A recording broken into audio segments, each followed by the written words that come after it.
Podcast. The views and opinions expressed by guests on the podcast are their own and do not necessarily reflect the views of Two Cops One Donut, its host, or affiliates. The podcast is intended for entertainment and informational purposes only. We do not endorse any guests' opinions or actions discussed during the show. Any content provided by guests is of their own volition, and listeners are encouraged to form their own opinions. Furthermore, some content is graphic and has harsh language. Viewer discretion advised and is intended for mature audiences. Two Cops One Donut and its host do not accept any liability for statements.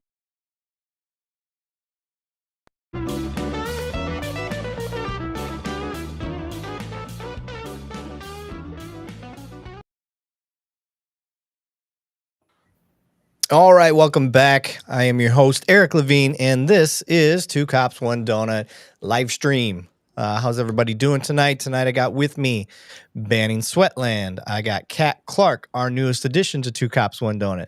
I have Daniel from Police Law News, who is also under the fold of the Two Cops One Donut, and our regional rookie here from California, Trey Mosley. What's up, buddy? What's the deal, man? What's going on, everybody? Kat, how you doing tonight? Very good, very good. Can't complain. Hell yeah. Banning, what's going on, brother? Another day in paradise, brother. Ready to do it. What I'm talking about. And Daniel, we got to give him a few seconds to respond. Daniel, how you doing? I'm doing great. Thanks, man. Excellent. Daniel is on Starlink tonight, who is not a sponsor of the podcast, but it is interesting. We weren't sure if his live stream was going to work and how it was going to work, but it seems to be working well. So I want to get it out there for everybody that's watching, like probably wondering, like, why the hell aren't you on YouTube? My YouTube's down. We got banned for a week. We got a community strike because of a video from May. It was one of those stupid videos that I made just to get a laugh. It was a guy driving by an accident. And he's like, hey, you can't park there. And all of a sudden this girl just grabs a Glock out of her shorts and then fires it in the air. And I thought that was funny. So I put that on there. And it's been on there since May. And for some reason, I got a community violation. I don't know why. I don't know how. We've got plenty of other videos with guns being shot. Nobody was actually hit or anything like that. So it is what it is. But we got Matt's YouTube. We got several other people up here on the panel. We got their YouTube linked up. So hopefully that gets us by until that appeal can go through and we see what the hell happens. If not, we'll just be down a week for YouTube. But with that said, tonight we're going to see who's in the audience and what's going on. Yep, we got a lot of people's LinkedIn's pairing up. Sailor Outlaw George Eshak. That's an interesting name from YouTube. What's going on, buddy? I swear I saw our boy, Mr. Billfold, up there. He's on there. Is he? Oh, there he is. There he is. Yeah, he said, howdy and mahalo. Michelle Marie said, what's up? We're actually going to get Michelle on one of these lives.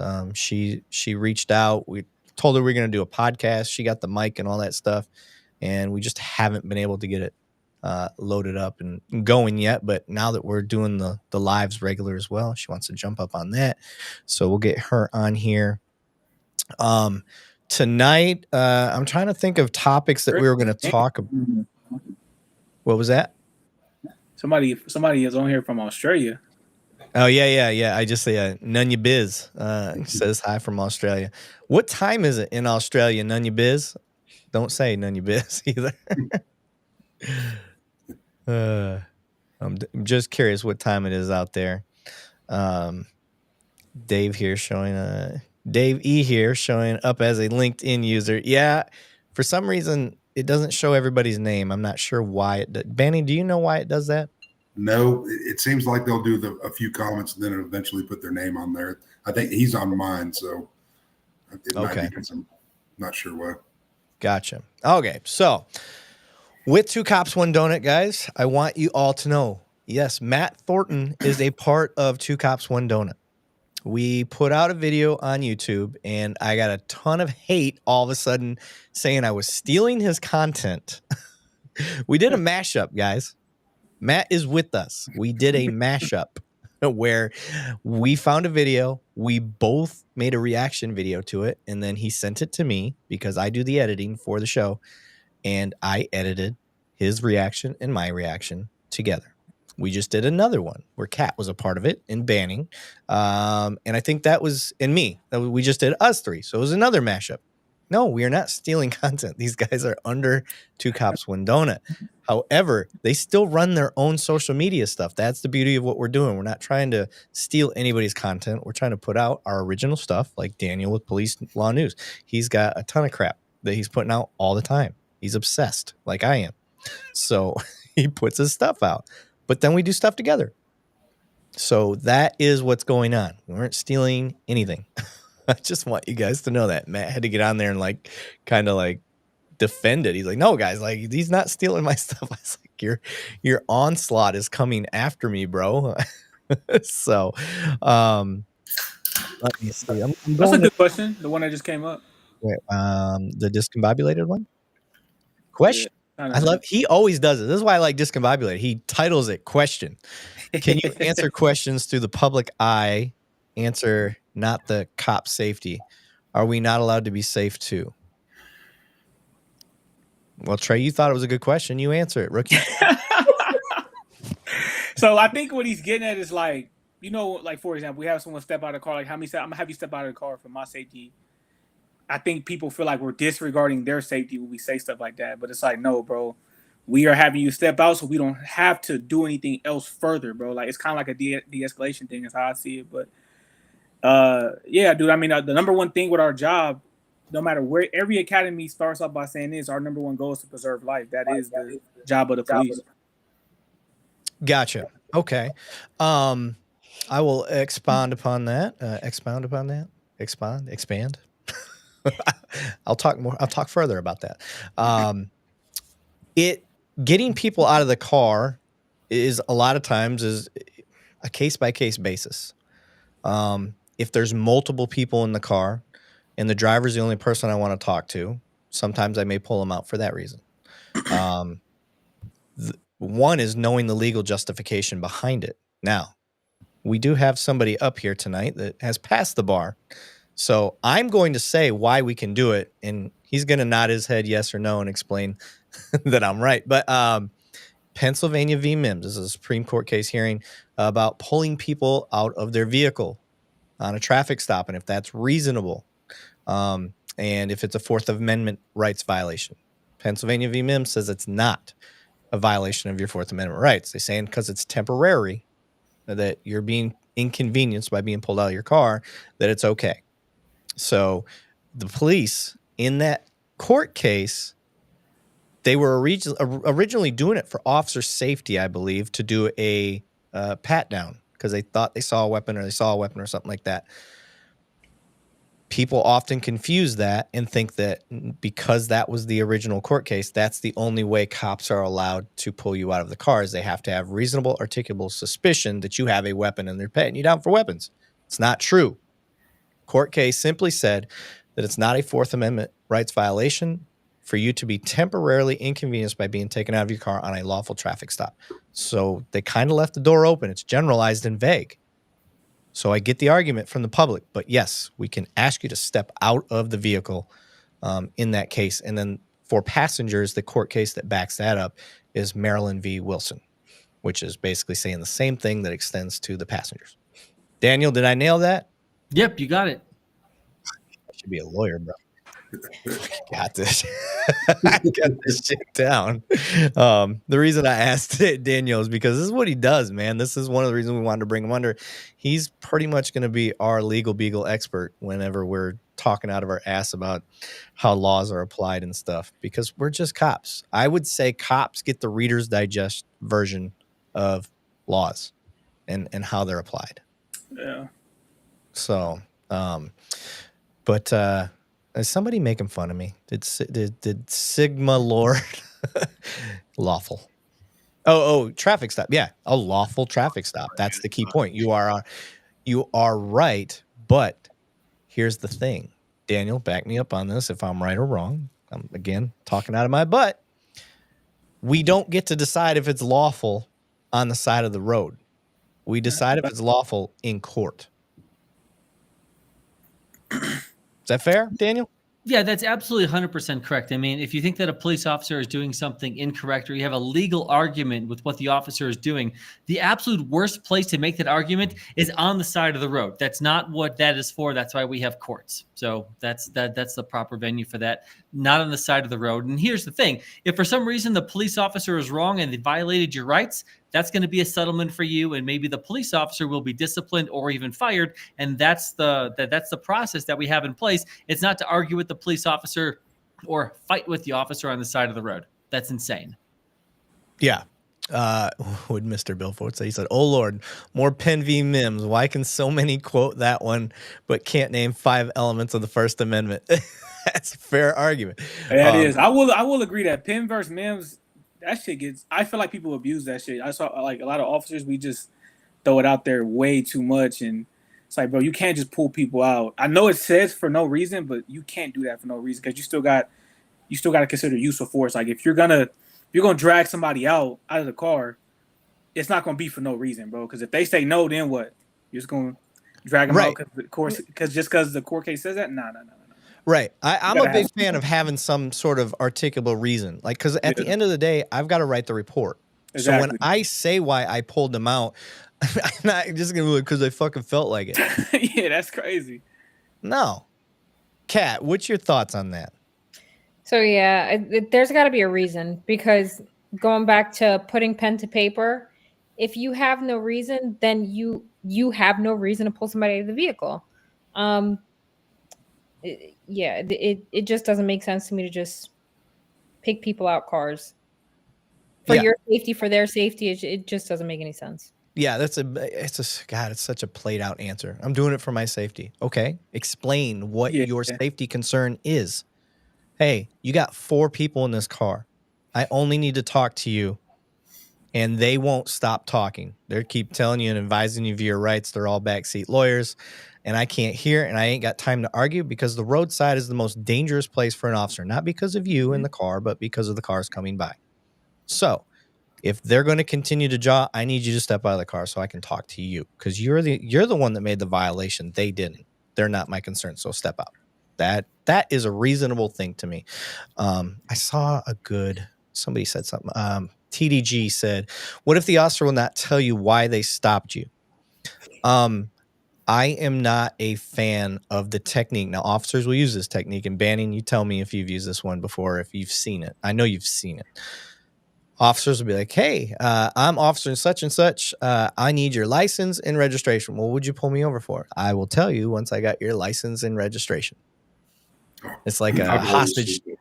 It's like a hostage technique. Frank loves using it. I've seen Frank use that shit. So I actually use that a lot. You use that one too. I use it a lot. We got to do it in California. You have to tell them why. Yeah, it's a law now. Or it's the new law. Yeah, it's a law, yeah. Right. Now, where I came from, this was taught by an FTO. This wasn't policy or anything, but FTO said, tell them why you pulled them over to help disarm them. It's a de-escalation technique. Hey, I'm Officer Lavigne. The reason I pulled you over is you were doing 67 and a 22, you know. Is there any reason that you were doing that? So now you just told them why you pulled them over, and you gave them an out. You gave them a reason to say why they were doing it. You never know. So cool. But in California, their violator process is they actually have to tell them. Yeah. But then you get places like where Kat's working. Banning, was that ever something that you guys had to do? Was that practiced? It wasn't practiced. And I've trained, I don't know how many people I've trained, but I've always told them, I don't care what the situation was. If you have probable cause for a stop and you go up there, my name is Sergeant Sweatland. I'm with ABC Police Department, and the reason your vehicle was stopped for is this. May I see your driver's license and proof of insurance? And as they're gathering that, they'll usually tell me a reason. I mean, it's just a little Ray, just tell you real quick, we're going here, we're going there. And I leave it as communication.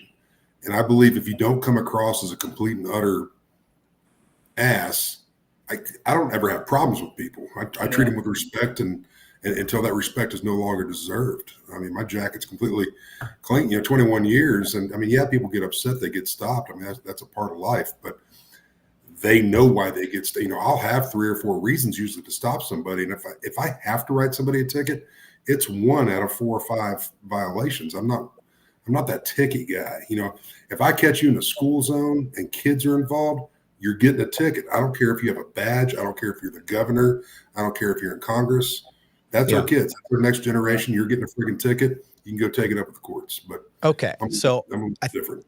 I think I worked out an explanation because Mr. Billfold even said, if you do not state the reason for the stop asking for information, it makes you look dishonest and like you're on a fishing expedition. Fair statement. So here's how we kind of meet in the middle with those like cat practices.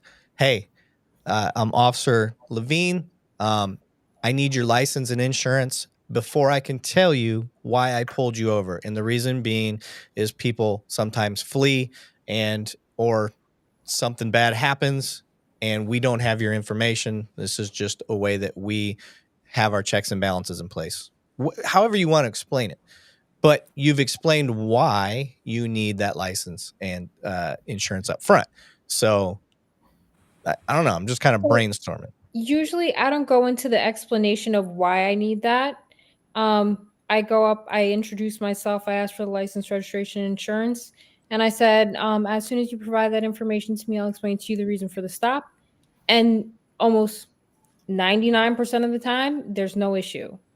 But I've had the case where, somebody is already ready to argue, I didn't do anything, Like, sir, as soon as you give me a license, registration, insurance, I will explain to you the reason for the stop. And those are the ones that take forever. I do the car stops exactly the same all the time, but there is that 1% that it doesn't matter how you introduce yourself. It doesn't matter that you ask them for the license, registration, or insurance, or the fact that you didn't tell them, because that person, no matter what you tell them they did, they're going to tell you they didn't. Yeah. I'm trying to find it. Why do you say follow my directions? No, that wasn't it. I think it was discombobulated. Asked something about being a ruler, and I cannot find it. Oh, I did see something about a ruler. Sorry, I'm going through the. I don't have an Alan with me tonight. He's supposed to be joining a little later. So servants to the community are nor the rulers. Something. Oh yeah, servants to the community are not. I think he meant not the rulers. Not the rulers. Okay. So, Daniel, I'll let you tackle this one on the premise that I think what he's getting at is that police think that they're the rulers when they're on a stop versus servants, where you and I know that there has to be a level of control on a traffic violation. Yeah, so I disagree with that entire premise that police officers think that they're rulers. I don't agree with that. I don't think that's how most police officers conduct themselves. I will say that it's not a law or policy in the state that I used to work in where you have to tell the individual why they're being stopped. But every single traffic stop I did, which was thousands, I would always tell the person why they're being stopped. I wasn't trying to hide anything. And, a lot of times a traffic stop, no one likes to be stopped. It's typically not, at least initially, not a positive police interaction. So, it's like most people want to know why they're being stopped. So that's something I would always say, pretty much like you, just right out the gate. I was never trying to hide anything. But it's just the premise that someone thinks that police think they're rulers, I think is absolutely ridiculous. Fair. What do you got, Trey? I agree. I mean, I hear that shit all the time. I'm like, bro, no, that's not how it works at all, bro. I think people don't realize how strict the law is on us. Like, there's a lot of stuff as police we cannot do. Like, even me growing up, I just thought police can do whatever they want. Like, that's really what I believed. And then when I got into this job, I'm like, damn, we can't do this, we can't do that. We got to follow this rule, follow that law. Like, it's a lot more strict than what people think. And no, we can't just do whatever we want. Yeah. If I were to tell people, if you knew how much eggshells cops walk on these days doing the job, I don't know that I don't think you guys would believe me, but I get my guys ask me all the time, Sarge, what happens if I accidentally swear on camera? I mean, they're worried about cursing, and they got a sergeant that curses like every third word in roll call. So I am not a good example for them. And I'm telling you, and it does vary agency to agency. So, John Clifford had said, so true. Attitude, and Matt has the perfect attitude. Talking about Matt Thornton. Exactly. That's why we got Matt on here, because unfortunately, guys, Matt couldn't make it tonight, but he did let us link his YouTube page. So Adam said, don't smoke on camera. That's another one. Yeah. Don't use tobacco. Let me see. And to be honest, bro, like there's a lot of cops that are like Matt, and I'm not trying to discredit him in any kind of way. There's a lot of cops that feel that way, that none of us like bullshit cops either. Like, we hate people who make our badge look bad, because somebody can do some shit in New York and I'm gonna get the same noise in California about it. So none of us like that stuff either, but we try to be vocal about it when we can. But dude, it's when you also employed with an agency, you gotta be careful. Like with me, I can't just bash at departments, so I gotta be careful. But in a broad concept, none of us like officers that get down like that either. Yep. Mr. Billfold said, y'all have tyranny and corruption at every level in Fort Bend, Texas. It is literally bad policing from the sheriff down, and it makes the job of good cops harder. Agreed. I mean, I can't speak on Fort Bend. I don't know enough about those guys. I have heard there's some issues out there, but I don't personally, I can't recall anything off the top of my head. But in cases like that, you got to start looking at, if it's the sheriff's department, that's voting. Banning can speak more onto that than any of us. He came from a sheriff's department. What's your thoughts, Banning, on when you get a sheriff's department that is corrupt from the top down? It's tough, and I can only speak on Texas on this, but it's even more tough when you try to recall an elected official, and that's in a lot of states. You have somebody in there that's not supposed to be doing what they're doing. It's tough. Here in the state of Texas Rangers will get involved, FBI's can get involved, Department of Justice, but that type of investigation going towards corruption is very hard, and I don't think it should be that hard. I think if you have reasonable and prudent people make it an affidavit of fact and the investigation goes through, there should be some type of law that we can put in there we have to remove a person to create that domino effect to eliminate the entire corrupt system based from the top down. And I could talk about it for hours. I don't want to bore people, but I'm right there with the citizens that see this. We have to remove that. Somebody said, I think that's Trey's mic. Trey, do you have your mic like your wireless one connected, or you got like the laptop one? Nah, I got my wireless. You sure? I'm gonna take it out. It's not terrible. It's just it's picking up feedback is all. I can hear you typing. Oh, my fault. So I don't have this question highlighted. Oh, there it is. Now I have it highlighted. Discombobulated said, okay, question. Have you not watched dirty cops doing dirty shit and not being held accountable? Oh, for sure. This is like a people love asking this one. This is a right. One. Yeah. So have we seen that? Yeah. Shit. Let's talk about the corrections officer that just killed the dude in prison at the hospital. Have they been held accountable yet? I haven't heard any updates. He may be meaning like, have you visually seen someone, like if you watch somebody sucker punch somebody, you just gonna let it ride? Oh, hell no. Like, come on, bro. Yeah. So, okay. I hate this question. I get asked it probably 3 times a day. On our social media accounts. How many cops have you arrested? 4. Ooh, a lot. I've arrested 4 cops. I've arrested 18 years. Yeah, I've arrested 4. I've written up plenty. And what does that mean? That doesn't mean anything. That has no bearing. It doesn't mean shit. That has no premise on anything, in my opinion. It doesn't matter. That the thing is, cops are fired, arrested, and charged every month. Yeah. Every month at least. Easily. In the big agencies, for sure. Yeah. Oh, big agencies, definitely. You just don't hear about it. Why? Cops are doing their job. Nobody gives a shit when cops do their job. When they do care is when there's perceived or that they aren't doing what they probably should. Or there's a really damning video and the investigation's taking longer than I think it should. I've arrested personally cops. Oh, go ahead, Banning. I've arrested cops, unfortunately, for This is going to be the hard part. Banning, hold on. Hold that thought. Let Daniel. Yeah, I mean, Daniel, right go. now it's so comments like that dirty cops get away with stuff. I don't deny that probably happened in the 80s, maybe even in the 90s. But right now, over 85% of police officers have body cameras. They record everything they do. Everybody has a cell phone. There's surveillance video everywhere. So the idea that police officers right now are going around the country doing illegal shit and it's somehow being swept under the rug, I think that doesn't make a whole lot of sense. Did it happen 30 years ago? Yes, but police officers have body cameras and literally almost everything is on body camera video. Go talk to a police officer if they arrest someone and for some reason they didn't run that body camera. Ask that officer what happens in court because those cases get dismissed. And you know what? They probably should get dismissed, and that's exactly what happens. Okay, Banning, all yours, brother. I was just, unfortunately, in 21 years that I was in, I've arrested cops for family violence. I've arrested cops for DWI, DWIs with major injuries, serious bodily injury in the state of Texas. I've arrested law enforcement, being, I'm not going to say the agency, but that was transporting dope from border areas to New York that happened to come through.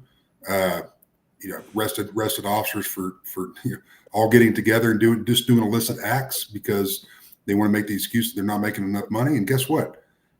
If you can't do this, go work at Walmart. You were tarnishing the freaking badge. But I've arrested too many to even count, and it's disgusting. I mean, you lose sleep over that, knowing that they do the same job as all of us do in this forum right here, and it's absolutely disgusting. And even though if we're out there doing the right thing every day in this amazing profession, we're going to have a very small percentage of us doing the bad thing. And I think we need to, somebody said something about unlocking a certain prison out in the ocean and getting it going again. Why not fill that with freaking the dirty cops that we have? And yeah, and none of the doors get locked and they all get to go in there and process of elimination. I'll stop there. Yeah, I want to get to Plain Jane. I'm going to assume it's a she. She had made the point earlier about getting an attorney. And I think we were talking about like, oh, you got an easy lawsuit if a cop violates your rights. Plain Jane actually has a very good point. Court is, it's a rich man's game. If you can afford a great lawyer, you've got a better opportunity than those that get a public defendant. I've seen it firsthand. So you are leaps and bounds ahead. However, when you do have an open and shut, easy lawsuit, and these lawyers know it, the good ones are going to work your case for free. So it's just a matter of finding the attorney you want and showing them that show me the money, easy case. So yes, Plain Jane, you definitely make a good argument. However, when we're talking about civil rights violations, you're going to have the lawyers you want. You're going to be picking who you want because they're going to be lined up, baby. Lined up.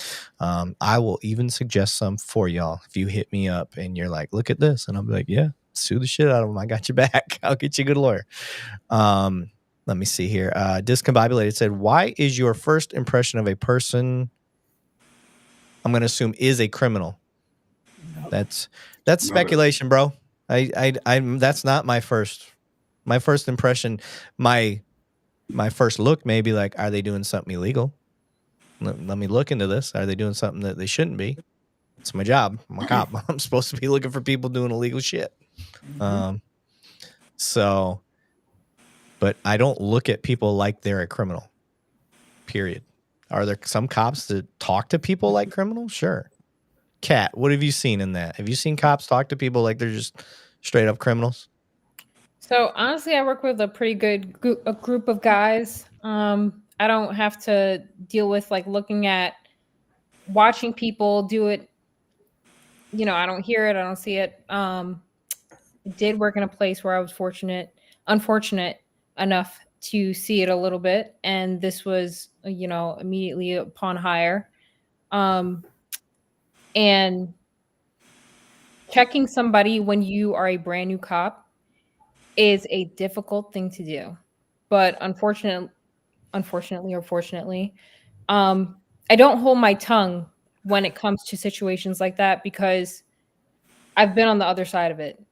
So as a brand new rookie cop, I did check an individual. After checking this individual that had plenty of years on the job, I experienced a little bit of a hell in my command. But,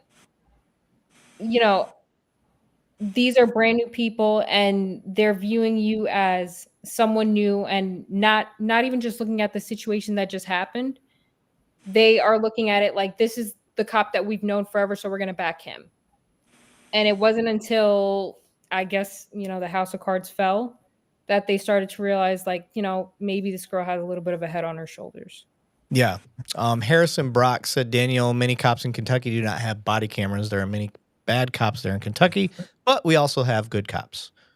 So well, I think that's a really good point. And the last time I looked at this was about 2 years ago, and the last numbers I saw is that 80% of police officers around the country have body cameras. That was 2 years ago. I can only assume it went higher from then. I don't know anything about Kentucky. I've never been to the state of Kentucky. It's my opinion that all police officers should have body cameras and that they should record every citizen contact that they have while they're doing a law enforcement activity while they're working. I do think it's important to say that if for some reason a police officer doesn't have a body camera, it doesn't make any sense to blame the cop. You have to blame the politicians who actually manage and run police departments. That's whose fault it is. If there's a crappy body camera policy, it's not the police officer's fault. It's up to the department to make it a good policy that says that not only that makes it so police officers have to wear body cameras, but also that police officers, it tells them when they have to record interactions with the public. So yeah, I think everyone should have body cameras for sure. Yeah, I agree. I cannot believe that there's cops that are still out there without body cameras. I wouldn't go on duty if I didn't have a body camera. I mean, hell no. It's crazy. I panic. To go out there right now as a cop without a body camera, I think is nuts. Yeah. Mr. Bill Fold said, what fucking planet do you guys live on? You think bringing suit against cops is easy? LIA just had a federal case dismissed because of qualified immunity. You are assuming we're talking about personal lawsuits. I'm talking about just suing the department. You do not need qualified immunity protection when you're suing a department. And those are won in settlements every fucking day. So that's the planet I'm living on. I've watched people make... Go ahead, Ben. They're actually won outside of court a lot for amounts that never get released. Is that determining guilt? Is it not? I have no clue. I haven't personally seen a case like that where somebody gets sued, but I get to hear about it and read about it where it gets settled outside of court. And these departments are writing checks all over the country for things that maybe you've done wrong, or they just don't have the money to go to court, and they're writing a check for stuff to go away. And do I agree with that? No, but that's not my side of what I do within law enforcement. Right. Some of these NorCal press cops hate the public. Come on, that's a lazy argument. Don't just make general vague bullshit like we're not going to partake in the trolling. Like that's just dishonest. It just is not true. Here you have a panel of cops that have volunteered their time, their money, and their effort to have these conversations and provide a platform like this that's never been done and is continuously growing and getting better and trying to bring in more and more people to help bridge that gap. And then you're going to come in here and just generalize that cops hate the public? Come on now. Oh, shit. I just had one. I'll go to click on a comment and then somebody else comments and it disappears on me. So let's see. What did Mr. Billfold say? He said the municipal immunity and officers are indemnified. That's a big word for me. Daniel, what does that mean? You're a lawyer. I don't know what that means. Indemnified means that the police officers are protected. Basically, what that means is, let's say there's a lawsuit against a police officer, and there's a judgment of $5,000 against that police officer. Indemnified means that the city or the state is going to cover that $5,000. So on the police side, it's good to be indemnified because that means that essentially you're protected by your agency. Gotcha. Okay, but they still get the money regardless, though. You just want it to come from the cop rather than the department. Exactly. Well, the idea behind it is that they think if the cop is sued personally, then they won't be likely to do what they're doing. They think that they can do whatever they want because they'll have the immunity. Where I'm trying to tell people, like, they'll still get fired. They get Yeah, fired yeah. left and right for less for stuff. I guarantee that you would be like, why'd they fire that cop for that? Yeah, for real. So I don't know. Like, I guess it's all on your view. Like, we're in a fishbowl. Us as cops, like, you know, we see it one way because it's just natural for what we do. And that's kind of what the point of the show is. We got people from outside of our fishbowl saying the way they see it. And it's very hard for cops to like see outside of that fishbowl because like they immediately get defensive, which I understand that, but you can't just dismiss what people say simply because they don't share the same point of view as you. But we are 35 minutes in. We're 5 minutes past what we normally do. So we're going to go to our body cam video part that we do, and we'll continue to hit the comments and stuff like that. So, oh, here comes the trolls. And qualified immunity. Cool. Guess what, Chuck Bronson? You're not saying anything new. Yeah, facts. That's not the discussion for tonight, but I'm not going to let you think we're just ignoring you. I disagree with ending qualified immunity. I do think it needs some amending, but getting rid of it, no. You can't do the job without it. It's impossible. Yep. It was created for a reason. So we'll just leave it at that. But I want to get to the other part of the show that is why people also like to tune in. We watch body cam videos that we've never seen before. And in that, we pretend that we are the cops in the video. Now, we're not Monday morning quarterback, and we don't go through the whole video, watch it, and then say, oh, the cop should have done this, should have done that. We go through, and you kind of get to see how police training goes, how we think. We are all different people from across the nation, and the way we train is different, but we all tend to try to get to the same result. So there's different paths to take to all reach the same goal. It's kind of interesting. So, Mr. Billfold, I'm going to punch you, Mr. Billfold. He's my buddy. So, okay, so this seems to be a favorite thing of people. Captain Smoke Wagon. I am drinking a new bottle that I've never had before, Smoke Wagon. So shout out to them. They are not a sponsor. They continue to.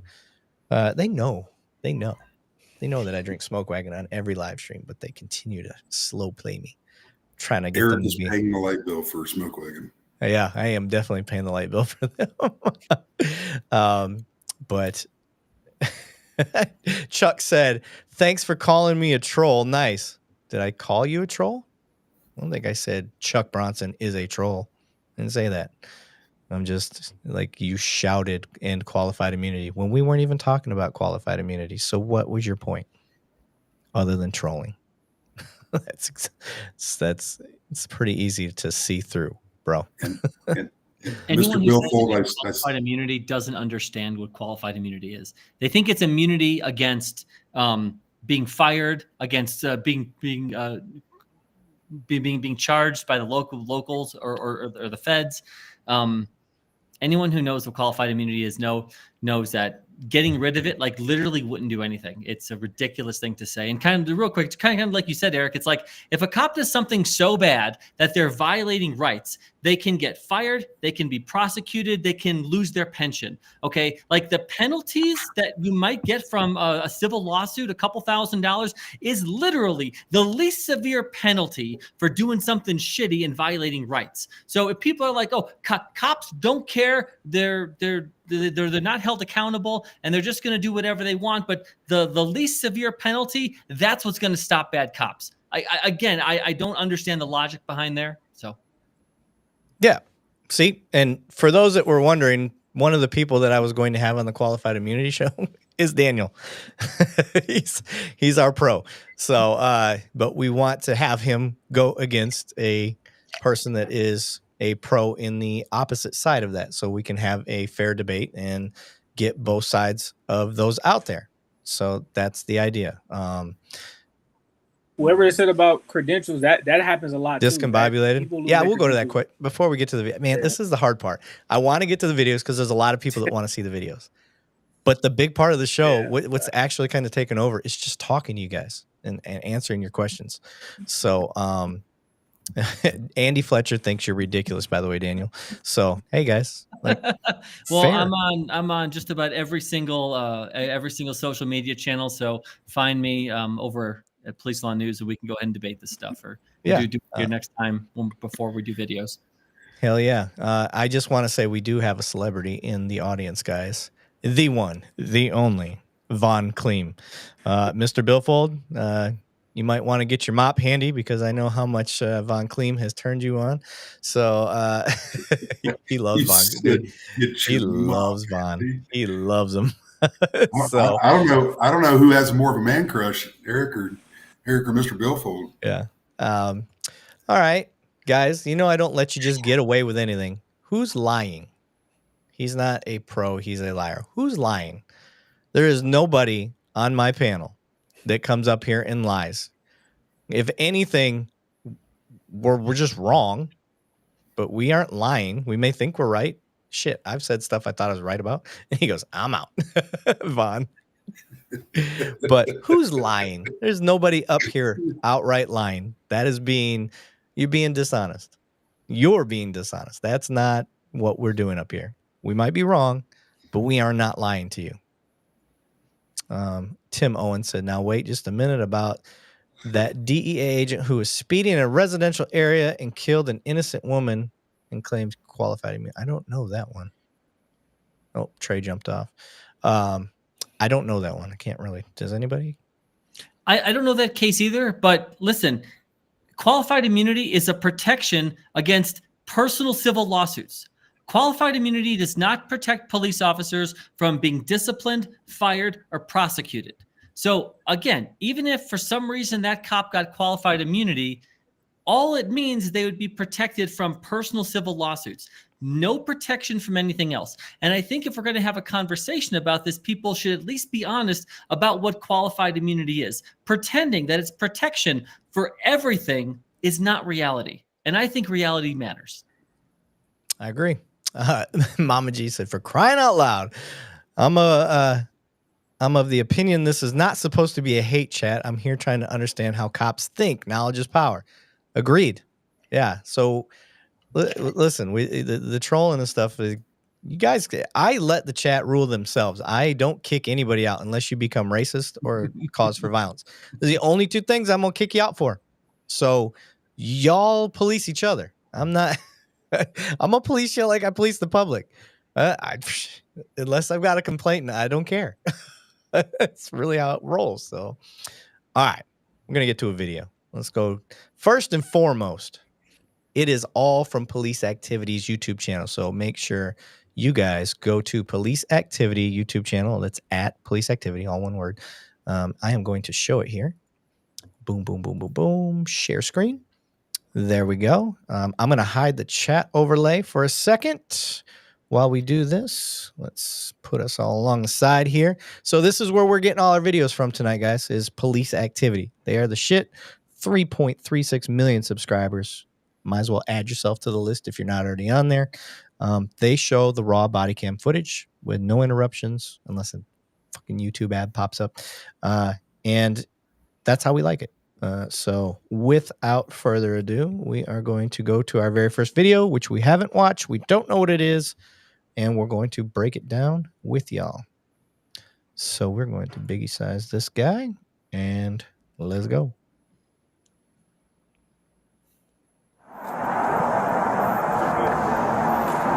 I'm going to pause that so we can read it. 2:38 p.m. Officers responded to a suspicious person call in Fair Lakes. An unknown caller made statements to our dispatch center that he had killed 2 people. Okay. So just knowing that, Kat, you know you're going into a call where a person just admitted to killing 2 people. Yep. So how are you responding when you get there? I am arriving. I'm going to try to look for cover. Ascertain exactly where this person is. And if I have enough time to wait for backup, said he's already killed 2 people. You're going to want as many people there as possible with you. And then I'm going to get out of the car and start looking. Okay. Banning. How about you, buddy? Same thing. I mean, you have a lot of differences between municipal and county. And, at my last agency, if I was sent that call, I'm going to be going there by myself, about 1,000 square miles. We're going to try to get more backup there. I'm going to go up there, and if I can lay eyes on the person and effectively communicate safely, I'm going to do that. Unfortunately, with calls like these, I mean, sometimes we have mental health, a huge problem in the United States. You don't know if it's going to be that or not, but we just try to establish the mental health of what's going on. But obviously, I mean, he's claiming what would unfortunately be, it's a felony. So if I needed to detain that person, if I've identified him as the one that called 911, I'm going to detain him because of the, considered a re geste statement of committing a murder ×2, and figure out what's going on. And we're going to alert our CID and get other agencies involved if needed, but try to find out where these victims are. If there's one still alive, both still alive, hopefully to where we can render aid. I mean, it's going to be the basic 101 investigation to start off on this. Gotcha. Now, for me, the part that I'll add on is that I work for a municipality, so I've got the luxury of having backup, 30 seconds, a minute away at all times. So for me, I'm going to get the cavalry there. Hey, guys, let's all meet up at this point and then move in together. So that's going to be, I'm going to be in a rush to get to the scene, but not in a rush to get into the scene, if that makes sense. So once we all arrive, we'll start making a game plan. I'm going to pull up Google Maps on my way there and try to figure out how we can prevent anybody from getting out of the area, and then also figure out the best way to approach it, because this is not a normal call. When you hear that somebody's called in because they've killed 2 people, like I don't know that I've ever had that call. I've never had that call. Daniel, you've ever had that call? Never had that call. Only other thing I would add is, if it wasn't said before, you definitely want to have dispatch run that phone number, see if it comes back to anyone, see if you can figure out who this guy is before you make contact. And then, I worked in the city, not in the county, so kind of the same thing, Eric. It's like there would be no situation where I would take a call like this where there wouldn't be a whole bunch of backup. You want to try to get eyes on the person before they get eyes on you. Use time, cover, distance. You're not in a hurry. If you need to use PAs to give the person commands, that's the kind of stuff you do. But you know what? At some point, you're going to have to make contact with this guy and just shake hands with the devil. Yeah. Sometimes you just got to go in and earn your paycheck. I'm going to assume that these type of calls tend to be like a mental health thing. So Banning, I think you pointed that out. Somebody else in the comments, I think it was Tim Owens, was saying, thank you for the mental health end. Mental health should not be a death sentence. Agreed. I don't know any cop that goes in just wanting to kill somebody. The only one that I may have an exception for is the dude that killed the boiling water lady. I really feel like he wanted to kill somebody. Yeah, that fucking dude. So with that said, Steve Wallace Steve Wallace almost missed his first episode. He's never missed one yet. This first I seen his comment. So he was waiting. We had so many people logged on. He's waiting for his moment. Welcome, Steve. Appreciate you, brother. So okay, we've only got 7 seconds into this video, so let's see what happens. Oh, I see a guy in a hoodie. Oh, there he is. Okay, I'm going to pause that. Okay, now we have a knife. This is a deadly force situation. Yeah. I don't think, and I'm just going to speak for everybody real quick, there's not a single one of us right now with just 2 officers that would go to a taser here. Tasers will fail, and this is a rough approximate stat here. 40% of the time, they're not going to work. And when they rush up on you, time and distance is a factor. And you are not going to have your taser out at the beginning. If anything, you have your gun and then you drop back down to your taser because you've assessed the situation. We didn't have time to do that. Mm-hmm. We already knew this was a deadly force situation because of the call details. 2 people were killed. So I'm going to guess their guns were out. My gun would have been out in the ready low position. And now you got a dude bum rushing you. And I don't even know. We saw the knife in the camera. That doesn't mean the officer saw it. So anybody on the panel got anything different on that? Nah, yeah, I agree with that. You better, rookie. It's not much you can do, man. Yeah. I'm telling you right now, I am the type of person like going against guns feels safer to me than going against knives. Yeah, Logan, that's probably true. I guess the only thing I would say, like, I mean, just to play devil's advocate, it's like, why are you pursuing though? You know what I'm saying? What crime has occurred for you to pursue? Like, what is your exact reasoning for that? Right. Yeah. Yeah, exactly. And then Sigma Lord said, stay in the car and hit his ass. That would be an option if you knew that guy was even involved. But they're out on the scene. Look, that police car is parked. They've been there a second. Yeah, they've probably been there. So, it's not like they just rolled up, stopped because they saw this guy in a hoodie. I bet he just all of a sudden fucking appeared. So let's keep going here. Oh, Lord, he's scrambling. I am not ashamed to run. I have run from a knife before. I've run from it's called a tactical retreat, my guy. Yeah. Yeah, not running. Tactical retreat is great. Fuck y'all, I'm running. I'm out. He said, I don't care. I ran an entire block to get away from a dude before. Ran an entire block. Somebody just tried to jump in. Oh, Hashtag I stand with Alan Nelson. Guess who's here, guys? Alan's in the background. So for me, Alan, feel free to show yourself too, by the way, bud. For me, I'm sprinting. Straight line, zigzagging, whatever it is, I am sprinting away from this dude. I have done it before. I've done it from knives. I've done it from what do you call those things? When you're cooking in a grill, the big 2-prong pokey thing. Oh yeah, that's the same thing as a knife. Shit. Yeah, yeah. You know what I'm talking about? Yeah, they'll go right through a vest. No problem. A dude chased me with that. I was out. He wasn't catching me, bro. I seriously, yeah. I ran a whole city block. I was out. I turned around. He is bent over, tired. That's why I run long distance. People are like, when are you ever going to run a mile? I'm like, you never know. I'd rather be able to run a long way and tire you out. I like the wolf approach, man. They wear their prey out. Man. So you're chasing me, you're going to earn it. So cops are not equipped to deal with mental health crisis or mental health issues. Where do you see that one? Yeah. Okay. NorCal Press. Cops are not equipped to deal with mental health issues. Y'all don't have the demeanor. So my question is this, right? Some don't. Because that's true. That's very much the truth. Some don't. So most departments, probably in the country, but for sure in California, the big departments, we have PERT clinicians, which are licensed clinicians, and they deal with people like who are experiencing mental health crisis. But they're not going to go talk to somebody holding a knife, bro. That is the reason why police are there to begin with. We have to make it safe for people to speak to. So you say you don't want police there. Who else do you send? Like, who else is going to go out there? You're going to get a doctor to go talk to somebody with a knife?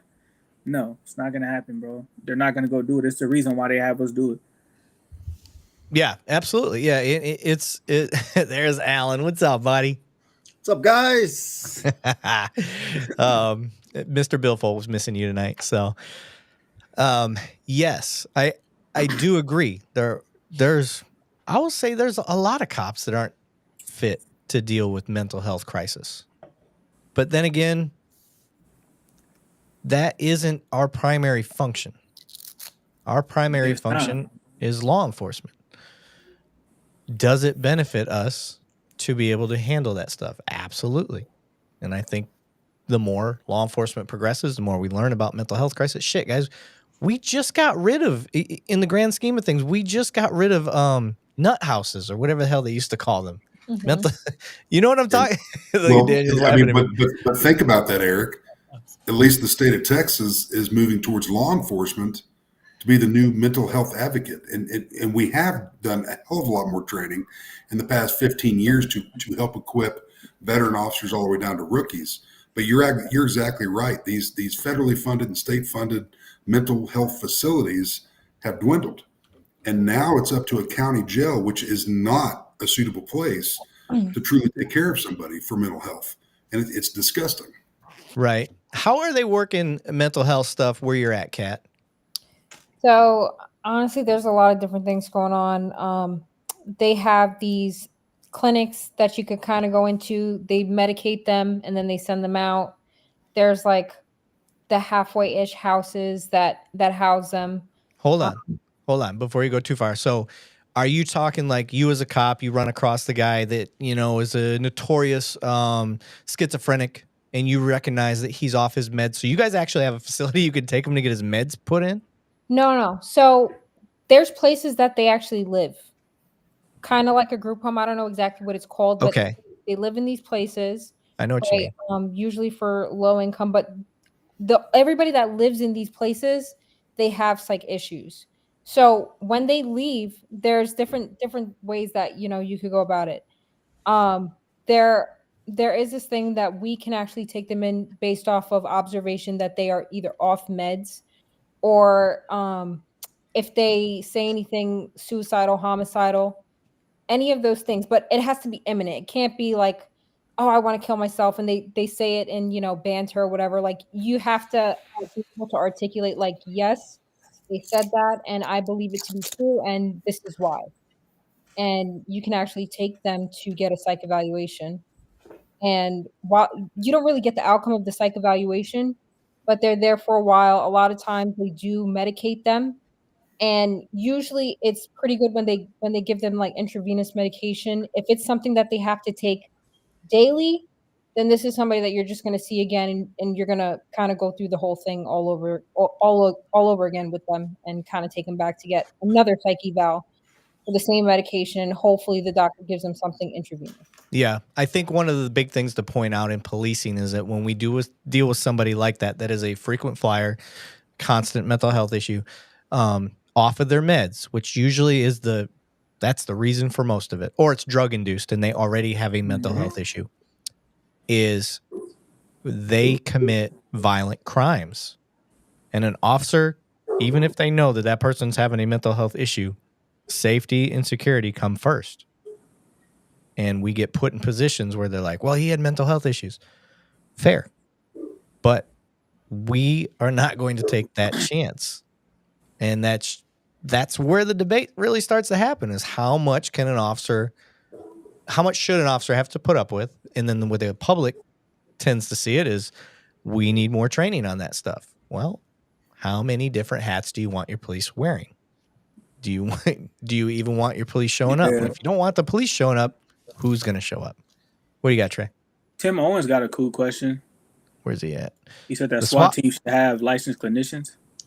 Oh, yeah. So a lot of there is SWAT teams, they have licensed clinicians. They're not SWAT officers, but they're like a third party that is contracted out, and they may work with a SWAT team, bro. But at the end of the day, these people cannot interact with somebody who has a gun, bro. Like, that has to be addressed first before you can talk to somebody about their mental health stuff. You have to address the gun first to make it safe to even let that person speak to them. Like, you can't just go in there, put a vest on, and like, bro, that's crazy. That's what people are asking us to do, essentially. That's not how it works, bro. It's not how it works. And y'all also got to understand sometime that there is no magical words that can get someone in handcuffs at times. Like, you can try all you want, and sometimes the words just don't do it, bro. And at the end of the day, if you have to make someone go from point A to point B and they don't want to go, you have to make them go. So I know people wish that, you know, you put a clinician out there and they're gonna have certain words to do. I've seen it in front of my eyes, bro. If somebody doesn't want to go, they don't want to go with the program, they're not gonna go. Yeah, Daniel, you keep shaking your head. What you got, man? When Trey said there are no magic words, that's a phrase I use all the time. So I love it, man. That's 100% correct, dude. Maybe you taught that rookie something. Maybe he didn't know. Trey got that from you. He didn't know. I don't think so. I think he's just a smart guy, and that's 100% correct. Though there are no magic words.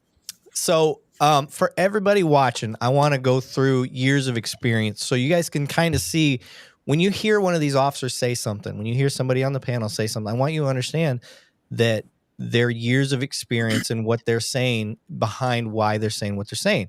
It's going to be different. What Banning says is going to be different from what I say. Banning's got more time as a law enforcement officer. I've got 18 years. Banning, how long have you got?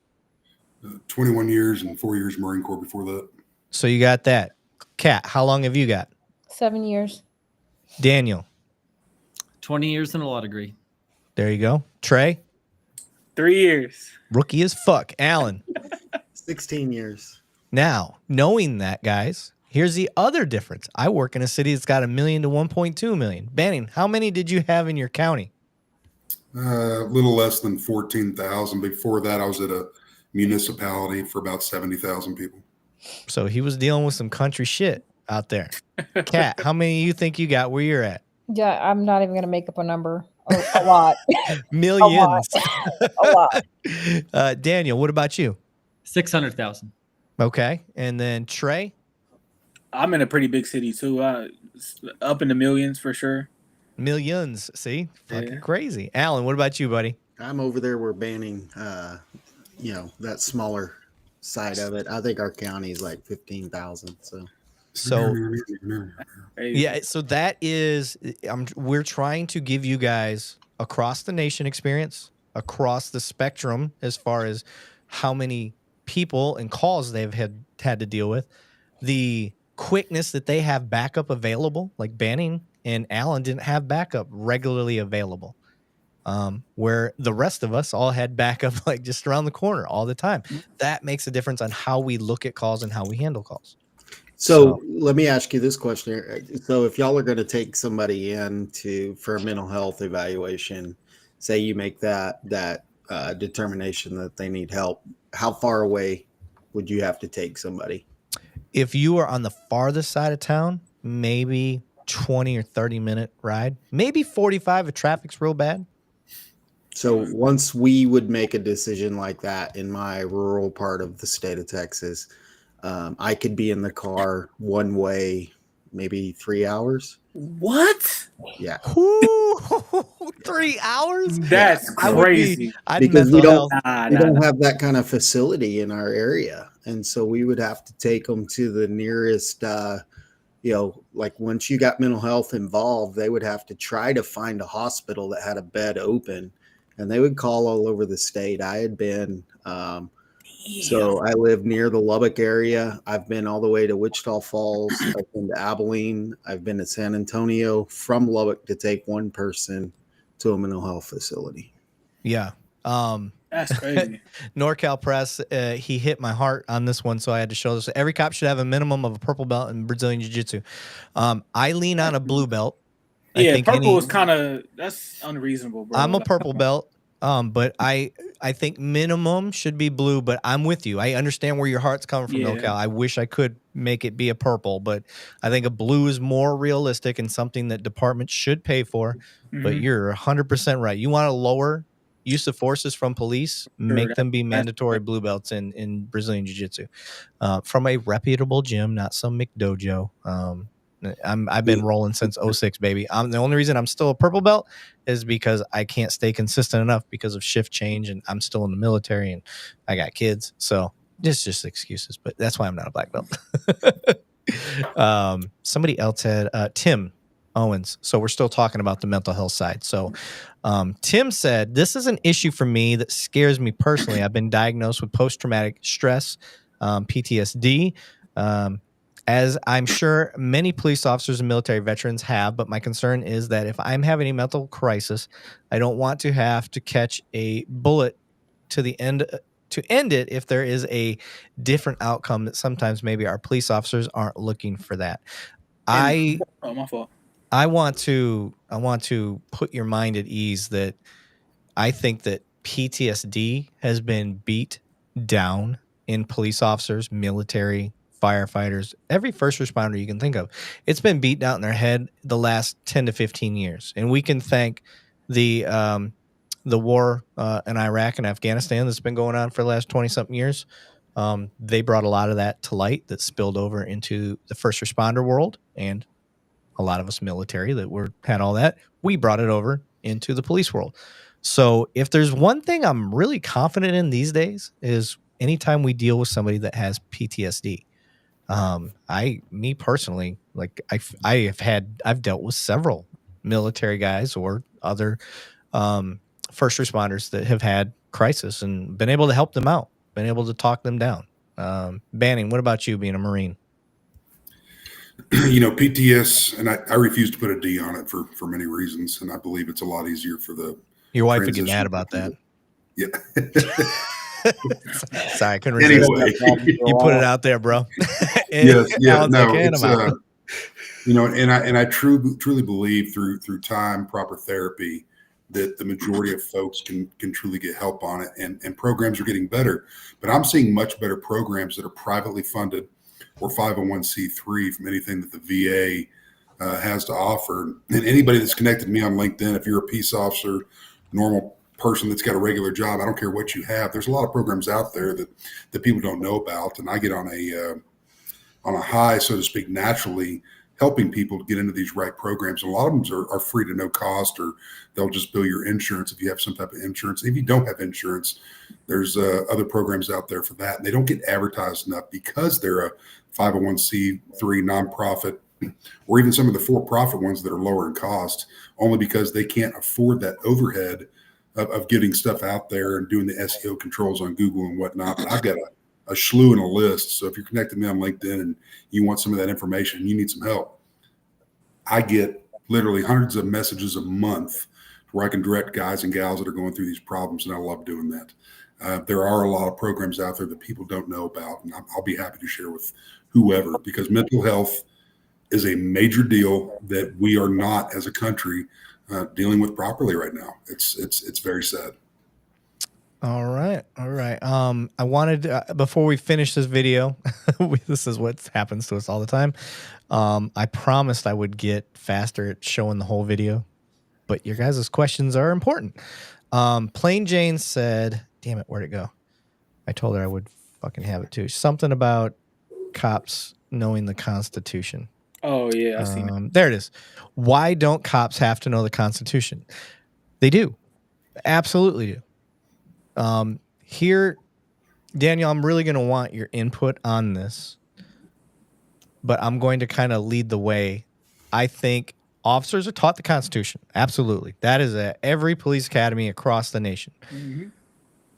The problem is the Constitution says one thing, and now they have to apply that practically to situations that are not clear. So when they get out there and they're like, "All right, sir, I was called here. They said there was a suspicious person here. You're the only person I see. I'm going to need your ID."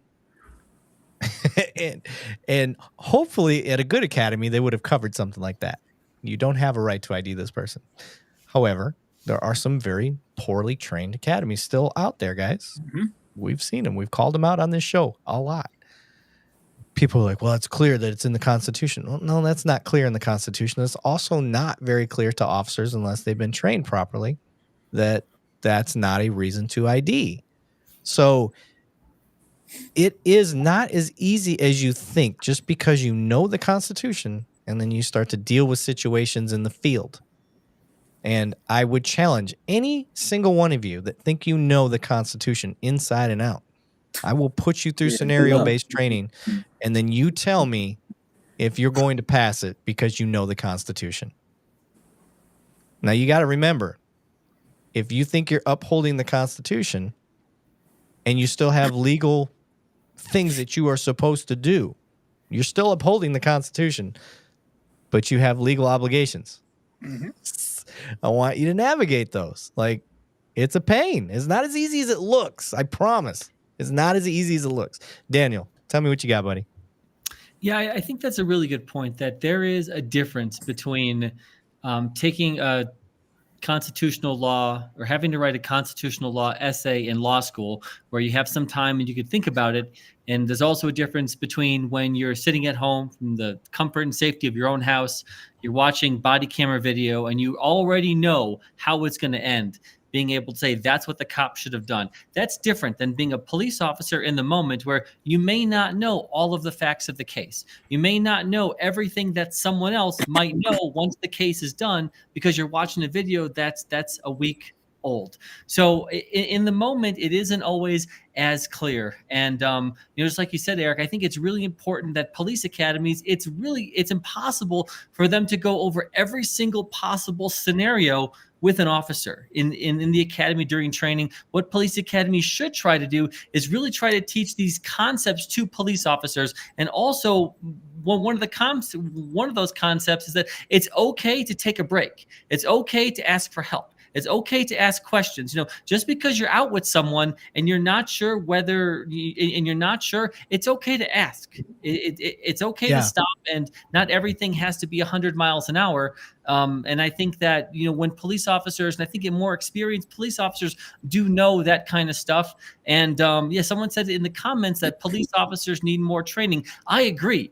The issue is that more training and, better training and better cops, that takes more funding. And unfortunately, maybe not the person in the comments, but a lot of the time, the same people criticizing police officers for saying that they're not trained enough are the exact same group of people who are also on the side of defunding police, which makes no sense. Right. And I think I like the name DB, the Irish guy. I don't know what DB stands for, so I'm not gonna make any assumptions. But says if it's not clear, means no arrest. Agree. Yeah, I mean, suspect case, make a report and don't arrest. 100%. And I like what Daniel said there, and I think what he was, the way I interpreted it is slow the fuck down. There's no need to come to a decision, but cops get pressured. So this is another thing to consider. Like a city like mine, if I go log in right now, there's 30 calls holding for service, like just on one side of town. And there's like 7 sides of town where I'm from. So, you know what I mean? Like the pressure from your bosses and shit is like, get out there and answer fucking calls. The citizens deserve that.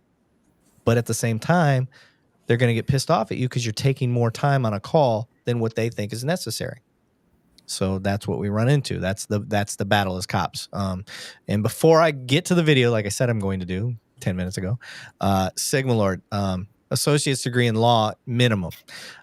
Fine, but you got to pay cops for it. That's the trade-off. Everybody that wants, there's people that want cops to have a law degree. There's people that want cops to have psychology degrees. There's people that want cops to have English major degrees. They want them to have what other constitutional law specific degrees, whatever. I guess that covers under law, but you want them to have the stuff that's great. You gotta pay them. You have to make. You can't expect somebody like Banning, who's working in a, for a sheriff's department, making fucking $40,000, $40,000 a year, or whatever the fuck you're making, Banning. I'm just throwing that out there. How are you gonna get him that degree?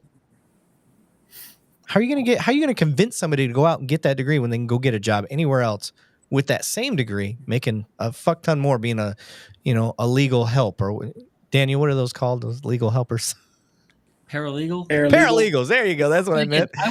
I was one of 2 cops in my state who had a law degree, and the law degree cost 6 figures. So again, the idea that all police officers should have to get a degree that costs 6 figures to go work as a police officer, that's not a reasonable thing to say.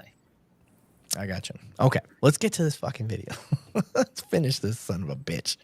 Let me get this off here. Tim, we'll get to your comment, I promise, buddy. You wrote a lot, so I don't want to let it go to waste. Oh, damn. Okay, for me, I'm telling you, I'm running. I'm pushing off. I'm trying to make him fall. I'm not going to my gun. Going to your gun is going to get you killed here, guys. Yeah, you too close at that point. Yeah, Trey, what do you got, bud? In the part where he was wrestling with him, you got to just fight that out. It's too close to shoot. So yeah, and your partner can't shoot because unless you're a pinpoint sniper, best shooter in the world, maybe. But that's kind of so close now. You got to kind of fight that out. All right, Kat, you're his partner. You see your boy wrapped up and you're responding from over here by the car to come help him. What is your move here? So, unfortunately, I don't want to be within that 21 feet, right? It depends on, like, what stage in the fight is he? Is he able to kick off and continue running? If he is, then we're going to let him do that. Rather than approach and be mixed up in this mumbo jumbo and get stabbed too. Like, if it turns to the point where he does stab him, then unfortunately I'm going to have to go lethal. Right? Okay. It's unfortunate. What if you don't have a shot? What do you mean? Give him a size 9. Right? Yeah. We're What if your partner's in the way? What if your partner's between you and that bad guy? Then we're gonna have to brawl. But like the thing is, he's got a knife. So Gotcha. rather than him get stabbed and me get stabbed, and then we have to fight with stab wounds, and then possibly use tourniquets and stuff like that. It's probably going to be lethal if I see him stab my partner. It is. Gotcha. So I will say for me, if my partner is wrapped up and I have a position of advantage for moving in to just, try to use a Brahma Bull attempt, come up, give a good front kick, come up, just shoulder check, whatever I can do, because I can't risk a shot. Now, this is going to be the difference in years of experience, Kat. It's not that your answer is wrong. I don't think that yours is wrong. It's just in my time and seeing stupid shit like this where you're like, you're fucked all the way around. Doesn't matter. You're effed all the way around. So what I would be doing, if I'm close enough, if I can get him off my partner without, giving up that element of surprise, I may just come up and try to go for just an old-fashioned body check or fucking old school Goldberg his ass, if anybody remembers a little bit of WWC wrestling, where you spear him. So or a contact shot. That's not off the table either. So it's really hard for your partner. This guy's going to be hyper focused on the partner. He's not going to see you coming. That's the hope. So anybody got anything else to add on that? No? Okay, let's keep going. Oh, he thought he was still in the car. I'm going to go back a little bit. Look where he looked when he ran up there. He's got that shiesty mask on, you little bastard. So he runs up and he looks into the driver's seat. He was trying to ambush him that way. That threw him off. Okay, this officer, he did exactly what I would do, except he tried to do some juke moves he wasn't ready for. I would have bolted. I would have been gone. I've been running the 40 right then and there. Banning, what do you got? If that's my partner or a civilian that's dealing with that guy with his knife, I'm going up there and get wrapped up. That's what we took an oath to do. I know that not everybody would answer with that. I've got a little bit of power behind me. I was gonna say, let's be honest. Banning's 6'9" and he's 900 pounds. So, shit, I wish. I'm going to wrap up with him. If you got to go point blank deadly to protect a life, and communication is obviously we're not at communication stage here. This is a deadly force scenario, and I hate to see that. But you're gonna have to stop it right then and there. And if you got to come up point blank to get that the thrusting of the knife to stop, then we have to do that. And it's unfortunate. Yeah. So I didn't even mean to pause it here. I just hit the space bar on accident. You've got no shot. You can't take that shot. Yeah, not from there. But that's why I said it depends on where they are in the fight. If it's something where he's clearly over him and stabbing him, and I should also mention, I've seen something like this, which is why I answered the way I did. Yeah. It depends where they are in the fight. If they're like this, I'm not shooting. There's no way, because all it takes is a little bit of tango and you got the wrong person. Yeah. And this is okay. So for people that wonder why cops are so paranoid sometimes, look, this dude, this is an ambush. This is what he was going for, guys. So when it's not ridiculous when people go, well, if you're so afraid, why do you do the job? Look at the weird shit we got to deal with sometimes. I'm not saying this happens every single day, but when you get these videos thrown down your fucking throat all the time, this is what the paranoia starts to come from.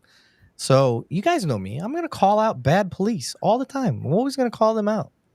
But I also want to bridge that gap through the understanding, listen, we're also showing these videos all the time too, where cops are constantly getting ambushed and have to deal with weird, crazy scenarios that the general population, I'm not including our audience because our audience is not the general population, but the general population doesn't see or hear about this stuff. They're not like us, guys. They're not like you in the audience right now. They're not the ones that have these videos where we're watching, hundreds of videos of shitty cops, and we're watching hundreds of videos of cop police work in general, you know, because like on my feed, my algorithms, they're trained to see cops doing good work and they're trained to see cops doing bad work. And then I would say 9 out of the 10 videos I end up using on TikTok or Instagram and whatnot are from y'all. Y'all send them to me. So please, I implore you, please send me some of the good cop videos, guys. You do send me the bad ones all the time, and I try to hit each one, but I want to be a little even, guys. There's a lot of good cop videos out there. I find them myself. Change your algorithms up a little bit. That's all I'm asking. So let's keep going with this video here. Okay, we still are not in a position to shoot. No, that's what I'm saying. This is too much. They're all over the place. Yeah. So All over the place. So here, Daniel, what do you got, man? What are you thinking right now? What's your move? I mean, you guys are right. You absolutely right now do not have a shot. You have to get in the fight. You don't have a shot from where you are, and that backup officer isn't doing any good from 10 feet away. You know. Yeah. You look at the parking spots and the vehicle. Yeah, that's probably a good assessment. I would say 7 to 10 feet right there. I mean, here's the deal, Eric, and I'm going to bring this up because unfortunately I've been in these. I've seen so many unfortunate, law enforcement get like, oh God, what do I? And as you're doing that in your head, people are freaking dying. You've got to get in there and act. I don't care if it's a police officer you're protecting. I don't care if it's an old lady walking down the street to a guy crossing the road with his family and they get wrapped up in something like that. You have to go, you have zero time to act. You've got to go up there and stop that threat, just like the school stuff. That's our friggin' job. You go up there and act. And I understand that the shot where he's standing at, no, I'm not going to take that shot either. I'm going to close that gap and we're going to get point blank. We're going to get up close and dirty and we're going to stop it. I don't care if I got to split that spine to make sure nobody friggin' gets hurt. Yep. And I know people don't want to hear that. And oh my God, that's mean. And here's the deal. This dude's going after somebody with a knife. He's already made a claim. If this is the same call, because we've been on it for an hour and a half, that he's killed 2 people, and that's what lured law enforcement there to begin with. Yeah, I hope to God there's not 2 people gone, but we have to stop this, and we have to get in there point blank range and stop this, and we have to be able to articulate it afterwards. I mean, that's what our job is, and it pisses me off, man, that I see so many videos like this. People are, oh God, juking, and get in there and freaking stop it. Stop that where your partner doesn't die or somebody on the street doesn't die. Well, there's one point in that right there where he looks up at his partner and he's like, are you coming?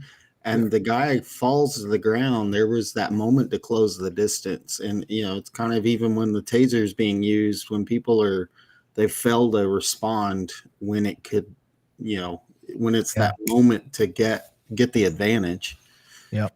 But let's talk about police training in general, guys. We're not taught. I've never been taught. Run up there, contact shot. Nope. What are we taught? Distance is your friend. Yep. It is beat into your head. Distance is your friend. But this guy's fighting every instinct that he has, that he's been trained. And we're sitting here like, I'll run up on him. Like, I sympathize with him because you're fighting training. That mindset goes against the way that we're trained, because there's no scenario where this has ever been trained in a police academy. So that's just something to consider. So I want to get to Zach's comment, because I 100% agree, and I bet Daniel's all over this one as well. Cops should be more well-versed in case law that determines how to interpret the Constitution. That is how you learn situational applications of the Constitution. And I could not fucking agree more. I get so frustrated with cops when they do not keep up to date with case law. This is why you see so many cops like, you can't film me. And they're on a public sidewalk. You know why that is? Because they haven't kept up on case law. Go ahead, Daniel. They were sitting in their car watching YouTube videos of people doing it the wrong way. Right? Yeah. Daniel, come on, buddy. I know you got something on this. I don't have anything else to add. That's 100% correct. And okay, you agree. I agree with the comment. 100%. Yeah. Yeah, absolutely. And Zach, you want to help improve policing? Case law study is one thing that policing significantly lacks in. We do not keep up with case law. 100%, bud. and it drives me up the wall. I could go out and ask. Now, my guys, the guys that work for me, I am still a field supervisor. I will hit it at roll call. Okay, hey guys, you pulled someone over, and you want to get them out of the car. What is your justification for doing that? Like, I will nail them with case law all the time. They know Pennsylvania versus Mims. They know Maryland v. Wilson. They know, they probably know Roe v. Wade. They know all these case laws because I am constantly trying to keep up with case law stuff. And it's hard. It's not an easy thing to do because there's no like one. I use Police One a lot for my case law stuff. Kat, what do you guys use for your case law? Do you guys get any case law updates? So they don't go over it too much. They hit just the major cases that we apply, every day. But like, they don't fit it in where it should be fit in. So, for example, when they do the scenarios and everything where it could be spoken upon, it's like a perfect opportunity to like match the case law to how we apply it. But unfortunately, we don't have that. Yeah. We're discussing a major flaw in policing right now. Zach, you brought it up. So kudos to Zach. And Kat is not she's at a major department. I'll just leave it at that. She's at a big place. We lost Trey. That son of a bitch. This kid was probably crying. How about for you? Stole the Wi-Fi. Yeah, Alan, how about for you? Like, was case law something that was kept up where you were at, or was it something you had to do on your own? I had to do on my own. I actually had one of the best trainings of my career was like a just knock and talk training. And at first when I went, it was like, why am I going to this? And the instructor kind of broke it down and explained to us that we don't need to just know the case law from our region. We need to know what's happening from the regions around us, because even if we, here in Texas don't see in the second district court, how things are affecting us, it's eventually going to trickle down to us, 10 years from now. And I didn't see that in the beginning of my career, but by the end of it, it was like, yeah, it did. That's, and so we have to be aware of how the laws affect everybody. Where's that comment at? I don't know how to say your name. Neva. I'm going to say it. That's the other thing. Bad cops don't care about any education. They only care about what they can impose on citizens. Sorry, I was reading another comment. I don't agree with that. I think bad cops oftentimes either one, think they're in the right, two, don't know what to do, and then ego takes over. And that is where I think the bad cops come in, is they don't have the ability to recognize when their shortcomings are hitting. They don't recognize they're emotionally emotionally vulnerable. And their emotional intelligence side tends to lack and stuff like that. So Daniel had to go, guys. He said he had to take off. He'll see us next week. But I wish I would have known. I would have let him say goodbye. But make sure you guys check out Police Law News on TikTok, on Instagram, on Facebook, on all the things, Police Law News. So, but yeah, my personal thought on bad cops is they already have shitty training. They don't know what to do. Their ego takes over. It's not that they just want to come out there and be an asshole. I think that is the 0.000000001% of people. That's the freak anomaly that gets in. But I do think the majority of the bad cops that we see on video has a lot to do with ego taking over and not knowing what to do. Well, added to that, I think it's followed from their environment too, like who is training them, field training, their bad habits that they learn from. Yeah. Are they required to have pressed uniforms and things like that to look the part, or are they able to look like they're not playing, Yeah. Well, shit. It leads into everything. Look at the video of that inmate that was killed. Mm-hmm. There was not a single person that looked shocked at them beating the shit out of that guy handcuffed. That tells me that's the culture of where they work. Yeah, it looked like a regular day. Yeah, it looked like just any other day. Yeah. And I'm like, I think that was what Banning and I first cued in. I'm like, nobody's like, if it had been me, I'd have been like my first reaction would have been, there would have been some movement out of my body. Like, what the fuck are you doing, dude? He's handcuffed. Like, what are you doing? Like, that would have been my first reaction. Nobody moved. Fucking crazy. Hey, Eric. Hey, Banning. I'm gonna segue for 1 second. Disclaimer: not a medical doctor, not a therapist. I've seen a lot of shit in my life, but here's Banning's opinion. I started this in 2002, and I'm going to talk about mental health at that time frame. It's after 9/11. We have a lot of people that go in to their general practitioner, whatever it is, their local doctor, their insurance takes care of, or whatever they can see. And unfortunately, this is Banning's opinion, okay? But these doctors, what they do is, here's a symptom, here's a pill. Here's a symptom, here's a pill. And we all know that we see these commercials every day on social media, on our friggin' the television screens, everything coming in, piping through our phones is, you're feeling like this, take this.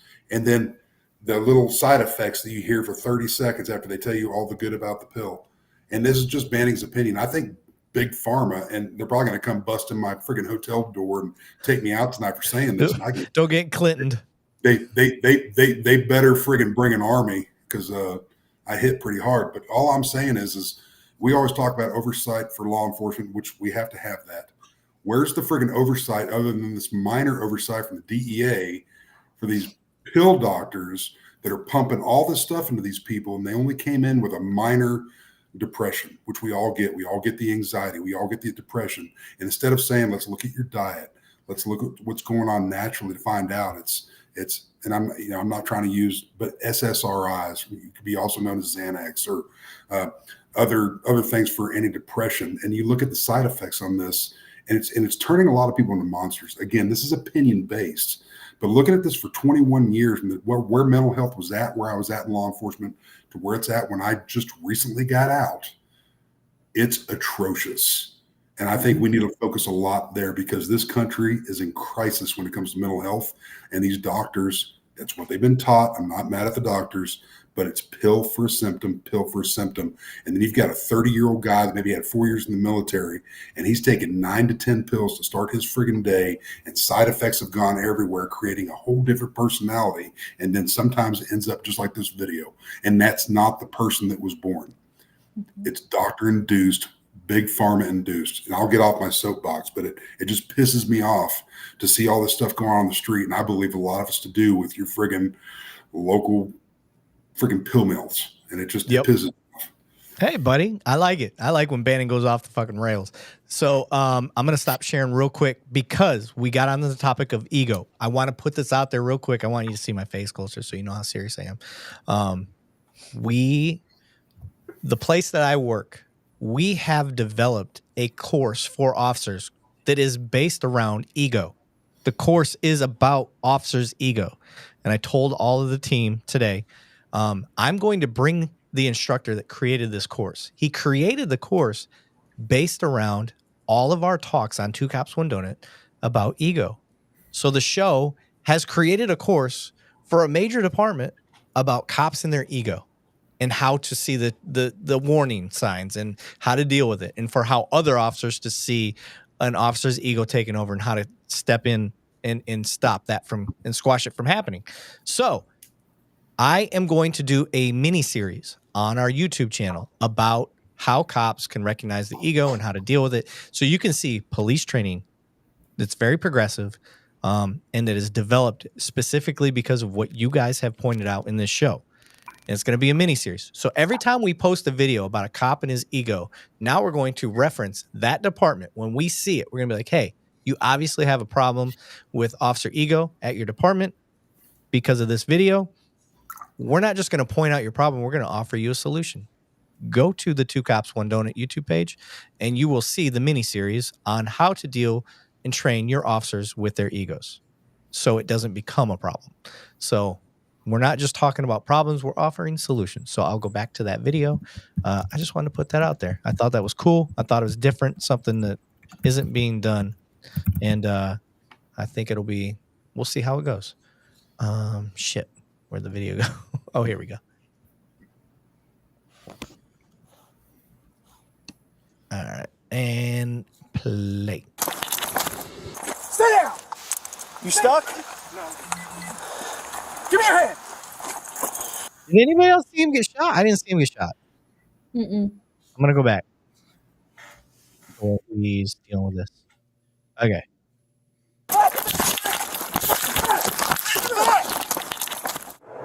Didn't hear a shot. Oh shit, oh shit, oh shit, oh shit. Okay, he's reaching for his gun here.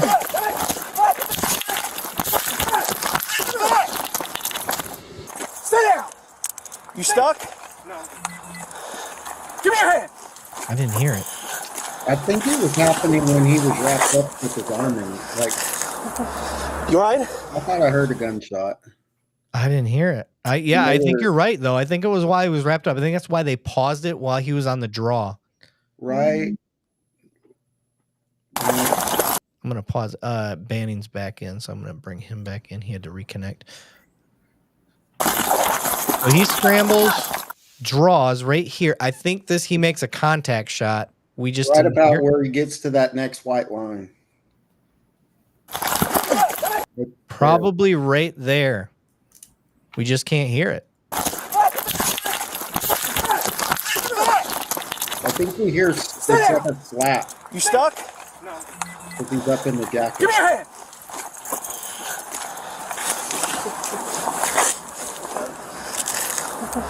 You all right? Damn. Yeah, I didn't hear or see anything. Okay. All right. Let's go to the next video. Share this one. Play and biggie size. Boom.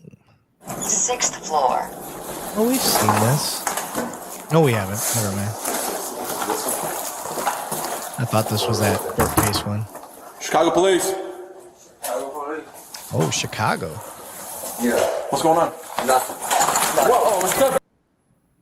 All right, that happened quick. I think officers, when we're at our most vigilant, is in a doorway. Mm-hmm.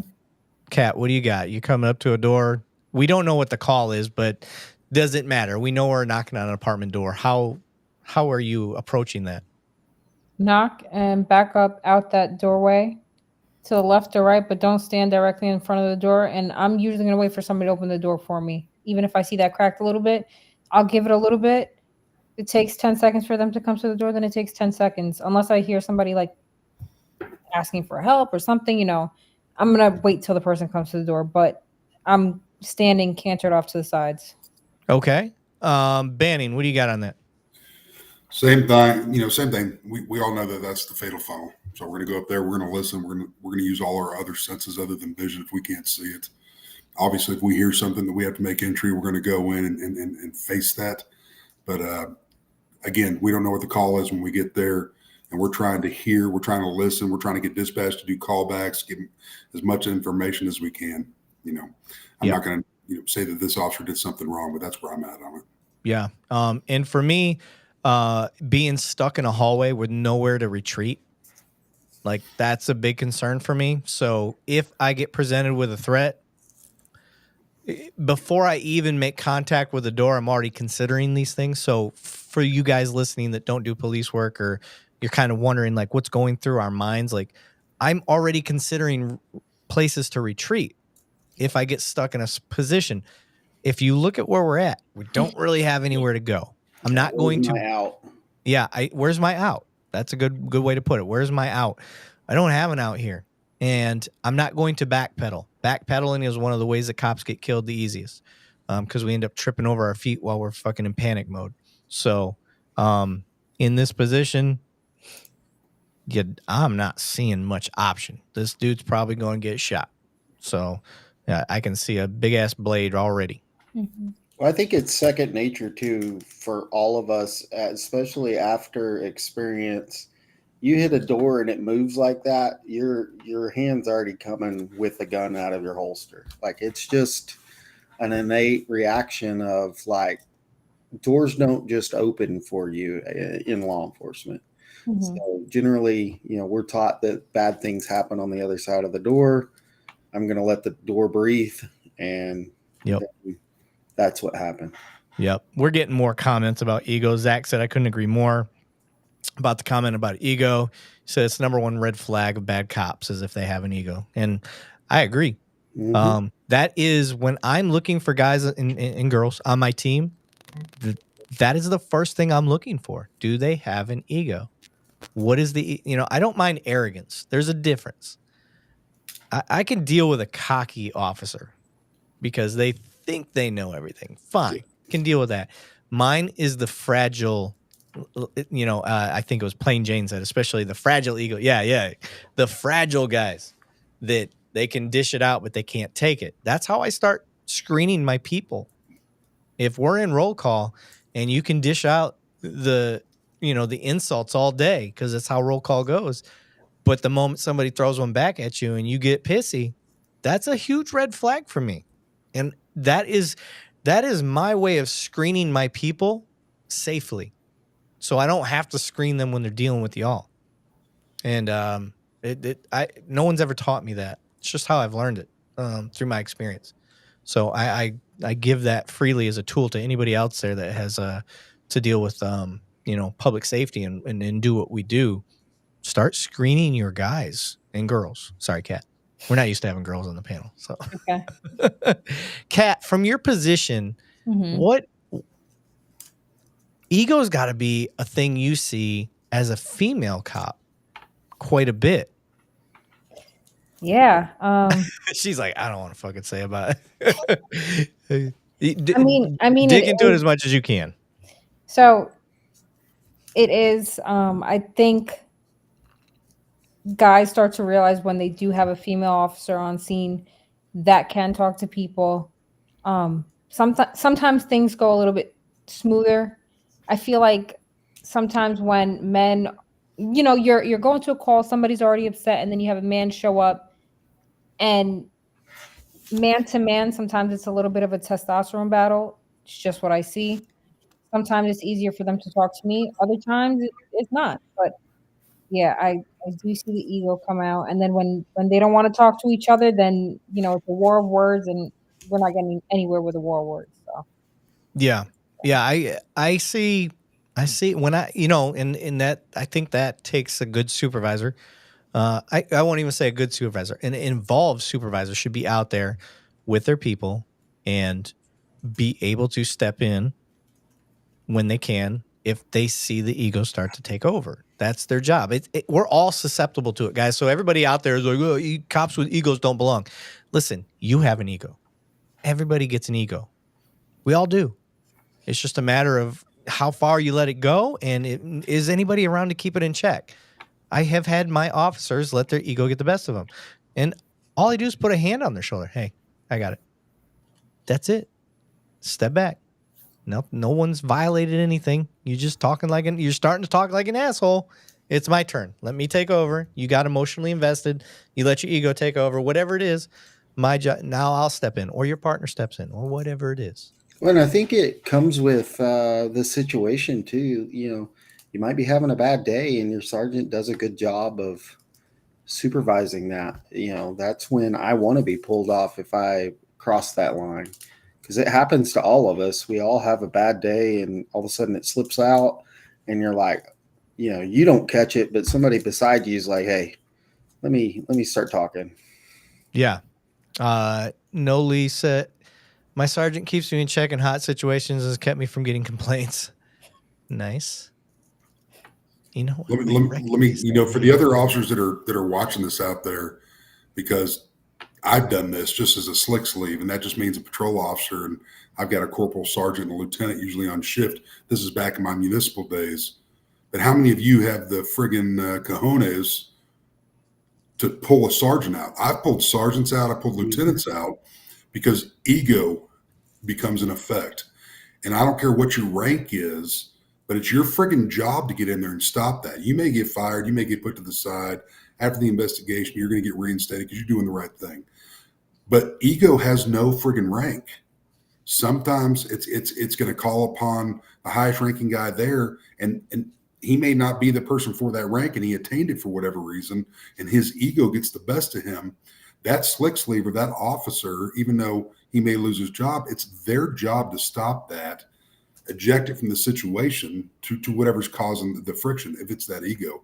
And I've done that. So don't be afraid to do that. I'm going to tell you right now, do not be afraid to stop your supervisor. If you see that ego going in check and it's about to be a force on force situation because of that mouth or that attitude that he's bringing to the scene, get him out of there.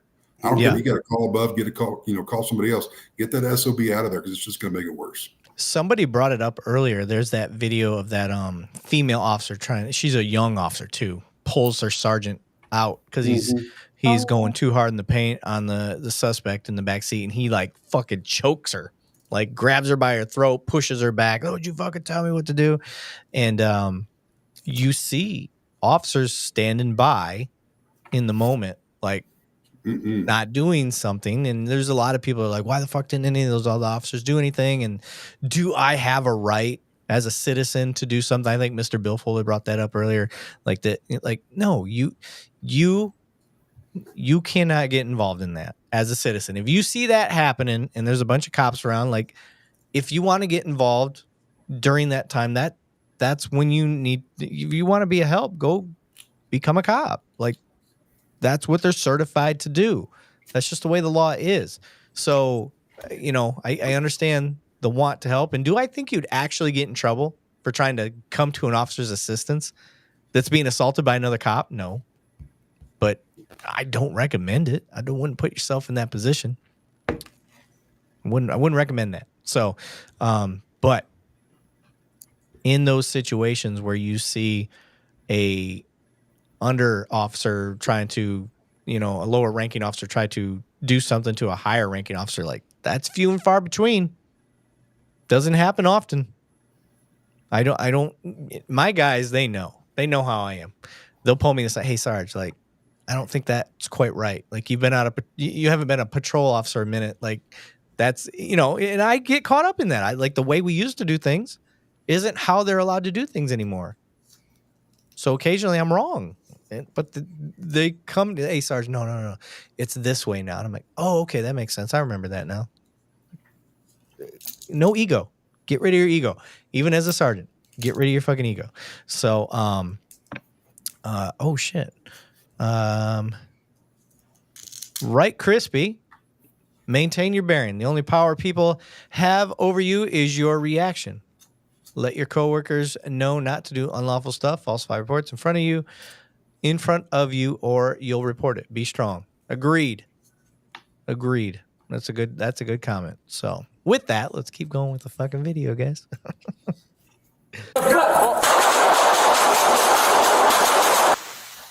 Completely understand. You got that. I consider that suicide by cop. Kat, what do you think?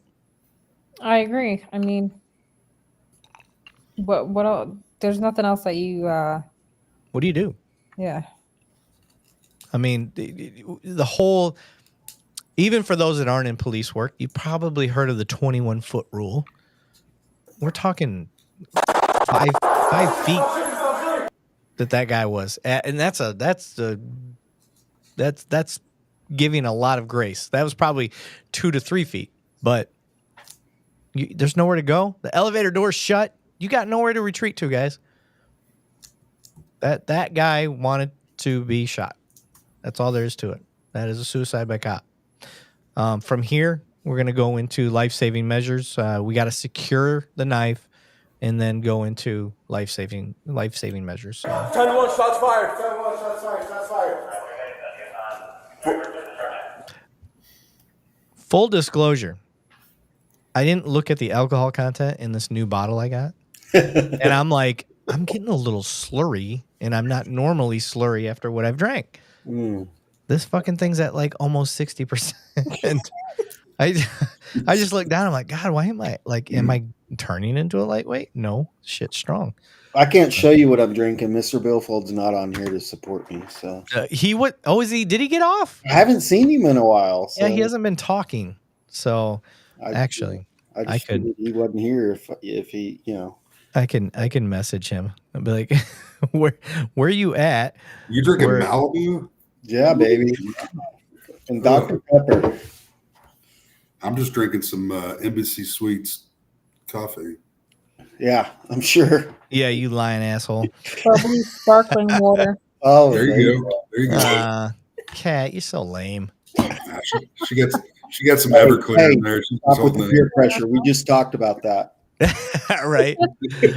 All right. We've got multiple angles on this, so we're gonna watch the next body cam.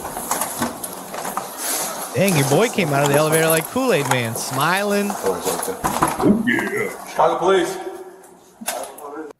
Okay, so him pushing the door open. Banning, is that legal? Can we do that? So the door is already ajar. So there's going to be a lot of comments. I'm not going to. Like I said, I use a different thought process than a lot of officers. I'm going to go up. I'm going to listen. If we got to step back, have dispatch, take that time to make the call. Hey, law enforcement at your door. Come out and speak to law enforcement. Time is on your side at this point before he opened that door. If I'm wrong, I'm wrong. But right now, time's on your side. Oh, listen, find out what's going on. Yep. Tim Owens has brought up a cool question. He said, so I have a question. We just seen this cop unload. I'm guessing 10 rounds into this guy, rightfully, so I get it. But if as a civilian I shoot more than once in the same type of situation, I'm looking at possible prosecution, right? Shut up, cat. Not in Texas, brother. Come down to Texas. You're definitely not looking at prosecution for shooting more than once. I can't speak for other states. I can only tell you about Texas. It's what's reasonable. Did you fire 10 rounds in 2 seconds? That's totally possible, by the way.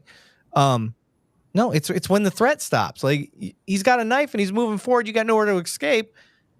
It's very easily to articulate that that's reasonable. So people get hyper focused on the amount of rounds, but they don't shoot guns. They don't understand that you can fire 5 rounds in a second. Some people can fire more than that in a second. That's not even enough time for your brain to process if that first shot did anything. And you owe the person that's charging you with a knife nothing. You owe him nothing to shoot one time to see if it did anything. It goes back to that same thing we were all taught when we went through driver's ed of the reaction to hit the brake. It's the same thing when you're firing a gun. There's still that reaction time of I've got to stop. And it still keeps happening until it stops. And so there is a delay. Yes. Sorry, I was texting Mr. Billfold on Instagram trying to tell him, I'm like, where the hell you at? So somebody said he got mad earlier, so he said he was leaving. I think he gets upset. So he's awesome.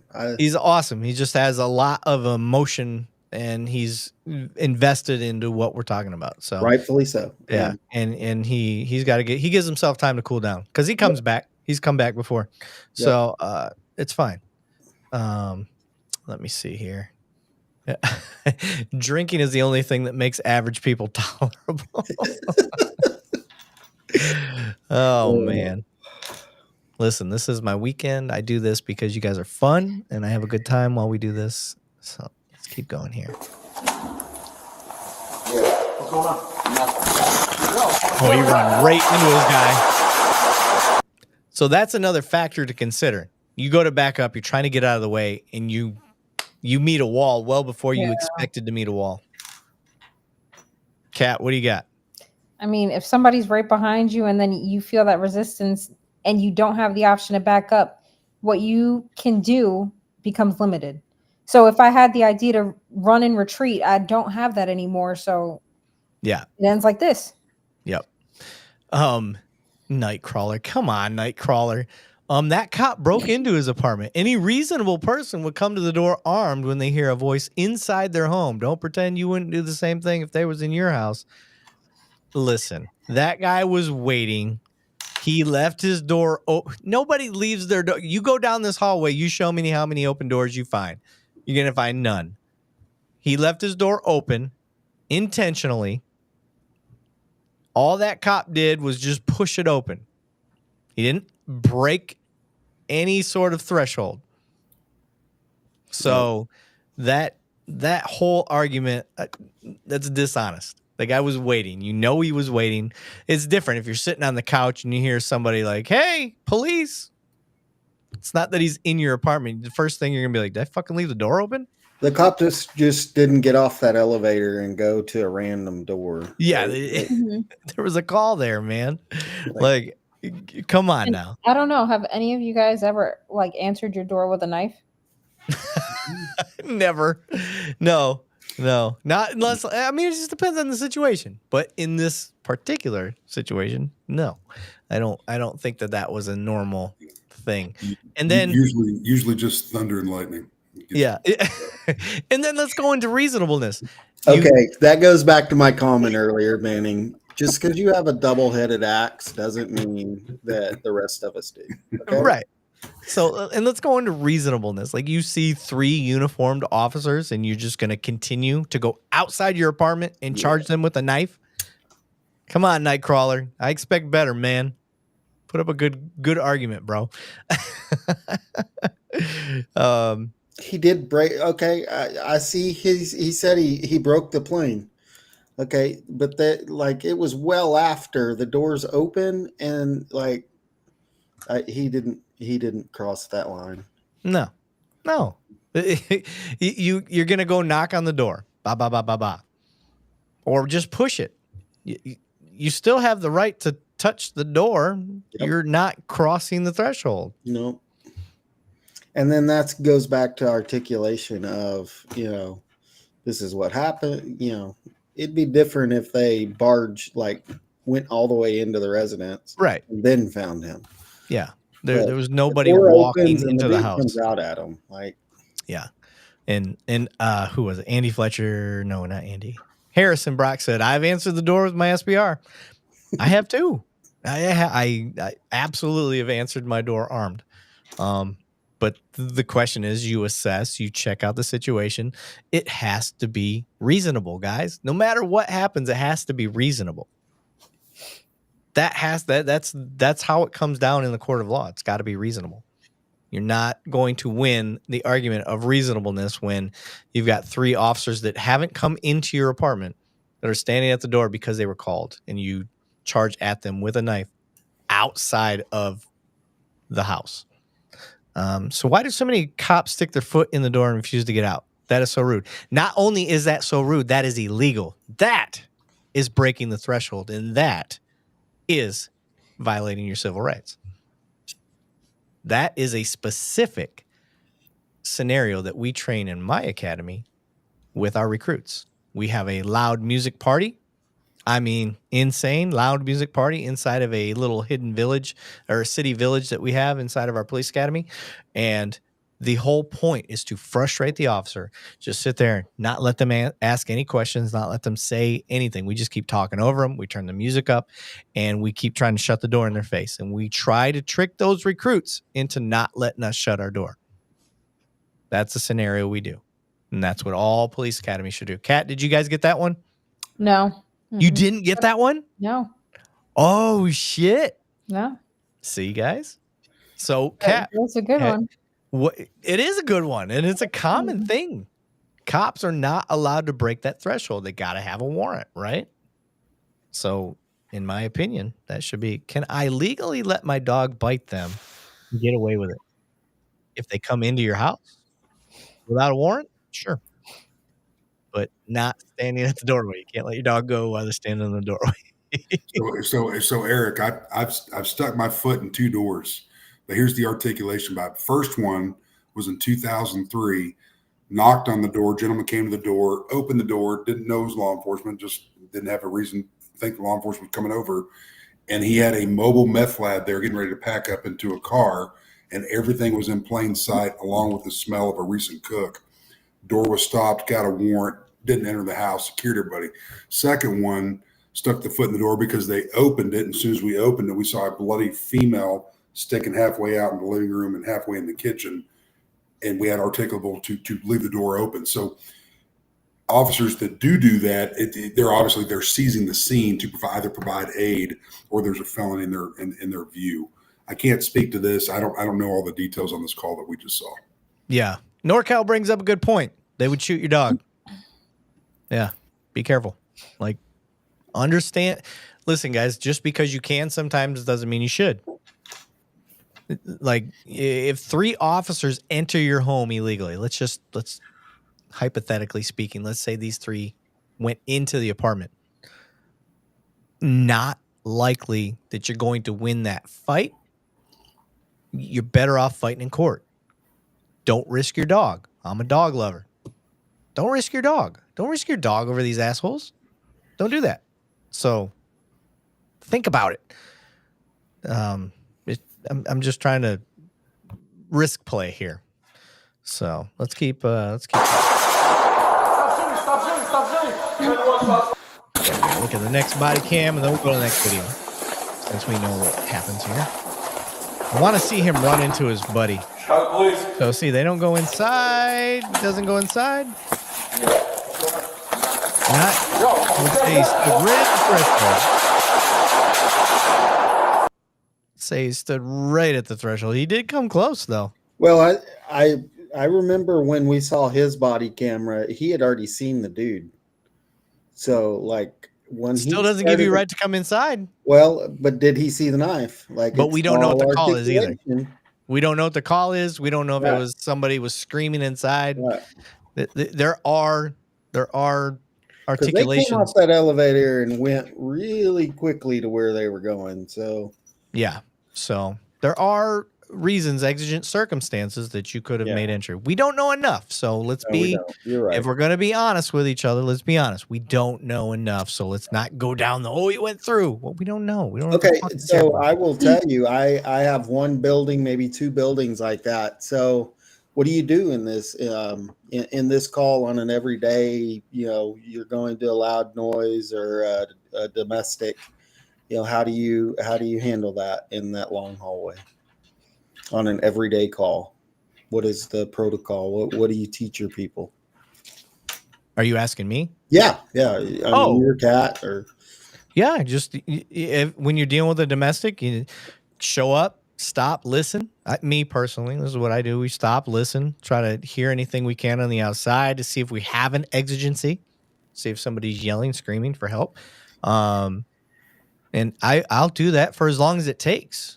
If I don't hear yelling and screaming and it's quiet, I'm just going to stand there and listen for a while. I'm not going to rush it. And then we're going to stay, like Kat was saying earlier, stay out of the fatal funnel and stay off to the side. And then I'm going to knock and announce, hey, I almost said my department. Right. Hey, police, come to the door. It says that muscle memory taking over. Mm-hmm. Come to the door, and then stop and listen and see what we got. But that's how we handle it. We listen. We don't go alone. We make sure we got somebody else with us, and I am going to have my partner more than likely stand on the same side as me. Okay. Because I don't want us to get in a crossfire, and I don't want us to split and run and then have, I want us to be both on the same side. Do you hold the elevator, things like that, or? If I've got the distance and the time and the people. If it's 2 of us and we're in this, like, you're not going to hold that elevator unless you've got something to put in the way. If I've got something to drop, I will. So I don't carry my baton. Full disclosure. If I had my baton, I might drop that down there or have my partner drop their baton there. But I'm speaking as a sergeant. So as a sergeant, I don't carry my baton. And then, listen, guys, in 18 years of law enforcement, I've never used a baton on a person. So anyway, but yeah, might put something in the elevator if I've got that option. I asked that question because, 90% of my stuff is, park at the next house over, that kind of stuff. We don't have. I can think of 2 buildings that are going to be in this scenario. Yeah. I was trying to find, somebody had a ridiculous comment, Nightcrawler.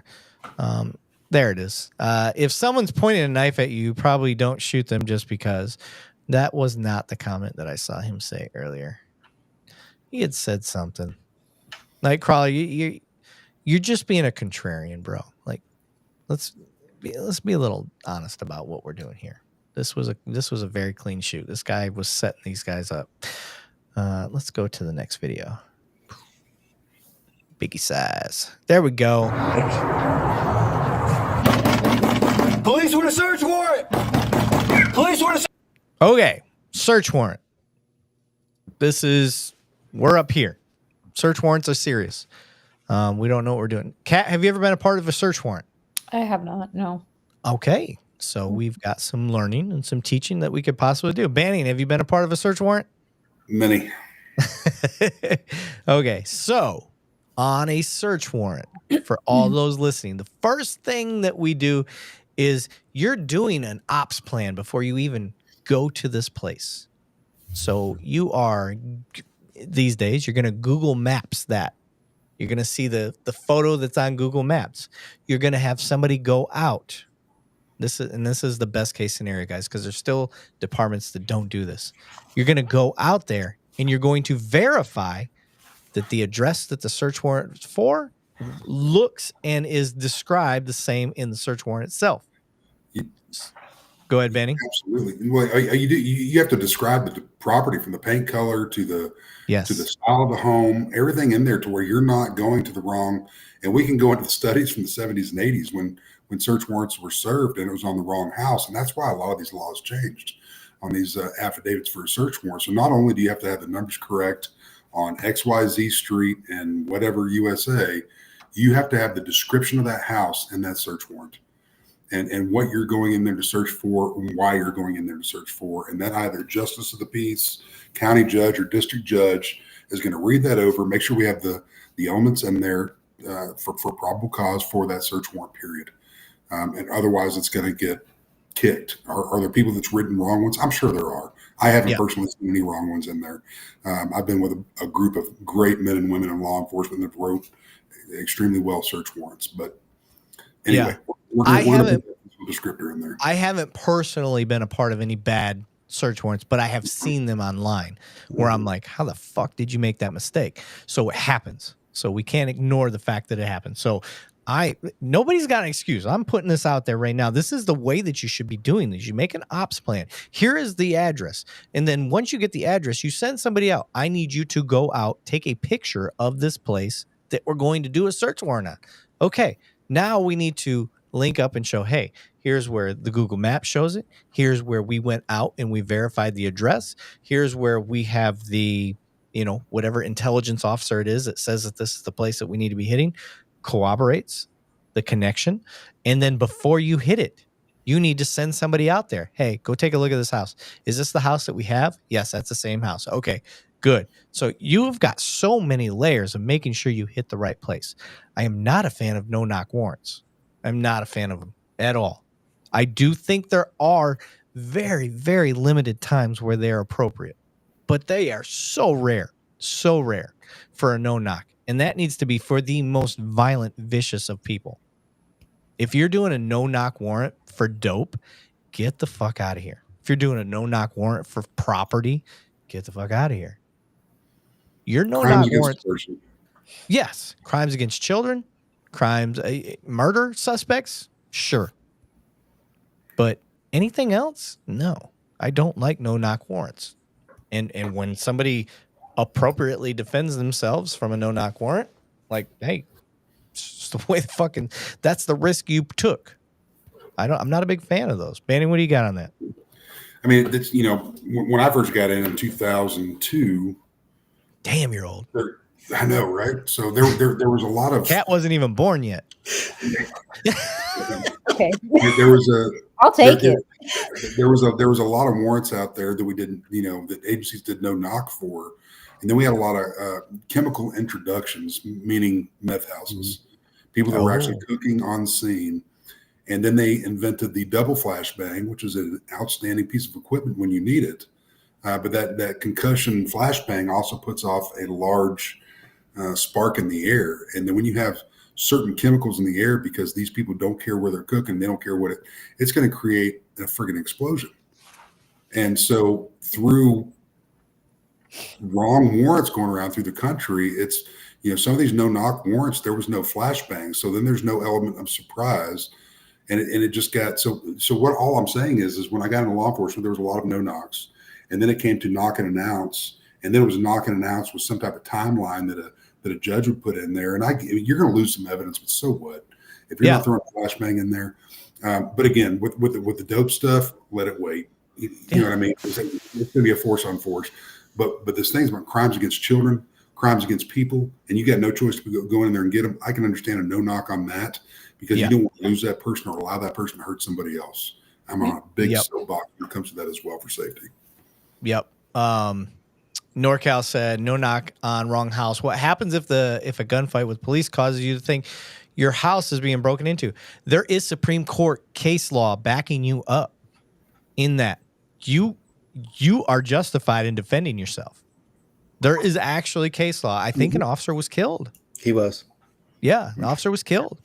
So this is why it's important. But I think that's where it comes back with no knocks is, I mean, we're only doing those like in the extreme, like we know these people have guns. SWAT team is hitting this house. Like, it doesn't really matter if they shoot back at cops because that person is going to jail. Like, we know, like, it's a very violent, like they just robbed a bank. So we're hitting this house for safety of the community. You know, so if they started shooting, there was a reason for us to be there. Yeah. All right, let's keep going with this video, y'all. Search warrant, come to the door. Police with a search warrant, come to the door. Police. Come out. Police department. Okay, so not trying to Monday morning quarterback, but if I open the door, I'm rushing through the door. I'm not standing in the fatal funnel. This is the difference between standard patrol guys and people that have had some sort of tactical training. Patrol officers are not necessarily the best at this. So, and I am not a tactical guru. For anybody wondering, I'm not at all. I've claimed that for a long time. I'm not SWAT cool, not tactical, any of that. However, through my military training and through policing over the last 18 years, I know not to slow go through a door. If I'm going through, I am going through. So let's see what happens from here. You got to make entry and start clearing your corners. The idea is security first, and then we start searching for whatever it is we're searching for. Is that how everybody else has been trained? Kat, I know you haven't done these, but is that how you were trained? So I'm actually a rifle operator as well, so I do know how to make room entries and stuff like that. So. Okay, so can you kind of explain what a rifle operator is? Because where I'm at, we don't have a rifle operator. You're either qualified in your rifle or you're not. So on a situation like this, if you're first on scene and you've got the rifle, you're going to be the first one in. Typically on rooms, you want at least 2 people entry. First person going in, because that's a corner fed door, this person's going, straight to the left down up until he meets the next doorway, essentially, because then he's going to start prying at the next doorway and the other person's going to run straight in.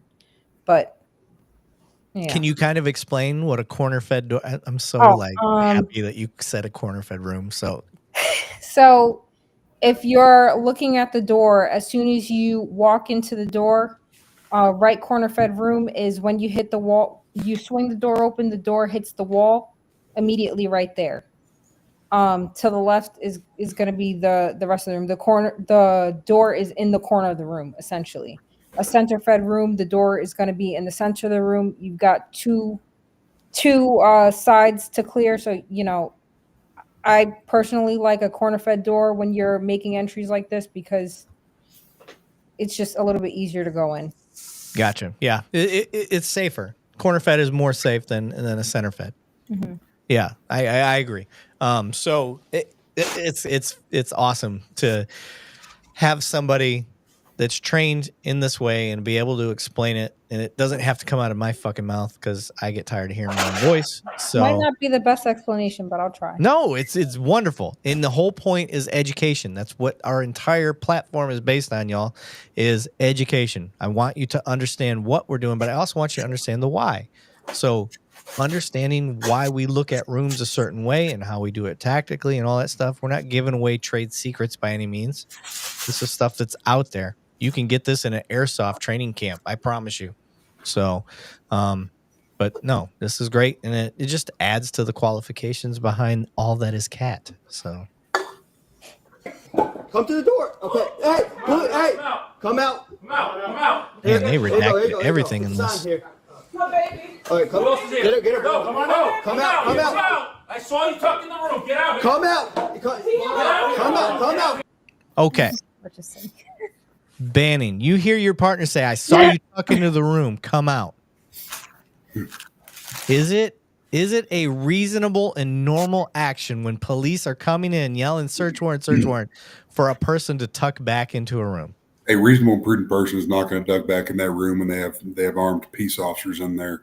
So now we got to look at a tactical approach. How do we do this to where we hopefully nobody does shots fired and nobody gets hurt? So now we're going to come back and hopefully command verbal levels to get that person to come out, as hopefully the senior person that's with us is going to be calling in more manpower for exterior, et cetera. This may turn into a SWAT situation where we have a barricaded person. And if it goes to that amount where nobody else gets hurt, then it goes to that amount. Make time on your side. Don't rush on this and back people out. If you've got everybody out, you can back them out of there and go to command yelling. I hate to use that, but trying to communicate and getting TAC involved if you have access to that, depending on what kind of city or county that you're in. Well, as a double-edged sword, though, I'll throw this at you. What was the first thing I saw when that front door opened? And I see one sitting behind the door in this picture right here. Is we don't know how many kids are in this room. Absolutely. Now, we're taught. Hopefully there's officers communicating with those people out there. If there's somebody in that room and we have to go into that room to protect another person, then that's that. We have to do that. But I'm saying if we know that one person that possibly has a weapon is by himself back there, then obviously we've got to go to a different tactical situation altogether. Right. And the whole tactical situation, all that means is less bodily harm to anybody. And that's what I want the audience to understand is when we say tactical, and it's the most overused word in law enforcement, and it makes me sick on buy your new tactical mirror here and your tactical flashlight this and all I mean by saying that is we got to come up with a proper plan. And that plan should be established before the warrant is served, period. Yep. Yeah, I agree. Sigma brings up a good point. They hear yelling, not what's being yelled. That I can't argue that because us as cops, and this goes again into the fishbowl thing. So officers, if you're listening to this, like, think about it. You've been trained to come in and yell this stuff, and all of the responses you get from the people that are the fake bad guys, they hear and know what you're going to say. Now you're out in the public. These people don't train like you. They don't train these scenarios. It's not every day or ever that they hear somebody, police search warrant, boom, they're in the door. Hey, come out, show your hands. Sigma's fucking right. They don't know what you're saying. That's why it's so important to keep saying, police, come out, police. That is why you have to keep repeating it, saying it, police. You got to keep saying it. I don't know that these guys did. I wasn't paying it again because I've been trained. Mm-hmm. I wasn't paying attention to that part because I'm used to it. So I'm sorry, I said Sigma. NorCal. Good fucking point. No. Oh, this is a new comment. Sorry. This is a new one. Yeah. Yelling at an intense level causes stress, anxiety, confusion. Is that used to intimidate or is that just adrenaline? Adrenaline, 100%. That is not how that's the last thing we want. We don't want anybody amped up.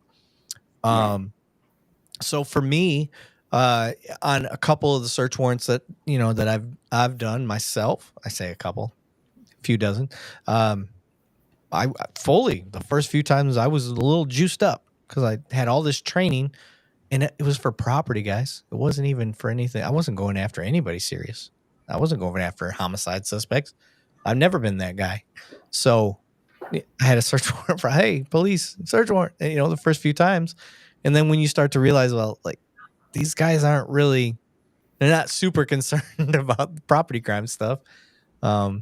You do start to slow yourself down, but you need the experience. You need the reps. And I did start slowing down, started knocking on the door. Hey, Damn, I almost did it again. I almost said my department. Mhm. And I've been doing this a long time. This is fucking beer or drink, whatever this is, whiskey. Shit. Shut up, cat. Didn't say anything. I can reach Just your look at my face. bubbly. She's be drinking her Michael Bublé over there. So anyway, So this is a good point, and in our agency, a lot of times we didn't have the manpower.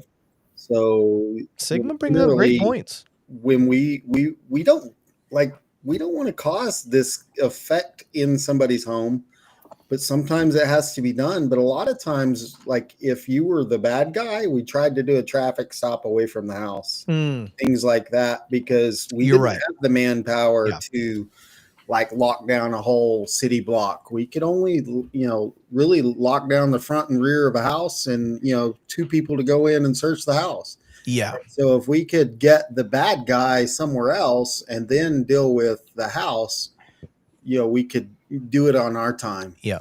So you bring up a good point. I'm not going to say most departments. I'm not going to say some departments. I'm just going to say there's departments that do exactly what Alan said. We try everything we can to not have to do it in your house. And then that's the last resort. And then there's got to be other departments out there that are just like, whatever fucking works. We're just going to go with that. So that may be something that us as law enforcement, if you're law enforcement, you're watching this is something we need to start considering. It is going into the home the last resort. Is it a timing thing? Is there, are we limited to time? So we just had to go to the house like that. Those are things to consider. And I think that's a good point to bring up in court. Like if something does go sideways, like you're liable as a department. Like why did you go to the house? Was there other options? These are things to consider. So Sigma, I'm liking Sigma more and more. Sigma Lord, if you are not following us on Two Cops One Donut on our YouTube channel or all of our other stuff, please do, man. I think you have really good input. I would love for you to follow us. I'm imagining that you're either following us through Matt Thornton, who is also a part of Two Cops One Donut. Please, if you guys are not following Matt Thornton, by the way, please go follow him. Detective Matt Thornton on what is it? YouTube, Instagram, and TikTok. I think those are his 3 major ones. Somebody earlier wanted to know how you were, how they were following us today because he's not on here. Yeah, I'm sorry, guys. Matt is a part of Two Cops One Donut. All of us have networked our stuff together. We all have the same goal, the same mindset, the same thing where we're not trying to create a police echo chamber. We are trying to call out bad cops. We're trying to call out good cops and showcase both. And in the end, we are trying to educate on how to get better. We need you guys in the comments to help us bridge that gap. So that's why we are all together. We are creating this gigantic network. So every cop that you see on our Kat, Alan, Banning, me, Matt, Daniel, we've got possibly another guy, Kenny, joining us. And then we have Josh Deadleg that helps us out occasionally. So all of these guys are either law enforcement or former law enforcement that are just tired of bad cops doing bad cop shit and really excited about sharing good cops doing good cop stuff. So that's why we're here. And we're trying to get people from across that spectrum. Kat has 7 years on. We had Trey earlier. He's our rookie. He's got 3 years on. We want you to get that perspective. He's out in California. Kat's out in New York. You got Banning, who's a country cop, been out there doing deputy work. Alan, also doing country cop stuff from a municipality standpoint. Me, city cop. I've been up in Michigan. I've been military. You got Banning, who's also been military. I'm a military police officer still. So you got just a huge perspective going across the board. And that's what we're trying to share with y'all. So that is why you have Matt. Matt actually shared his YouTube channel, but he couldn't make it tonight because him and Tennille have some shit to handle. Marriage, relationship stuff, family stuff. And he's like, here, use the channel, but he can't make it tonight. So that's what it is, guys. I know you didn't necessarily sign up to follow and see us, but that is where we're going. And we hope that we can kind of win you over. What are you smiling about over there? Chuckles, Banning? I'm just, when you said marriage, all it is babysitting. I don't want them to think there was something negatively. Yeah. So in reference to Yeah. Matt, it was just a baby. I mean, he's just being the man like we all do. Yeah. We have kids, and sometimes you got to step out and go do the daddy duties, which is not technically babysitting because that's your children. Yep. But it's nothing bad. That's all I'm laughing about is how people can twist stuff in their head on. It's just a family time, man. Family time. We all got to do that. Yep. Sigma Lord said, I'm dumping all my body-worn camera footage to show injustice from Gibbstown, New Jersey PD, and oh my God, I don't want to. Gloucester. Oh, okay. Gloucester. Say it again. Gloucester County SWAT. Gloucester County SWAT. Okay. It didn't even have to end bad if they were professional. Okay. And then Jim Miner. I don't think we've highlighted Jim Miner. Every door is different. What's on the other side of the door is always different. Police don't know 100% or what it might be. The caller may have some knowledge of the person and their mental state, but until you are through the door, metamorph. Yep. Yeah, I get what he's. Oh, and if I remember, if I know, I mean, Jim's a retired police chief, if I remember right. Okay. I didn't read his full comment. It doesn't show all the way up here on the screen, but I can see it over here on the side. He said, that door, metamorphic, you don't know what your move will be. I've been in situations with mental issues. Luckily, the police arrived and were able to take this person into custody. Absolutely. I think that's a good point. You never know. You never know what you're going to come into crossing that door. Tim Owens gifted 5 memberships level law questions. Hell yeah, brother. Appreciate it. I'm going to continue with the video here. Okay, you're okay. Show me your head. Show me your foot. What's the problem? Okay. That is an obvious red flag to me when you've got me as a fully uniformed police officer with my gun out and I'm telling you to come out, show me your hands, and you say, what's the problem? What is the problem? And I can't see your other hand. So, for me, I'm not pressing after this. I'm backing. I may be different than most cops. I don't know. I'm not pressing this dude. I'm backing up. He's not acting right. And I'm not going to push through and force a gunfight because I don't know what he's got over there. I'm going to back up, slow everything down. What do you got, Kat? What are you doing here? So with not, having a full conversation with the cop at the door, like, the what are you doing type thing, it feels like he's buying time. And if he's buying time, then he's going to do something silly. So I'm going to back up. Yeah. Okay. So you would back up from that. You wouldn't press forward. And I don't blame any cop that would. If like you were like, no, I'm going to push forward. Like I understand that mentality too. Don't give them time to think. That is another way to think of this. You don't give them time to make, to build up the confidence to do something stupid. That is what some cops will do. Banning, what do you got? Same thing. I mean, it's going back to use that word tactical, right? So if we can keep that person in that room and we can hopefully say that there's nobody else in there with that person that he can hurt. And then let's look at this on how else we can get him out peacefully.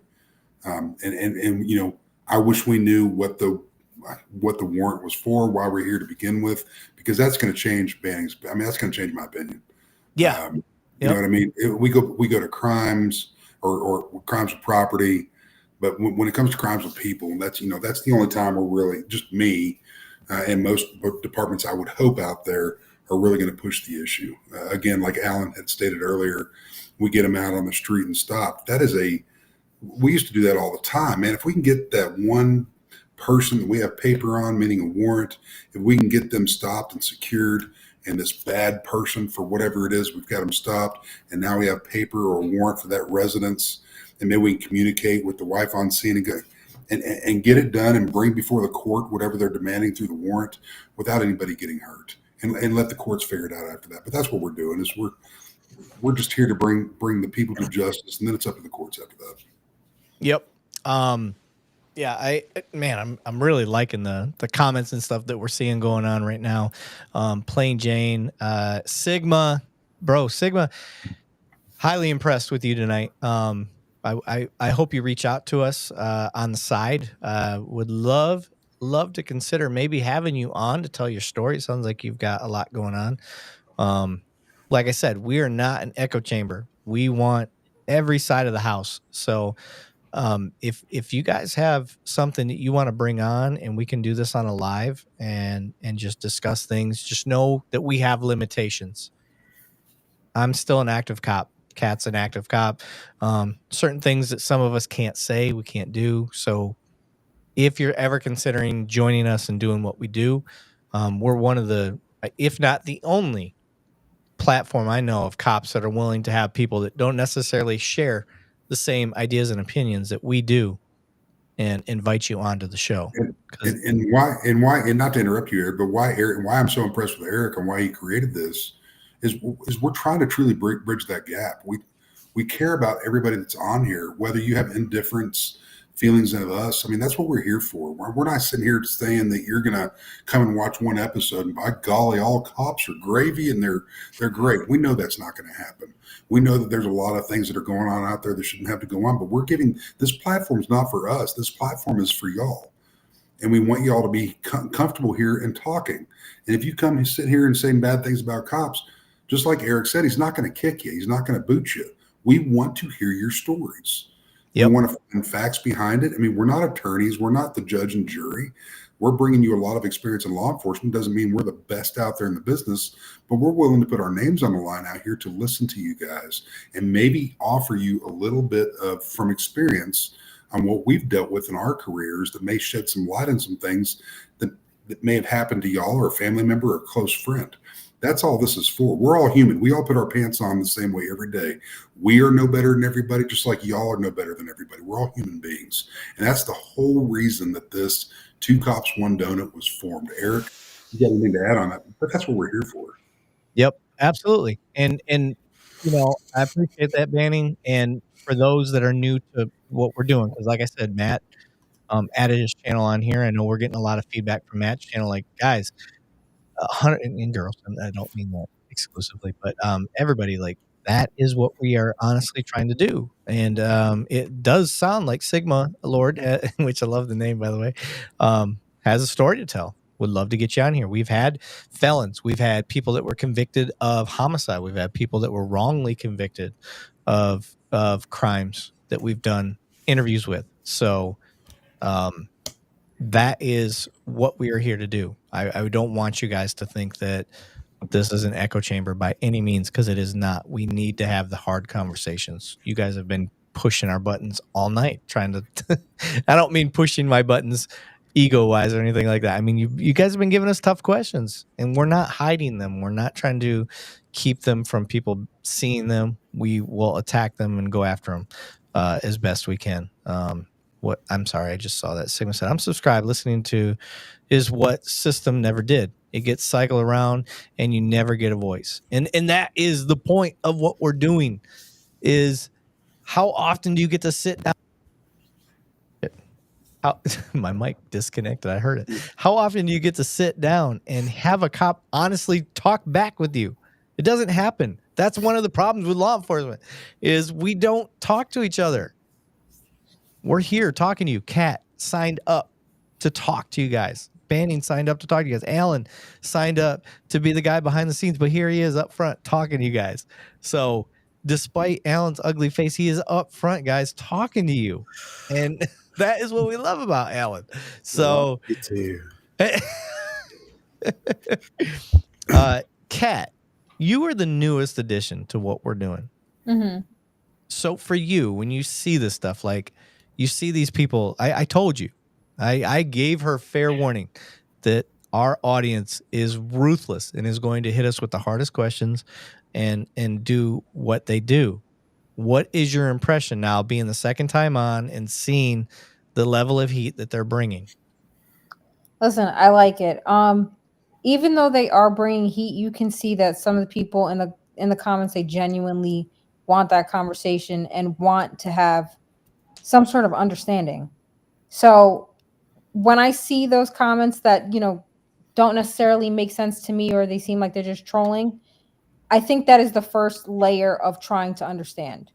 I think that's I don't know, just I don't know how to describe it, but like you're here.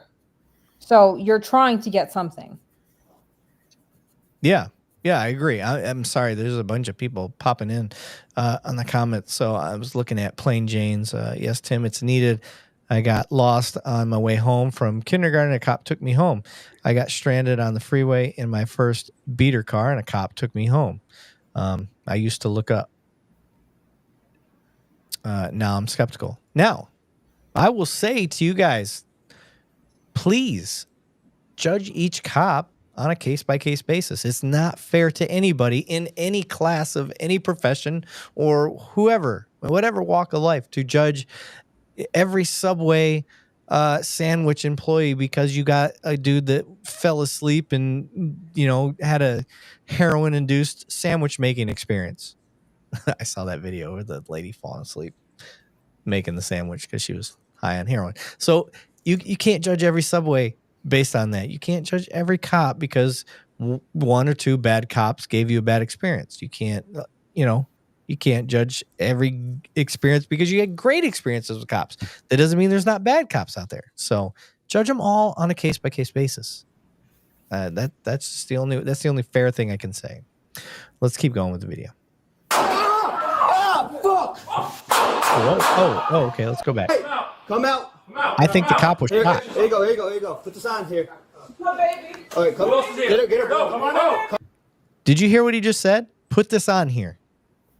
So he's doing a search warrant on this home, and he told this lady to put something on. So she must be either naked or exposed in some way. So he was taking the time to have her put something on. That's a good move. That tells me that this cop's mind wasn't to just come in there and do bad things. Come out. I saw you tucked in the room. Get out here. Come out. Okay, you're okay.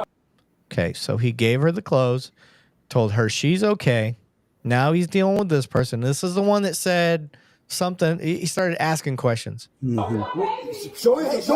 Show me your foot. What's the problem? What's the problem? Boom, and then we heard the shot. Did you hear that, Alan? Yeah. Was it just me? Everybody heard that No, shot? I heard it. Okay. Fuck! So he got shot.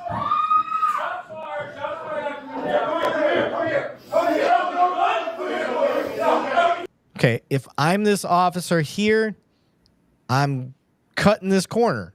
Like, I'm not going to just stay hidden. I'm going to keep my gun. Room. Yeah, it's too small a room. I'm going to keep my gun up, and I'm going to pie this corner and just keep that angle the best I can and wait for a threat to come through that opening.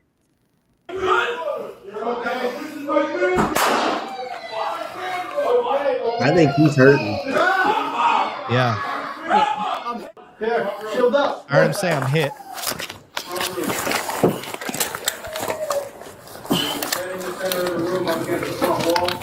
This must be after the fact, because if they had all this, there's no fucking way those other officers should have been pushing through.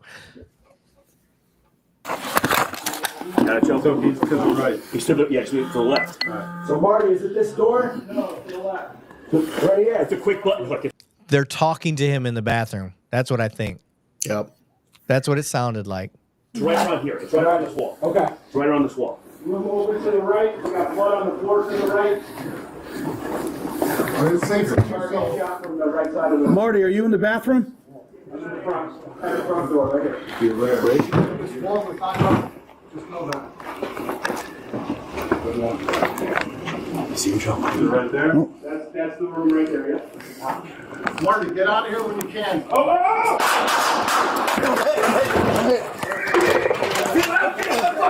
Damn. Get me out and hit. All right. You got the shield. I'm not. Okay. Banning, you go, because I'm going to put my foot in my mouth on this one. You know, when you have the shield, when you have proper training, and I don't know what this department is, and I don't really care what department it is. I'm going to get on my soapbox here for a second. You've got to keep that shield. Go ahead. You have got to go towards danger. And I always go back to the oath. Maybe I took the oath a little bit seriously than some people, but you've got to go towards that danger. You've got an officer in that friggin' bathroom. They can't come out. He's been hit, obviously. We don't know, undetermined on still of what's in that room with that person. You keep that shield up and you go towards danger while yelling commands and get him to come out. But we've already have too much carnage. This you've got to stop it right now. So you've got to get in there and you have to stop that threat. That's what we do. The fear has got to come out of you. And I don't care what classes you got to go through. If you took that oath to become and you put that friggin' badge on your chest, this is part of it. This is what you friggin' signed up for. Hold that friggin' shield up, go in there and eliminate that threat. You have to. See, Yeah. I was gonna play devil's advocate because I'm like, why would he drop the shield and then like retreat like that? And the only thing I could think of is like, were you shot in your knee or what was the deal? I don't know. But then I replayed in my head and like he said, I'm out. I don't know. And that, I think that comes back to training, because when we did the shield class, the shield stays up and it's handed off, Yeah. And so You're the protection for everybody behind you. yeah, It looked like a complete just tap out. So one of the other things that I witnessed, like I heard in this, is just before the original shots, there was "my baby" was said in that. Mhm. So do you have time for your team to rebuild? And I mean, like there's some unknowns that we don't know about where there's a child in this house. And Yeah. But here we are in the house, and the way this house is built, if you look at that bathroom is friggin' drywall. These rounds are going to go right through drywall. I mean, let's think about it. Cover versus concealment. There's no true cover in this house. Yeah. You've got some 2x4s and stuff like that in that wall, but you got drywall. It's time to get that friggin' shield up. You've got 2 or 3 guys in there with long guns.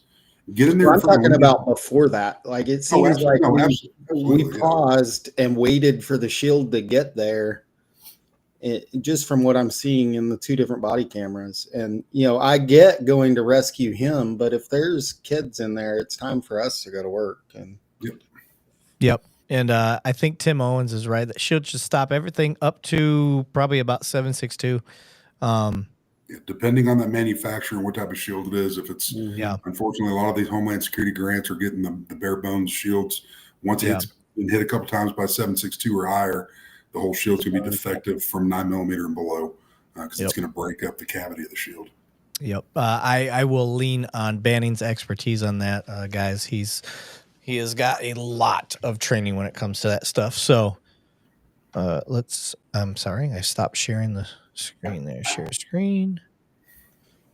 so Banning, in that situation, you're the cop that gets shot in that moment, and you're in the bathroom. What besides protecting the door, say you can't go on, what are you supposed to be doing for yourself? You're doing self-aid. And if somebody can get to you with a shield to do some buddy aid, maybe we can at least get that going and drag that guy out with a shield. Hopefully, with this being a warrant, we've got medics that are a couple blocks down. We're advising them to clear and come up closer so we can dump our buddy, get him in there, get him off so we can get medical care and get our fresh guys up to eliminate that threat. And unfortunately, you have to think about this right now, because now that officer that's hurting there, and I'm looking at him as a brother, but right now he's a distraction of the fact we still have an armed person in here, possibly with children. So therefore, we have got to get him out of the fight to where we can focus on that threat. And I hate to say that, and there's a lot of cops who are going to disagree with that. No, we just got to protect her. Guess what? He got hit. We got to get him the best care that we can, get that shield in there, get him out. But then we've got to go in there and take out that threat. Yep. And do it as methodically as we can. But right now, it's lives are on the line. You have neighbors there. It looks like an apartment complex or possibly a duplex. So you have neighbors. These rounds, I don't care if it's a 9mm, 380, 22, it's going to go right through drywall. So we have got to stop these rounds by taking that threat out. I agree. Let's see how they handle it. Oh, so this is the beginning. This is before they made entry.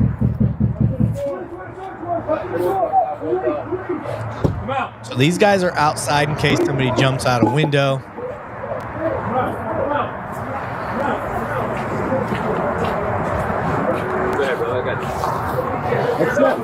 I'm out! I saw you tucked in the room. Get out here! Get out here! Get out here! Out here. Get out here. Go. My baby.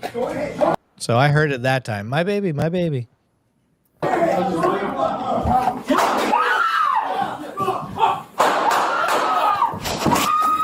fired. Shots fired.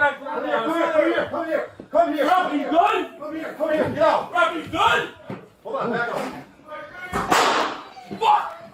Fuck. You can hear the kid. Yep. Rapper! Rapper, where? Stage an ambulance. You go. Get in here. Rapper! Keep talking.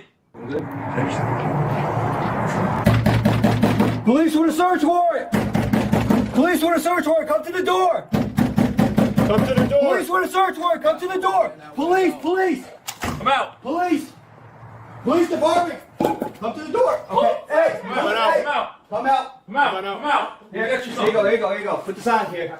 My baby. All right, come on. Aaron, come on out. Come out. Hands up. I saw you tucked in the room. Get out here. Come out. Get out here. Watch out. Get out here. My baby. Okay, you're out here. Go. My baby. Show me your head. Show me your head. Get out.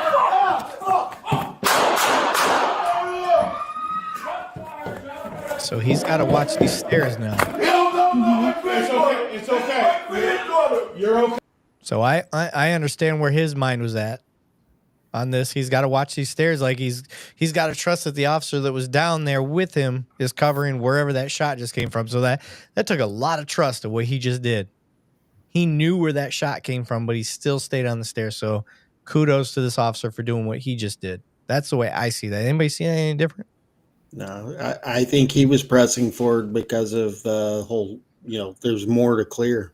Yeah. I mean, he was trying to obviously cover his ass so he didn't get shot in the ass. Right. But he had to watch the steps. That was another threat. Okay, this is my grandma. Stay here.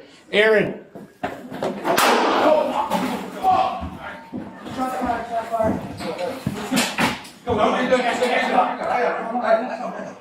So confused on this angle, though. Rob, was that you? I think he came back down. Was that blue shoe in? No, to the left. Right here. It's the front room. It's right around here. It's right around this wall. Yeah. It's right around this wall. Room opens to the right. We got blood on the floor to the right. Target shot from the right side of the room. Marty, are you in the bathroom? I'm in the front, at the front door, right here.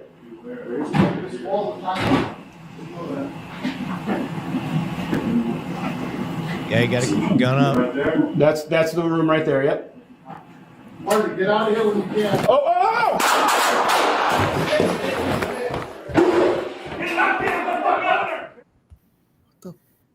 I don't like that move.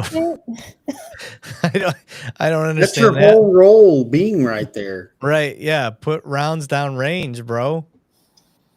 Holy shit. Okay. Look, I'm not gonna morning quarterback. Nope. No, it's a shit sandwich all around. Yeah. It sucks to be there. Unfortunately, without even knowing the PD, they probably executed, horrible word, but served several warrants on this. Right. And didn't have issues and nobody got hurt. And unfortunately, people are human. I'm a human. I've screwed up in law enforcement. I'll be the first one to tell you I've screwed up. I'm not perfect, but we learn from our mistakes. This may have been the first, I hate to say it, real warrant that they've served to where they've gotten forced back on something. And we don't know why that is. Like I said, we don't know the affidavit on this. We don't know the whole reason why they went in. They had, it looks like, a lot of manpower there that were all on firearms, just pistols to begin with, and then the long guns and the shields got drawn into it. My whole thing is, if we have that equipment, and I have a reason to go in somebody's house, we're going to bring that equipment with us. Whether it's a quick react team or whatever you want to call it, that's serving this warrant. If we have that equipment available, we're going to use that in the beginning. So it may narrow it down. It may not stop anything, but at least we brought the equipment in that we can. I'm not going to say your quarterback, just like y'all said, we don't know all the details on this and what the original charges were, why the warrant even got drawn up. So TJ says everybody was scared, and I'll tell you, I've gone in several of these, and if I think scared is like I want to go home at the end of the night, but it's more of a respect. And in this video, there were several people that I don't think they knew what their role was when they went into the room. initially. Like one guy knew he was knocking on the door, and then all of a sudden there was this huge stack in line, and then they were tripping on each other to come back out of the house. And that's one of those things that we would talk about in a warrant is what my role is, what we kind of have there's some unspoken language, but we all know what our next steps are when we go in and file in line. All right, we're gonna get to the next video here. It is only 3 minutes. It's not that long. It usually takes us about 40 fucking minutes to get through a video. Kat, go ahead. It's been real. It's Wednesday and bedtime. Okay. No worries. But thank you for having me. It was awesome. We're not having you, Kat. You're a part of this now. I'm sorry. I'm new to this. You gotta, Yeah. I'll get with the program eventually. I got it. No, I can tell you are loosening up. You are figuring out that everybody gets to speak whenever they fucking want to. And if you got something to say, just handle your business, girl. We'll do. But let people know how they can find you. You guys can find me at up in New York. That's up.in.ny at Instagram and TikTok as well. Hell yeah. Appreciate you being here tonight, Kat. Thanks, you. Kat. Have a good one, guys. All right. Take it easy. All right, guys. We have amazing numbers right now. We got a lot of people on. So we are not. Oh, my God, Alan, you just get uglier the closer you get. So and Banning's getting redder and redder. I mean, that water you're drinking is what is going on. It is. We'll call it Texas water. Texas water. You're drinking that Texas water tonight. Right. And I and Alan are sporting some of the classiest of. Oh, you son of a bitch! I want that shirt. We're sporting some retro rifle tonight, guys. And retro rifle just took out another loan to make Banning one. Yeah, right. So you guys don't know this yet, but officially we have been in contact with Retro Rifle's owner, and they are going to be what we would call a casual and relaxed sponsorship of the podcast. They're going to provide uniform shirts for the rest of us, and we're not going to complain about that. So very cool. So shout out to Retro Rifle. Guys, please, if you want a Hawaiian shirt that has some sort of hidden gun on it, just to kind of make it a Hawaiian shirt a little more manly, check out Retro Rifle. That's what we are being sponsored by. So we're going to be adding them to the website, and the rest of us will be all decked out in Retro Rifle here to start. But I am going to get to this next video. Let's see here. And there. Oh, that's not the right one. Where's it? There it is. Okay, share. Just trying to find it. And biggie size, and go. Man, you should be coming up to 10 mile now. Careful, coming up to 10 mile. All right, we're in a pursuit. So, in regular tradition with this show, we're in a pursuit. So, things to consider: road conditions, time of day, traffic. How much traffic is there? We are in what I would call a residential neighborhood right now. So for me, I am not a fan of pursuits, guys. That's just me. Not a fan of them. Unless this guy's wanted for killing somebody or seriously injuring a child or whatever. If it's just a traffic violation, I'm not a fan of chasing people. That is 18 years of experience. I don't want any innocent person hurt over some bullshit, over some basic offense. Alan, what do you got? No, I completely agree. I think there's a time and a place for them, but with all the technology we have today, it's so easy to catch them later. Yep, I agree. So we're gonna keep going here. One radio, I got him. We are on Forest View right now, coming up the beach. So right now you're calling out direction of travel, speed. Traffic. One radio, we cracked out. Going to be northbound beach from Forest View. So as I'm coming up to a wrecked out vehicle, there's some. This is where every officer's a little different. How are you going to handle it? For me, I'm going to stay behind the car. That's me. I'm going to stay behind the car. This guy's angle here, I'm not mad at it. It's just not my style. Banning, what do you got? You're muted, dumbass. He's just look at him talking to nothing because he's retarded. He's laughing. I am a dumbass because I forgot. There he goes. So learning. 100% with Eric. I mean, I'm going to stay behind the car if I can, just because it's going to provide a little bit better cover just from this situation. Plus, with these other houses, I think I think stupid thoughts all the time on Crossfire, even when I'm not in law enforcement anymore. So you just got to you've got to do it as safe as you can, and sometimes you got to make that split second decision. Yep. I'm sorry, Mama G. Hold on a second, Al. I didn't see what her question was. I must have missed it. So I don't want her to think that we. Did you find it? Okay. Would LEOs be held accountable at all if innocents were killed or maimed? Absolutely. Absolutely. 100%. Yeah. 100%. Yes, ma'am. So I'm sorry. I apologize. Like, listen, guys, don't take it personal if we don't see it. You got to understand we're trying to run a video. It all comes down to me. So if you want to blame anybody, it's my fault. I'm trying to run the videos, talk, chat, do all that stuff at the same time. This is why we like to have Alan behind the scenes, but he's in a position where he can't do that tonight. So it is my fault, 100%. So I apologize. Mama G, you know better, by the way. You've been on here long enough. You know I ain't ignoring your shit. Come on, girl. So let's keep going. Booyah. Booyoy. Booyo. I stand with Blue. Listen, I appreciate that sentiment. I just don't want you to stand with Blue arbitrarily. I don't want you to just do it as a generality. Fucking smoke wagon got me. Can't say words. I like the mindset. I like that you are for police. Just don't be for police just to be for police, because there's some bad cops out there. Mm-hmm.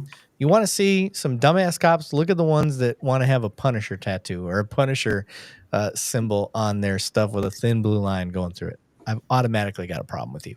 So I just put that out there. Let's keep going. Where are you going, buddy? Running with a pistol on him, running with a gun on him. Oh, so he sees a gun. Okay. I like that he kept moving. That's actually a pretty slick move. What do you got, Banning? Same thing. I mean, if he sees something and if he's still in that car, get it to moving. Don't jump out. If he's gonna, I'm known for, if they're gonna start running on foot and I can fit a friggin' Tahoe through it, I'm gonna follow them in a friggin' Tahoe until they get tired. Right? There's nothing wrong with it. Sigma Lord said the issue is that it's convenient to place all accountability on a single person, though there may be more that are not held accountable as a result. I fucking fully agree, sir. It drives me insane that they want to blame a single officer when it goes back to training at a department. And they didn't even investigate the training part. Like, this is how you train this guy. How can you blame him for following the way that the training went? And then who approved this training? We got to, it looked like he was like floating in space. How do you go to that training that was approved? Who approved that fucking training? Like, how did these are the things that frustrate me as an officer. So let's keep going. Running with a gun on him. Oh, look at your boys getting some. Nobody's coming in wailing. Things to notice, guys. Like, listen, I know we like to point out bad that cops do, but let's point out when they do really good. You had a guy that was running with a gun. I didn't hear anything anyway.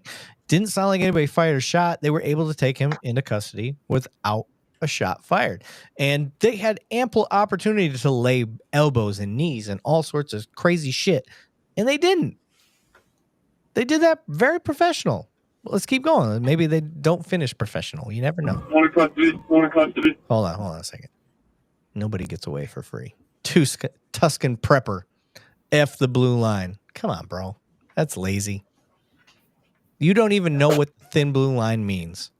You don't even know. Because guess what? It means different things to different officers. And I've explained it many times on the show before. And I'm going to explain it to you again because I'm drunk and I want to tell you. So this is what Banning's laughing. This is what the thin blue line is to me.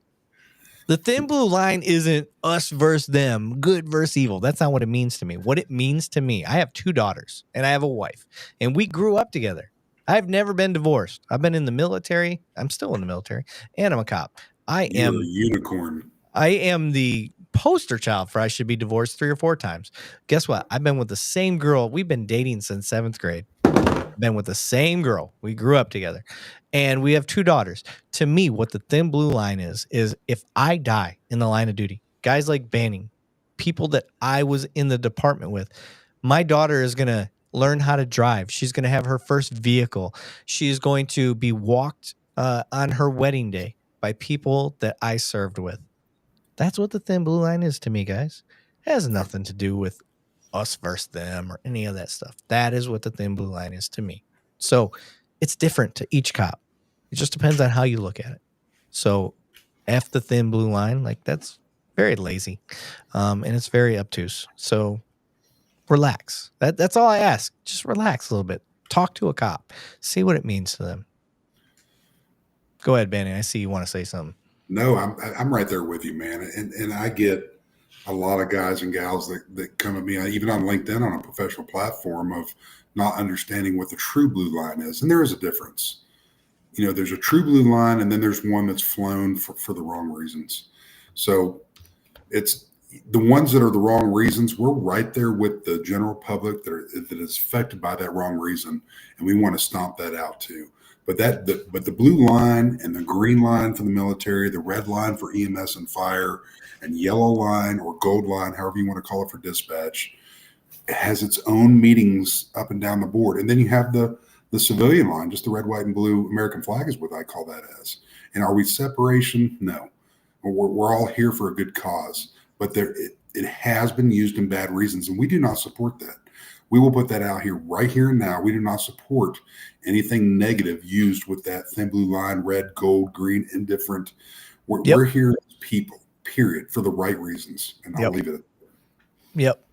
Guys, 100%. Like, you're going to hear us say some dumb shit.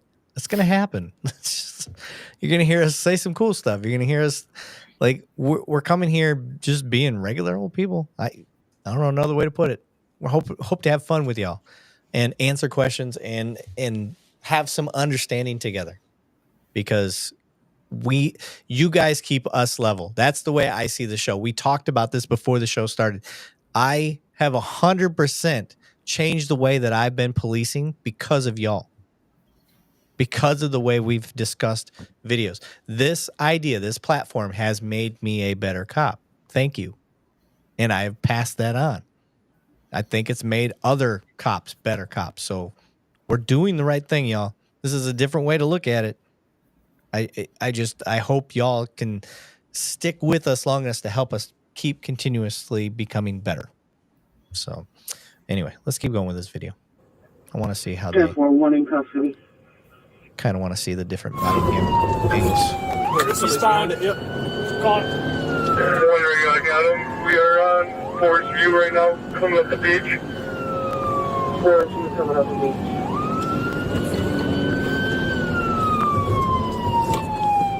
Going to be northbound beach from Forest View. He's got. Okay. Crashed out. Oh yeah, hit him. Oh, he got him. I would have done the same thing. He's got it like an AR, dude. Put the gun on him. Running with the gun on him. That's some good discipline. Those cops are fucking. That needs to be praised. Your boy is running with an AR. Holy shit.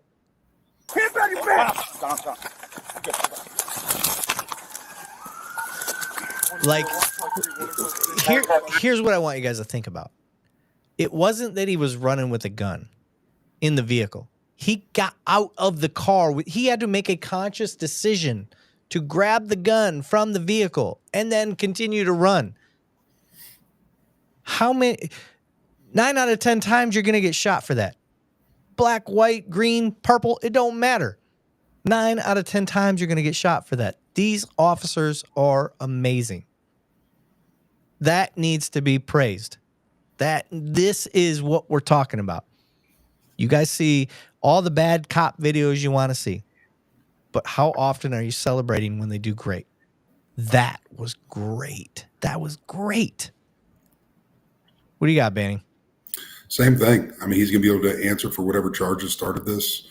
He's he may get a little bit of bruised and battered, just like law enforcement does every day, just like other people do every day. And he's going to be able to go before a judge. I mean, right now, where he's about to be transported, and he's going to be put in a holding cell, and probably tomorrow morning or later on this evening, a judge is going to come arraign him, and then the court process starts, and these guys are already going to other calls. Yeah. I mean, if you look at the big picture of that, I mean, that's what it is. Yep. And I love all the, like, this is what makes me happy, guys. You give us shit. You put us to the fire. And when I say you give us shit, I don't mean that you're being mean to us. I mean, you're giving us tough questions, and you're holding us accountable. That's what we like. That's what we want. Because I will outright, sometimes I'll privately message Banning or somebody else. I'm like, I don't know how to fucking answer this question. Yep. Like, this is a good question. I don't know how to handle it. And it's not because I'm trying to weasel out of it. It's just we try to answer this from our heart and our training, heart being number one.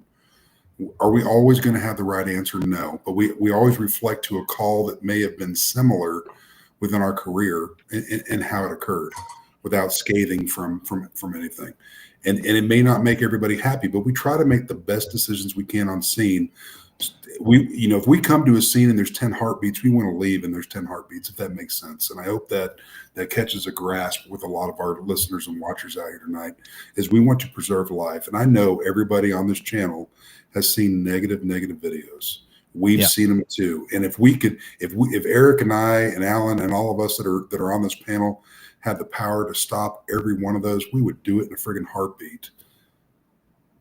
However, we don't. And that's why we bring this together. So Banning froze. he froze and he's back. You there, Banning? Hello. He's having a little that couldn't have paused at the best moment. Like, it was the perfect moment for it to pause for effect. You still there, Banning? No, am I? Can't hear him. Yep, now you're there. Okay. So, yes, to back up what Banning said, this is one of the only, if not the only, platforms you are going to find where y'all get to participate, say your piece. We're going to try to address it the best that we can, and that good luck finding another one. So, and we'll even highlight people like this guy right here. Or girl, Josephine Pisculi. Many innocent people are killed and locked up because of criminal lying cops with a K. So it's even more serious. That's very vague in general. I can't really have people been locked up because of lying cops. Yes, I've actually had them on and interviewed them. I've had people that have been success stories of the Innocence Project, such as Derek Hamilton. I had him on the show. He was on Joe Rogan. We interviewed him. He was falsely convicted, exonerated for homicide from a corrupt, I think it was NYPD detective, that I think about 27 of his cases ended up being looked into because of this one case. And it turns out he'd possibly wrongly convicted 27 other people for homicide. So I don't disagree with what you're saying. My problem is, Josephine, are you coming here open and honestly to have objective discussion? Is that like, or are you just coming here just to try to be an asshole? That's the difference. If you're here just to be an asshole, and only you know that answer, like, this ain't the place for you. But if you're here to have the tough questions, ask us, hold us to the fire, we will answer. We are here for that. That's what we're here for. If I don't have the right answer, I'm sorry. I'm going to be honest. So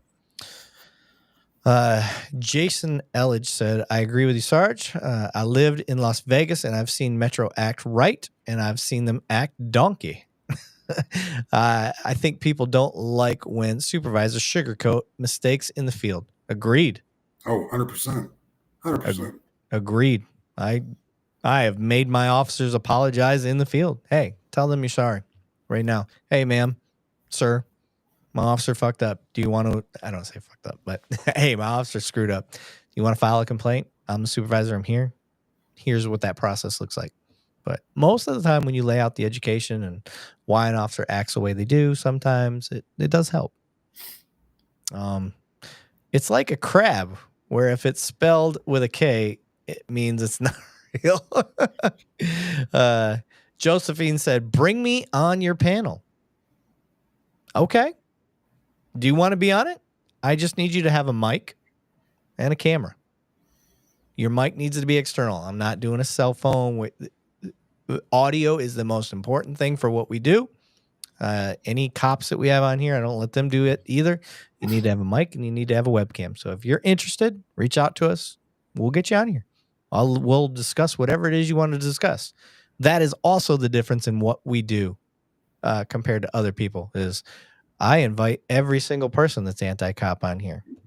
Nobody has taken that yet, except for my guys that were wrongly convicted. It's not that they were anti-cop. They just wanted to share their experience. So let's keep going here. Let's go to the next video. That was a great video.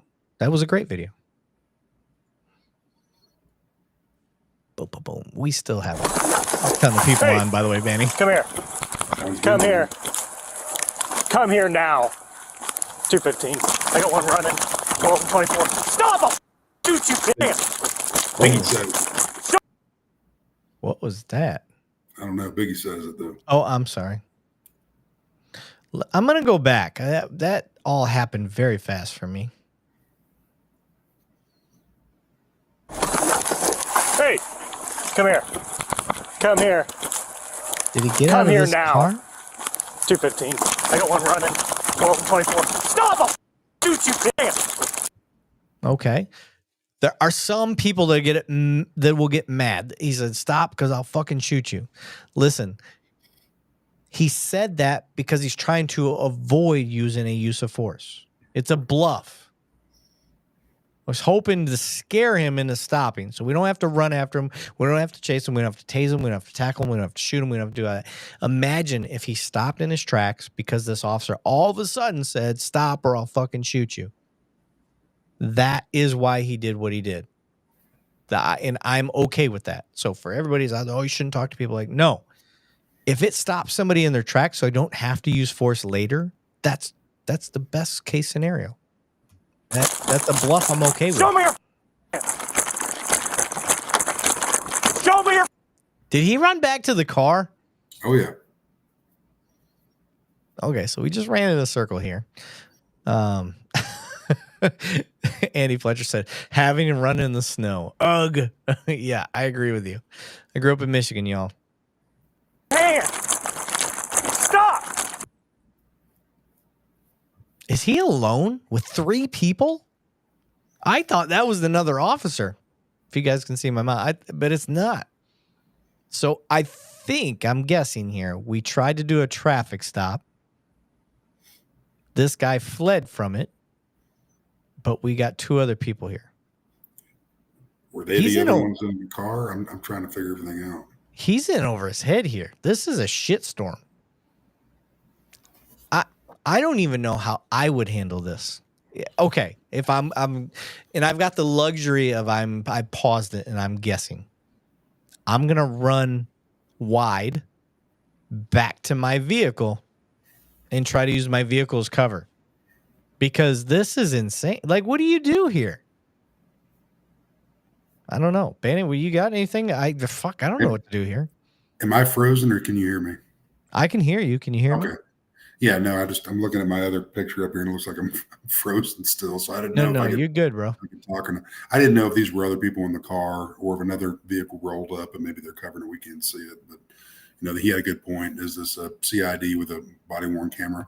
We don't know. We're watching this video for the first time, just like y'all are. Yeah. Harrison Brock said, Eric, what would you do if one of your LEOs told you to saying sorry to somebody? But okay. Whether or not they say sorry really makes no difference to me. If they fucked up and the person wants to press the issue, if the citizen says, no, this ain't right, I want you to do something, I'm going to do something. I'm going to write them up. I'm going to do whatever. And depending on their history, depends on the level that's going to be. It really has no difference if they do it or not, because they could say that they're sorry, but the person still wants something done. Hey, my guy's going to apologize to you. Cool. Okay, here he is. He apologized. Okay, go away. I'm going to make my guy go away because I don't want him around. I don't want the person to feel obligated to say no in front of him. This is how I handle things. So once my guy's long gone, I'm going to say, listen, they're gone. They're out handling calls now. Do you want to push this any farther? Do you want to make a complaint? And that's how I'm going to handle it. Because it makes no difference what I want. It's you. Do you want to file a complaint? And then now it's on that person. More often than not, I can say 100% of the time, anytime that I have come up to a person that I've witnessed one of my officers be rude or whatever, not handle it the right way, I've come up and told my officer, hey, you need to go over there and you need to apologize and you need to tell them why you said what you said. Because oftentimes they don't realize it. But when you explain why you did what you did, that helps. So then once my officer does that, all right, go away. I'll make them leave the scene completely. Hey, ma'am, sir, my officer's gone. Do you want to file a complaint on them? If you do, I understand, and I'll make that happen. 100% of the time, they're like, no, I didn't look at it the way that he said, so no, I don't want to do that. That's why I do what I do. So I hope that answers your question. Sorry. Let me keep playing here. I don't know what I do here, guys. The driver's your concern. Oh. Get out of the car. Damn. Get out of the car. Oh, shoot. I'm not going to lie. I don't know that I've ever been able to draw a baton that quick. That was pretty quick. For you, Banning? I have on a couple instances, but I mean, it wouldn't be this. But again, I don't know what all started this. I mean, that's the whole thing with these videos, guys, is we don't know the beginning. Yeah. It would help everybody in the whole picture if we knew the entire circumstances here, but we're trying to guess on what's available on YouTube. Yeah. So what is unique about what we're doing, guys? We don't know any of the details. We don't read into them. We don't know nothing. We are talking out of our ass based on what we see. That is what is the biggest difference about what we're doing as cops. Cops will not discuss anything based simply on what they see. And that is one of the biggest frustrations to me as a cop. I can give you some sort of feedback based on what I'm watching without the whole picture, with the caveat of saying I don't know the whole picture. Listen, based on what I see. Now, if I get new information, I will change my opinion. And that is why we do what we do. But if you guys are going to make a judgment by the videos that you're seeing, why can't we help out? Why can't we give a law enforcement perspective based on the same shit you guys see? That's the difference. So, just looking at the comments, Andy Fletcher said, with the distance and the snow, that's a scary situation. Plain Jane said, no traffic stops for petty infractions, no victim, no crime. Just depends. So like in this situation, I don't know. We don't know what the stop was for. We don't even know if this was a traffic stop.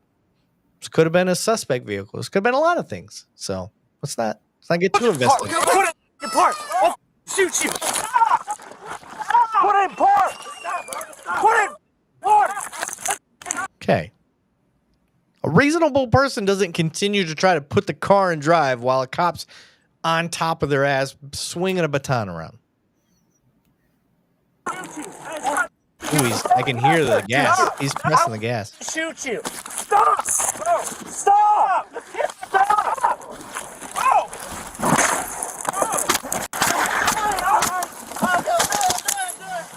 Shots fired. 215 shots fired. Okay. We've had this discussion. Creating your own exigency. There's no reason for it, but again, try not to quarterback here, but just not how Banning operates. So it's not how I operate. If he starts taking off, I'm backing out. Yep. I am not going to take somebody's life simply because they're trying to get away. Hey, just for shits and grins, pull up the details on this once we're done, and okay, what else is police activity added to this that we may help. Yeah, I will. So yeah, I will say this is not how I would have handled it. As soon as he started to try to drive off, I'm backing off myself. I can hear him pressing. As soon as that car starts to move, I'm backing out. Like, try to get him out. I get it. But no, unless this guy's wanted for something heinous, guys. But we don't know that yet.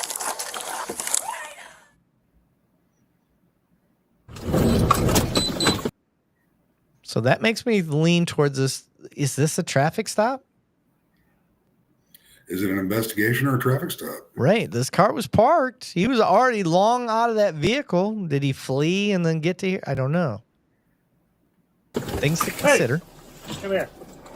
Come here now. Okay, so he's really got no excuse. This is a fully uniformed police officer. It's a fully marked police unit. You know you're supposed to stop. He runs from him. Okay, fair enough.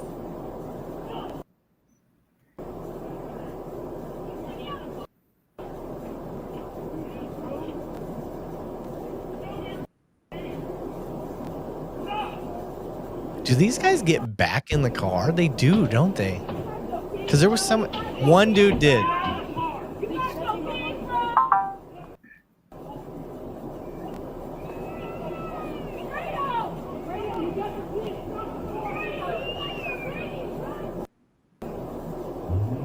So they're trying to get the kid out.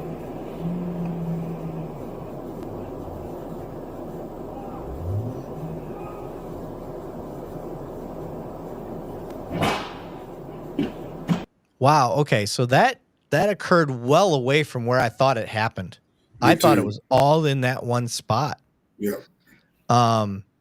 So there was a kid in the car, and you could hear them saying the kid or something like that. Oh, I don't know now. My thought process has kind of changed. Like, now you got, if I let him flee, now I'm letting a kid knowingly being endangered, because who knows what he's going to do when he runs in this car. Did the cop know that there was a kid in there? So this isn't necessarily just being scared for your safety, your personal safety. This is in protection of a third party, a child. Yep. Ooh. I don't know. This is why we don't Monday morning quarterback. I can't say yes or no in this situation, y'all. What do y'all think in the comments? Now that there's a kid involved, what do you think? Plain Jane said, "What? I wasn't necessarily talking about the video. I'm talking about rolling stop with no." Oh, I'm sorry. It's probably not what she meant to talk about here. So the guy did not run back to the car. Where's backup suspect? Yeah, where is? Don't know. Where is backup? We don't know what we're dealing with. Might be 3 guys on duty today, and the next guy is 15 minutes away. We don't know. I wish my backup was 15 minutes away. Guys, I'm going to give you 100% Lavigne right now. I don't know on this one. This one is tough. It is a tough call. There's a kid in the car. He's obviously willing to run in the vehicle with the child in the car. I don't know if it's a baby or what, but it's a child. I don't know. I definitely retract my, backing off and not doing anything. If it had just been him and another adult, then yes, I would have backed out. But there's a kid in the car. You can't. You can't retreat on that.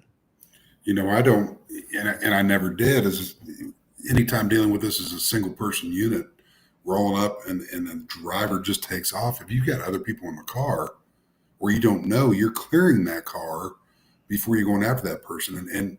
And what probable cause do we have to go after that person? That's what I want to know, if there's something in the comments to where maybe something was known. This was a 911 call on something else.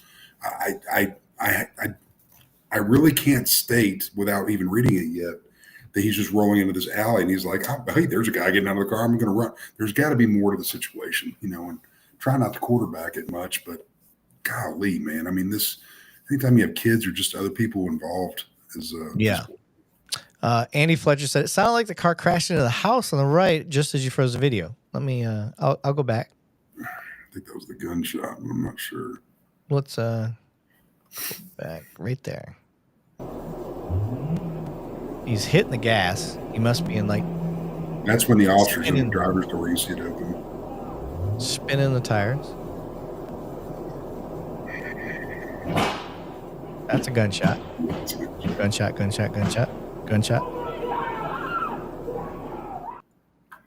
And I believe that's the end of it. Yeah, that's the end of it. So let's check out those details. Yeah, we're going to go to the details on this one. We don't do this, but I'm going to read it.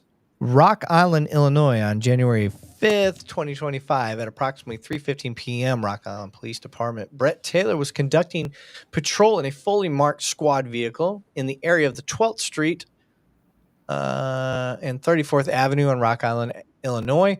Officer Taylor noticed a maroon 2013 Ford Fusion traveling northbound towards his squad car, then immediately turned left into an alley. He noted that the windows were heavily tinted, but believed he saw two male subjects in the front seat.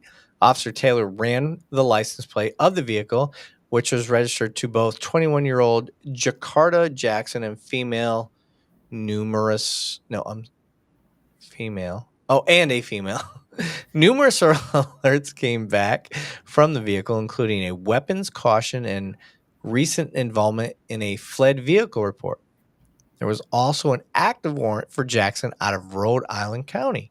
Officer Taylor located the parked vehicle in the driveway of 2403 12th Street, later determined to be a vacant home. Officer Taylor was parked in a squad behind the vehicle when he saw Jackson walking away. He initiated his flashing lights for traffic stop and exited the squad yelling verbal commands for Jackson to stop. Jackson did not stop, began running around. We know that. Threatening to shoot. Although he did not have his weapon drawn. Jackson, pushing the gear in the park. Jackson pulls back into the driveway. Struggling to go in reverse. Officer Taylor appears to be hanging onto Jackson and onto the car door as Jackson is driving forward down the side of the yard on the hill and strikes a street sign before spinning and stopping at the bottom of 12th Street. Officer Taylor appears to fall backwards when the car hits the street sign and is then seen with his weapon discharging it 5 times, hitting Jackson in the glute and lower torso. Officer Taylor then moves Jackson out of the vehicle while another officer arrives to assist. CPR and other life-saving measures were administered to Jackson. The investigator later revealed that there were 6 individuals. Holy shit, there were 6 people in that car in the Ford Fusion when he initiated the stop. 1 male along with 2 minor children and a 3-year-old and a 6-year-old in the back seat. The vehicle did not have child safety restraints or seating, so there were just loose kids in the back. No other passengers were physically injured during the incident. There were no weapons discovered on Jackson or inside the Ford Fusion. Officer Taylor was taken to a nearby hospital for treatment and was released. Oh, so he didn't die. Oh, no, Officer Taylor was. Jackson did not survive his injuries. 2 of the adult passengers were also at the top of the hill, observed the car driving forward. with Officer Taylor attached to the driver's side door. Okay. So Tiffany T is saying cop created that mess. Did he? He initiated a stop. Person ran. The driver. He chased after the driver, which is normal. And it turned into what it turned into. So I wouldn't say he created the mess. I think he did what he supposed to do, and then it just turned into a shit show. So it's a hard one. That's a hard one. For me, you got the kids in the car. That changed everything. That really did. Because inevitably, when you go to pull someone over and that happens, you're not supposed to go chasing the passengers. You're supposed to chase the driver. That's the person you're trying to stop. Banning, is that how you look at it? It is, but different areas, different ways to do things, if that makes sense. Just like that, he didn't have any backup right there. Personally, I'm not chasing him. I'm staying with the people. I'm trying to figure out what's going on. Obviously, we can ID him, write paper on him, and catch him later. Yeah. Even if he's going to loop back, and then we can deal with it on that deal. But once you realize you have kids in that car and you have multiple folks that are in the car, let's investigate a little bit further. We're getting on the radio. We're letting dispatch know, comms know, get some folks here, figure out what's going on. If we got to lock down the area, if it's a bad deal, that's fine. Yeah. But good Lord. Yeah. I'm not quarterbacking him. That's the way he was trained. I will say, if I'm alone, I'm not chasing anybody. Right. I'm not going, if there's a car full of people, I'm just going to be like, all right, see ya. I'm going to find out who you are from your friends. They're not going to cover for you. I'm going to figure out who you are and just put an evading charge on you, and that's it. So I kind of get where she's coming from. I say she. Where was her name? Tiffany. Yeah, that's why I said she. She said he shouldn't have chased. And I agree with that. I wouldn't have. I wouldn't have. I wouldn't say he shouldn't have. I'm just saying it wasn't a wise choice. What I personally would not have, because I would have went old school and been like, I'm not getting tired for no reason, and I'm just going to find out who you are from your people. Right. But that's 18 years of talking. That's 22 years of police experience coming from Banning. Somebody had made a comment, and it doesn't matter who it was, but this is something to the effect of, why are you stopping somebody for a defective taillight or a license plate light? Well, just in my experience, and I'm just one law enforcement officer. I've gotten 2 people wanted for murder out of separate states, one being a taillight out, and the other one being a license plate light out. Those minor traffic infractions. And again, I'm not a big ticket writer. And I'm going to tell you right now, if I light up somebody with a tail light out or a headlight out or something like that, and they take off, my initial, before they flee, which becomes a felony, my initial is what's called a Class C in the state of Texas, which is just traffic. I'm cutting it off unless I've got a stolen vehicle or something else to articulate to put other people in danger. And then it's got to be elevated at that. I've canceled more pursuits on my own accord without a supervisor canceling it, even when I was a select sleeve officer, because I can run that reel in my head seeing so many bad things. I don't want to be the guy that's responsible for a guy that stole his mother's car, and it came as what's called a UUMV in the state of Texas, unauthorized use of motor vehicle. And we go and get into a pursuit, and he ends up rolling that car into a living room and killing somebody. Yeah. I will cancel a pursuit before I will go with it, unless it's one of these. If this guy gets away, he is probably going to hurt or kill somebody else. That's the only reason I'm going to chase till the wheels fall off. And I'm different with other law enforcement on that. So Mama G said, so if someone takes off or takes a left-hand turn, avoiding the cop or not, and windows tinted, so windows are too dark, it deserves shooting incident. Shake my head. That's not what we're saying. What we're saying is, you pull someone over. You have a right as a cop. You're using the law. That's the job.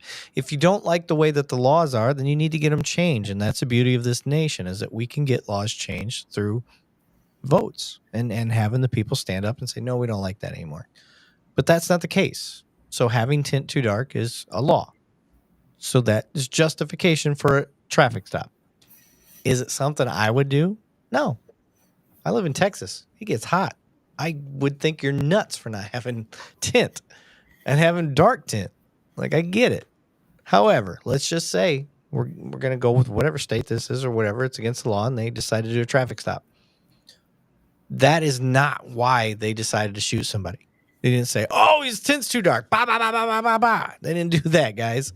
So the way that you're trying to explain that is it's dishonest. I'm not saying you're dishonest, Mama G. I'm just saying that's a very weak and generalization, and you know that. Deep down, you know that that's a generalization, and that's not what happened. What happened was he tried to pull him over for a traffic stop. Hey, your tint's too dark. Let me find out what's going on. This car's been seen to flee. So there's obviously something going on. They're cops. That's what you want your cops to do. You want them to dig into stuff where people are running from police. Like, that's the proactive side of policing. You get mad if they don't do their job. You get mad when they do their job. Like, it's catch-22 no matter what. So this person ran the plate, found a car that happens to have fled from police before, and they try to do a traffic stop based on some minimal stuff that they could find. And then lo and behold, guess what? The person runs again.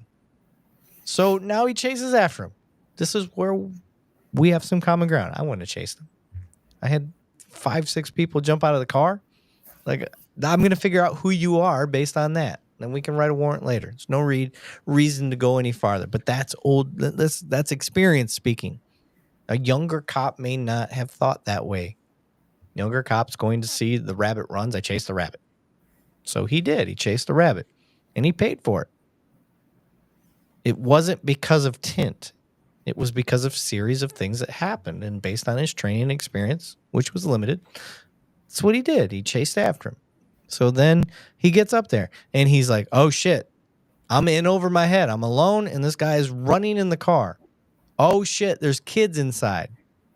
I can't let him run with kids inside. Now he's in a catch-22. If he just backed up, let him go, and that guy wrecked out with the kids in the car, what would you be saying? Why didn't he go after? Why didn't he try to get him out of the car? People would be pissed because he didn't try to get him out of the car. So he tried to get him out of the car the best way he knew. It's a shitty spot, guys. Mm-hmm. So I can't give you a right or wrong answer. I hope you're not looking at me and like, oh, you better say the right thing. I'm not going to. I don't know how to. But to sit there and go, well, it was over tint. No, it wasn't over tint. It was a series of events. This is what happened. This is what led to that. So, Andy Fletcher said, I wouldn't have chased him. That's our point. Okay. But that doesn't make what that person did wrong. Just because I wouldn't have. Because we're sitting here, we're watching in hindsight, guys. This is the hard part. And this is where I challenge y'all that are kind of pushing that way. Let me run you through a scenario. Let me put a badge and a gun belt on you with all the tools available. And then put you through that. I want you to tell me that that's how you would respond. It's easy to sit back and say that's how you would respond. But you don't know until you've done it. Let's have an honest conversation. Honest. What do you got, Banning? No, I'm right there with you. I mean, there's you put 100 cops by themselves into a room. They watch this video with the information that we had, and you may have 50 different answers with 100 cops on how that's going. You may have 100 different answers, and it all goes back to their training, how many years they've had in the field. I'm a big proponent, same as you. Is where are we getting these guys? We're plucking them. We're bringing them into law enforcement. Can they communicate to begin with? What's their background while training? Are we just filling a seat with it's a warm body and he can pass A, B, and C tests? And now we're putting them out there on the street. And if Eric and I could have our way and to make sure that each cop knows how to communicate when they come out and use all their senses when they go to stop somebody and use all the safety that's afforded to us with whatever department that we're with, then maybe you might, not 100%, have a different outcome on some of this stuff. Is it the best way? No, but we're just using our training and experience to say that type of thing. Yeah. Josephine, I appreciate your comments, but you're being a little disingenuous. The man did nothing to be killed for. If those were your kids in the back seat, is that what you would be saying? Because I know what I'd be saying. If my kids were in the back seat, I know what I'd be saying. So I don't know you. You don't know me. So we'll leave it at that. I don't think any less of you. I just think that you're being a contrarian intentionally. I'll just put it that way. There's plenty of people on here that know and have called us out and have called out other bad stuff, and we've been able to meet common ground. But to say that type of thing, let it be your kids in that back seat, and then tell me how you would feel about a person that's trying to flee from the cops, and that cop did nothing. That cop does nothing, and they flee with your kids in the car. That cop doesn't know whose kids those are. That's the one thing as us as cops we don't play around with, at least for me. Kids. You want to make me emotionally invested really quick? It's children. I try to be very objective and try to keep a, non-emotional level about some of the stuff I do. Kids get involved, I will tell you, I am 100%. There's a whole reason I've never done crimes against children. Banning, you ever done that? For 2 days. For 2 days? That's all I got to say, because I probably would have been I would have been unemployed. It takes a special. There's so many hats that we wear in law enforcement, from all the different criminal elements that we have special units for. That's one unit that I would say probably less than 1% of law enforcement can handle without starting a Glock or crossing that Fourth Amendment line and taking somebody out on an admission that they did something to a child. Yep. I'm going to leave it at that. And like I said, I was in there for a small amount of time, and I decided I'm going back to normal patrol, canine, narcotic, because that's my area of expertise. And whenever I run into something like that, I bring in the professionals, because I would be the first one to tell you, I am not the professional to go interview somebody. What we get trained to do as law enforcement and sit down and have this hunky-dory meeting with an SOB that's done something to a child or hurt a child, because I'm going to be in prison. As soon as if I get in the middle and it's a rage essay statement that they committed a felony and defiled or did something bad, my badge is going away, and I'm going to prison, because that's our next generation. That's the true. If you look at everything in the world, that is the true innocence, is our children. Yep. And you have to have that special person to be able to do that, and I'm not the guy. Yep, I'm not the guy either. So I can't. I've been. I don't want to say offered, but somebody had asked me if I'd consider doing crimes against children, internet crimes against children, and I just can't do it. I just can't do it. So, know thyself. And I know me. I would get emotionally invested. It would eat me. It'd eat me up, and I don't know that I could be fair to somebody that I was investigating as a suspect. So, Eye of the Night said, "Oh, Banning decided to show up to the show. Glad to see you back." I tried to read that in his voice. Sigma Lord said, "I would be arrested just for thinking of what I would do to child offenders." See, now you guys are kind of understanding where our mindset goes. You got a guy that's trying to flee with kids in the car, knowing a cop is trying to stop you. Like, you are the worst of the worst people. You were trying to flee with kids in the car. So that's why I look at, Josephine, and I'm like, come on. You are being Josephine, I believe your heart's in the right place. I really do. I really think that you have your heart in the right place. But you are not being genuine. You are being a contrarian on this particular topic. I will believe that wholeheartedly. I think at the end of the day, you would have done the same thing, because you are not going to risk kids. You're not going to risk children. So, I The Knight said, good thing too. We need someone to supervise Eric. Fuck off, the Knight. You're not wrong though. I do need some supervision. So let me go to the next video. Banning, how long you got, bud? I'm feeling good. We have literally almost 300 people logged on right now that shows on Restream.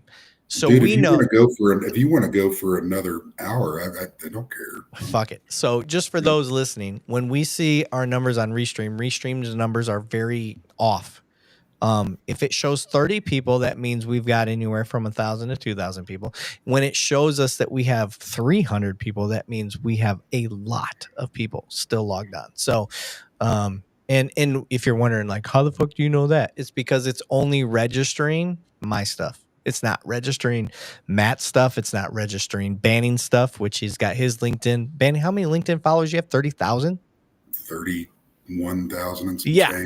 So but I don't look at him as followers, Eric. I look at him as connections. So connections, whatever the fuck you want to say. So tomato. So yeah, guys, I don't even know how many Matt has, but so that's just to give you an idea. So thank you, guys. If we have 30 people that are logged on, we consider that a classroom. If anybody's teaching a class, 30 people or more, that's a great class to be teaching. So we are here for y'all. So love it. Josephine said, damn it, I clicked it.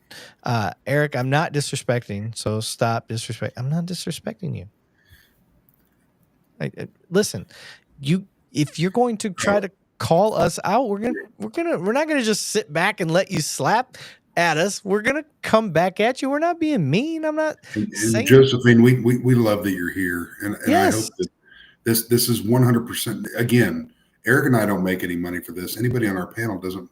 That this is not for zero. To be honest with you, I don't care for the camera. I don't care, but this is in my heart. I've retired. God, you don't have a face for it. I know, because my mother's always told me I have a great face for radio, meaning stay out of the damn camera, man. Face is getting awfully red from all them Coors, by the way. It is, man. And but no, seriously, guys, we're here for you. And Josephine, if it's come across that way, it is not.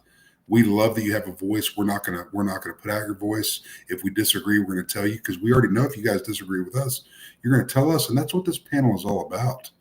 You know, in the end of this, I'm hoping in 2 to 3 years from now that there's a lot of people here tonight that may get a different methodology of thought of what a human being that carries a badge is going out there and doing. I'm not saying, and we were the first ones to tell you, we don't think that every cop is right and justified in what they do out there. We are not an echo chamber like Eric stated. We're not here to say, by golly, we're police officers, and no. Right. We want to hear your sides. What you know, there wouldn't be any cops if it wasn't for the general public, and you are the general public. We're bringing you in here to have a voice as well. It's not just for us. Getting off my soapbox. I know Eric's going to go to another video, but we love all of y'all, regardless of we're indifferent and different stuff. We're all humans. I'm going to go right back to that. We are all humans in this. Yeah. Shout out to Jason Elledge. I haven't heard from him, so he said, real talk, worked 11 years in casino security in Las Vegas. So he's definitely handled some rough bush. Have handled most calls other than active murder. We had a guy get stabbed in the garage, and I can yell, violate crime sucks. Violent crime, yeah. Violent crime? I think he's meant. I don't know. I can't. Yeah. Sorry, brother. Between the smoke wagon and then trying to read that, I don't know what you meant. So in reference to Andy's, that one that just popped up at the top, I want more cops to watch. Let me tell you, brother, there's a lot of law enforcement that are watching right now, but the way the rules dictate in their general orders, when they're a full-time peace officer at their department, they don't read the fine print on it, and they're very careful on where they come in and make comments. Yep. Only because they think it's going to. So I'm going to tell you right now, there's just as many law enforcement watching right now, and hopefully learning some stuff from y'all and from us to help them in their career. But there is a lot of active law enforcement and retired law enforcement that watch this show as well, just so everybody understands. So what Banning can back up what I'm about to tell you guys is I get messages not just from y'all, but from cops as well that tell me constantly, hey, been checking out your channel for the last month, or been checking out your channel for the last year, or however long it is.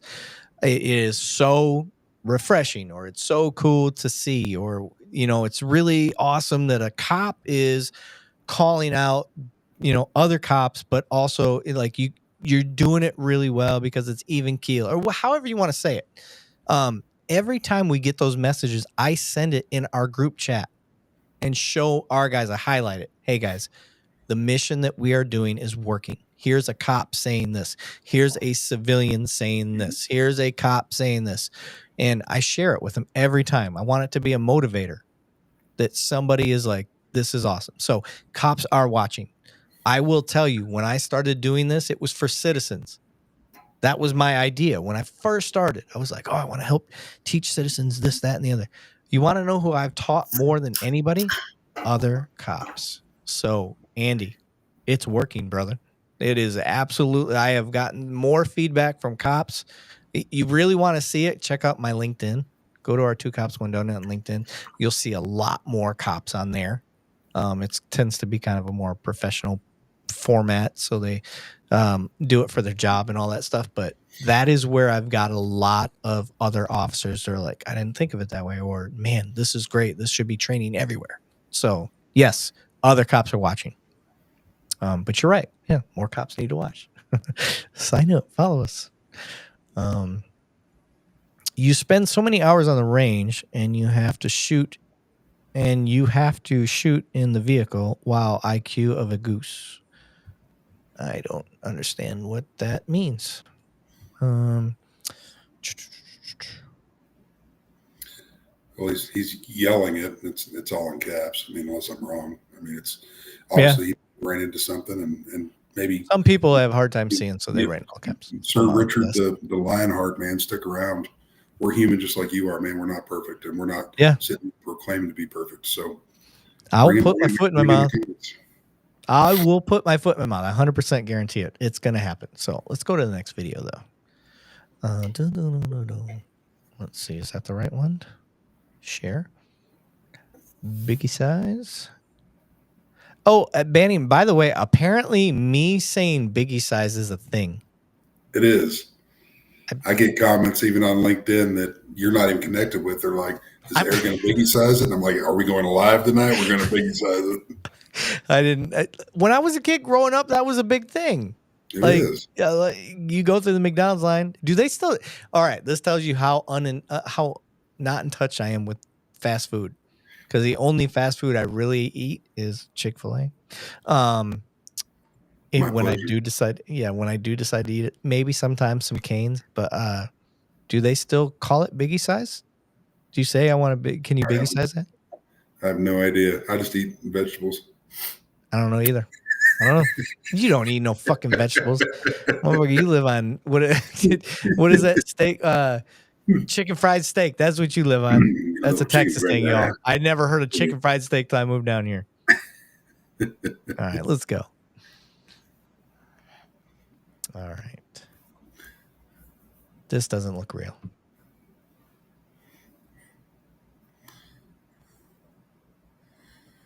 Oh, your boy got a right. Oh, I was gonna say he's got a rifle. All right. This is the skeptical side of me. Why the fuck is this camera angle here? I think this is probably going to be a Tesla video. This is Tesla. This is a car. You think that's a car right there? You see that fender on the very right side of the screen? Oh, you're right. No, I didn't even notice that. I'm like, this is a weird fucking angle. Mm-hmm. Okay. All right. You kind of won me over. All right. So we're watching a robbery, I guess. That's my guess. Yep. Is this like a... Again, we don't know any of the... I don't know any of the details. I've never seen this. Is this like a Uber ride gone wrong? I don't know. This is fucking weird. This is weird. So, all right, let's keep going.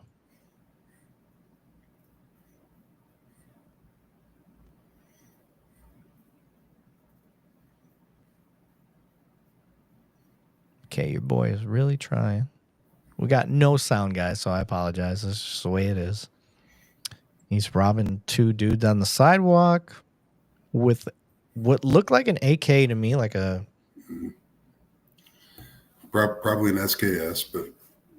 Okay, yeah. So they come... Oh, they're attacking his ass. Okay, good for them. All right. Beautiful. Listen, I don't care what you got to do. Meat, teeth, and hair. Go for it all.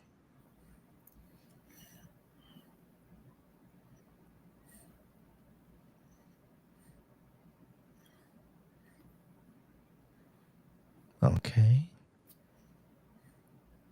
All right. I guess the thing that we got to start thinking of is if we're the police and we show up to this. Yep. That's kind of how I'm looking at what the fuck do I do? Okay, we'll keep going. My boy's throwing elbows. Yo, what the fuck is going on? Oh, so the cops stumbled upon this shit. They don't know what the fuck's happening. Yep. Oh, shit. This is dangerous. Very. Because I don't know who the bad guy is. Me looking at this as a cop, I don't know who's the bad guy. And all you want to do as a police officer is freeze the scene so nobody gets hurt and then investigate it. Okay, so I'm gonna I don't know what's going on. Everybody's on the ground. Get on your fucking face. Everybody on their face. Doesn't matter. I don't know who's the bad guy. So for here, everybody on the ground. That's where I'm going right now. Hey, get off of him. Let me get it back up. What's your name? Go examine. Hey, get off of him. Drop the. Okay. This is a shitty situation because I'm going to keep saying it over and over. Everybody on their face, everybody on their face, everybody on the face, everybody on the ground. Mm-hmm. Meanwhile, unbeknownst to me, these two dudes are fighting over their fucking life. Yep. Holy shit. This is a bad spot. You don't know who's... Fuck. All right. Let's keep going. So... Now, in this, the only thing that I'm going to say is I've got the advantage right now is I know who the bad guy is. The gun! Drop the gun! He has a gun! Get off of him! He has AK! He has AK! Get off of him! This is bad. This guy right here is so fucking smoked right now. He is so in over his head with just fight or flight response. Did you see his feet? Yep. I'm going to go back. I want you guys to watch his feet. This is not normal. Get off of him! Let me get it back up. What's your name? Go examine. Hey, get off of him! Drop the gun! Drop the gun! He has a gun! Get off of him! He has AK! He has AK! Get off of him! My man just danced. Yep. He doesn't know what the fuck to do. And I don't blame him. No. You're looking down at people fighting over an AK? Oh, damn, bro. Officer, need help, officer. Rifle! Shot fired! Shot fired! Shot fired! With the rifle!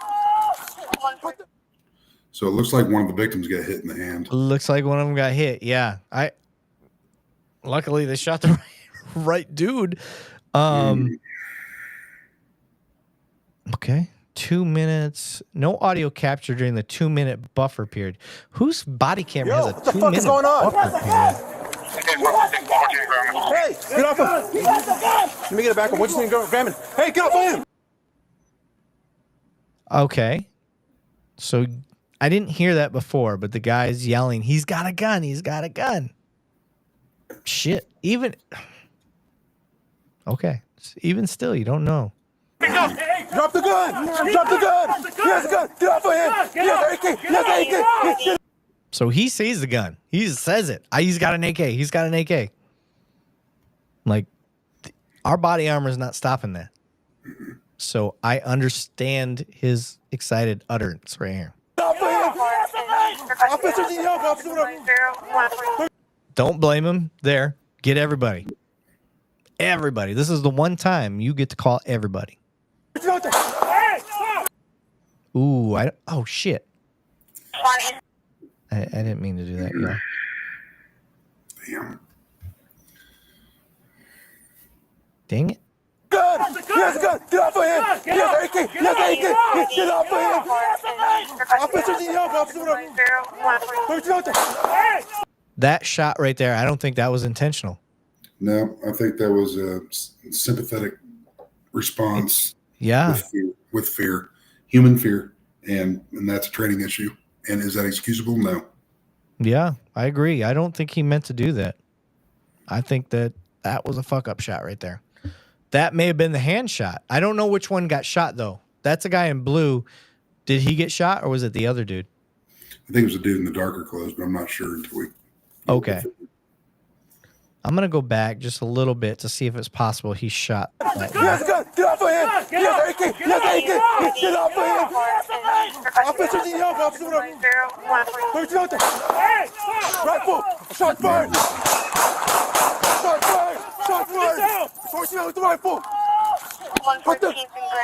Did anybody else fire? I think he's the only dude that fired. I'll go back.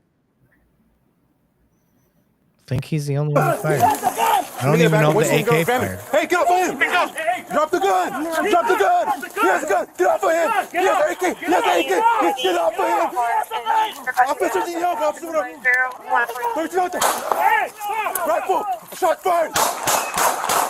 Shot fired! Shot fired! He's the only one that fired. Yep. He's the only one that fired. Not saying that him firing's wrong. I agree with him shooting. I think he was fine in that. I don't like. But he obviously must have hit that other guy somehow. I don't know how he hit him. But. Rifle! 114th and Grand. Hey, get down! Get down! Be shot! Hey! Be shot! Officer needs help. 114th Grand. 114 with the rifle. Hey, shot! He has the rifle! Drop the rifle! Yeah, he's fucking worked up. Understandably so. Yeah, that dude's probably got to be between 180 and 190 on heart rate. And that goes to, right now, I wouldn't feel comfortable with myself in uniform because after I've gotten out, I put on weight and haven't worked out as much. So I wouldn't feel confident being in uniform right now. But when I was in uniform and doing everything that I did, you've got to be able to control that heart rate. And that's a big thing with it in cardio and working out and going out to these calls. It could be going to a stolen bicycle call, going to a homicide call directly after that. And you've got to be able to have control of your mental and physical capabilities out there. And I don't know this dude's history. I don't know any of that. So I'm not crucifying the police officer by any stretch. I don't know what he's going in, through in his head being there on scene. But good Lord, man. Listen. It's a bad deal. I honestly feel for that cop. That is a shit situation. You got 3 dudes fighting over a gun. You don't know who the bad guy is. And then you have 2 complete victims that were just walking the street. I mean, I think they are. I mean, we don't know the whole stories. Right. But from what's being portrayed here is they're standing in the street talking, and this guy comes up to rob them, and then that's where the scene starts. The Tesla. Now we can see. I knew that was a Tesla camera. We can see the Tesla there that's capturing all of this, and thank God for that because that helps with court cases down the road. And just so everybody understands that don't agree with filming in public, these Teslas have solved a lot of crimes. All they're doing is recording public space, just like when you're walking down the sidewalk. Eric and I both, we don't care about these First Amendment auditors who go around and film everything. That's in the public view. Go film whatever you want, man. I mean, if you're in the public view, you're fine. But these Teslas have actually helped solve a lot of crimes. Yeah, and for me watching that, I'm sitting there going, as the officer that responds, I'm just like, you're damned if you do, damned if you don't. Like, you got to act, you got to do something. And how reasonable is it for somebody to continue to try to pick up a gun while being wrestled by 2 people and with a cop right there? Like, he obviously did a good job at threat assessing and going after the right person. He called out the right weapon. But he was worked up, man. He was fucking hyped. His flight or fight was off the charts right there. So paralyzed almost in reference to he did the happy dance while he was doing that. David Edmondson said, "Did the AK fire first? Perhaps that." I don't think so. I think he fired because that guy was grabbing the AK. That's just my opinion. So let's see where the video goes. Maybe there's something else on here I didn't see. All units, air. I'm being shot. All units, officer needs help, 114th and Graham. Officer needs help, 114th and Graham. Drop the rifle. Drop the rifle. Officer needs help. Motherfucker. Hey, drop the rifle. Let me get on in. Hold on. Hey, that rifle! Drop the fucking rifle, motherfucker! 18 Roger on the RA. If he doesn't do anything other than put his hands up, I'm shooting him more. So I'm glad to see it. Looks like now that I've seen that camera angle, looks like he's putting his hands up. Officer needs help, officer needs grand, officer needs help, 114 in grand, shots fired. Right there. Hey, let's watch it. Hey, let's watch it. Go ahead. Hey, you know, Gotta secure that weapon. He's found. Where's the team from Graham? Is he a male? Black? Hey, get over here. Units respond eastbound 115 in grand. Hey, get away. Ground or ground, like a second. Let's get. Listen, this officer's response is completely understandable when you know the flight or fight response. It's a very dynamic scene. Yeah, he's at his threshold. This guy he saw that AK. He's fired his weapon at a human being, which we've never done. I understand it. I'm not saying that's how I would respond. I'm hoping I could do better, but we never know until we're in that situation. I've never fired my gun at a person. Banning, have you? I'm sorry, disconnecting here a little bit. What'd you say? I said, have you ever fired your weapon at somebody? No. Yeah, I've never fired my weapon at a person. Come close, but haven't had to do it. So I don't think any of us can make an honest assessment that we know how we would react when we had to fire our gun at somebody until we've done it. So want to keep going? 113 and Graham. There's going to be a... My concern is, where is this rifle? Let's gotta get that secured. We gotta get an ambulance started because we shot this, I think we shot the suspect and we shot an innocent person. Hey, ahí déjenlo, hágase para allá. Métese en la casa. Hey, partner, get the shield. Let's move up on him and take him into custody, all right? All right. All right, whenever you're ready. Hold on, let's get the shield. Let's get the shield.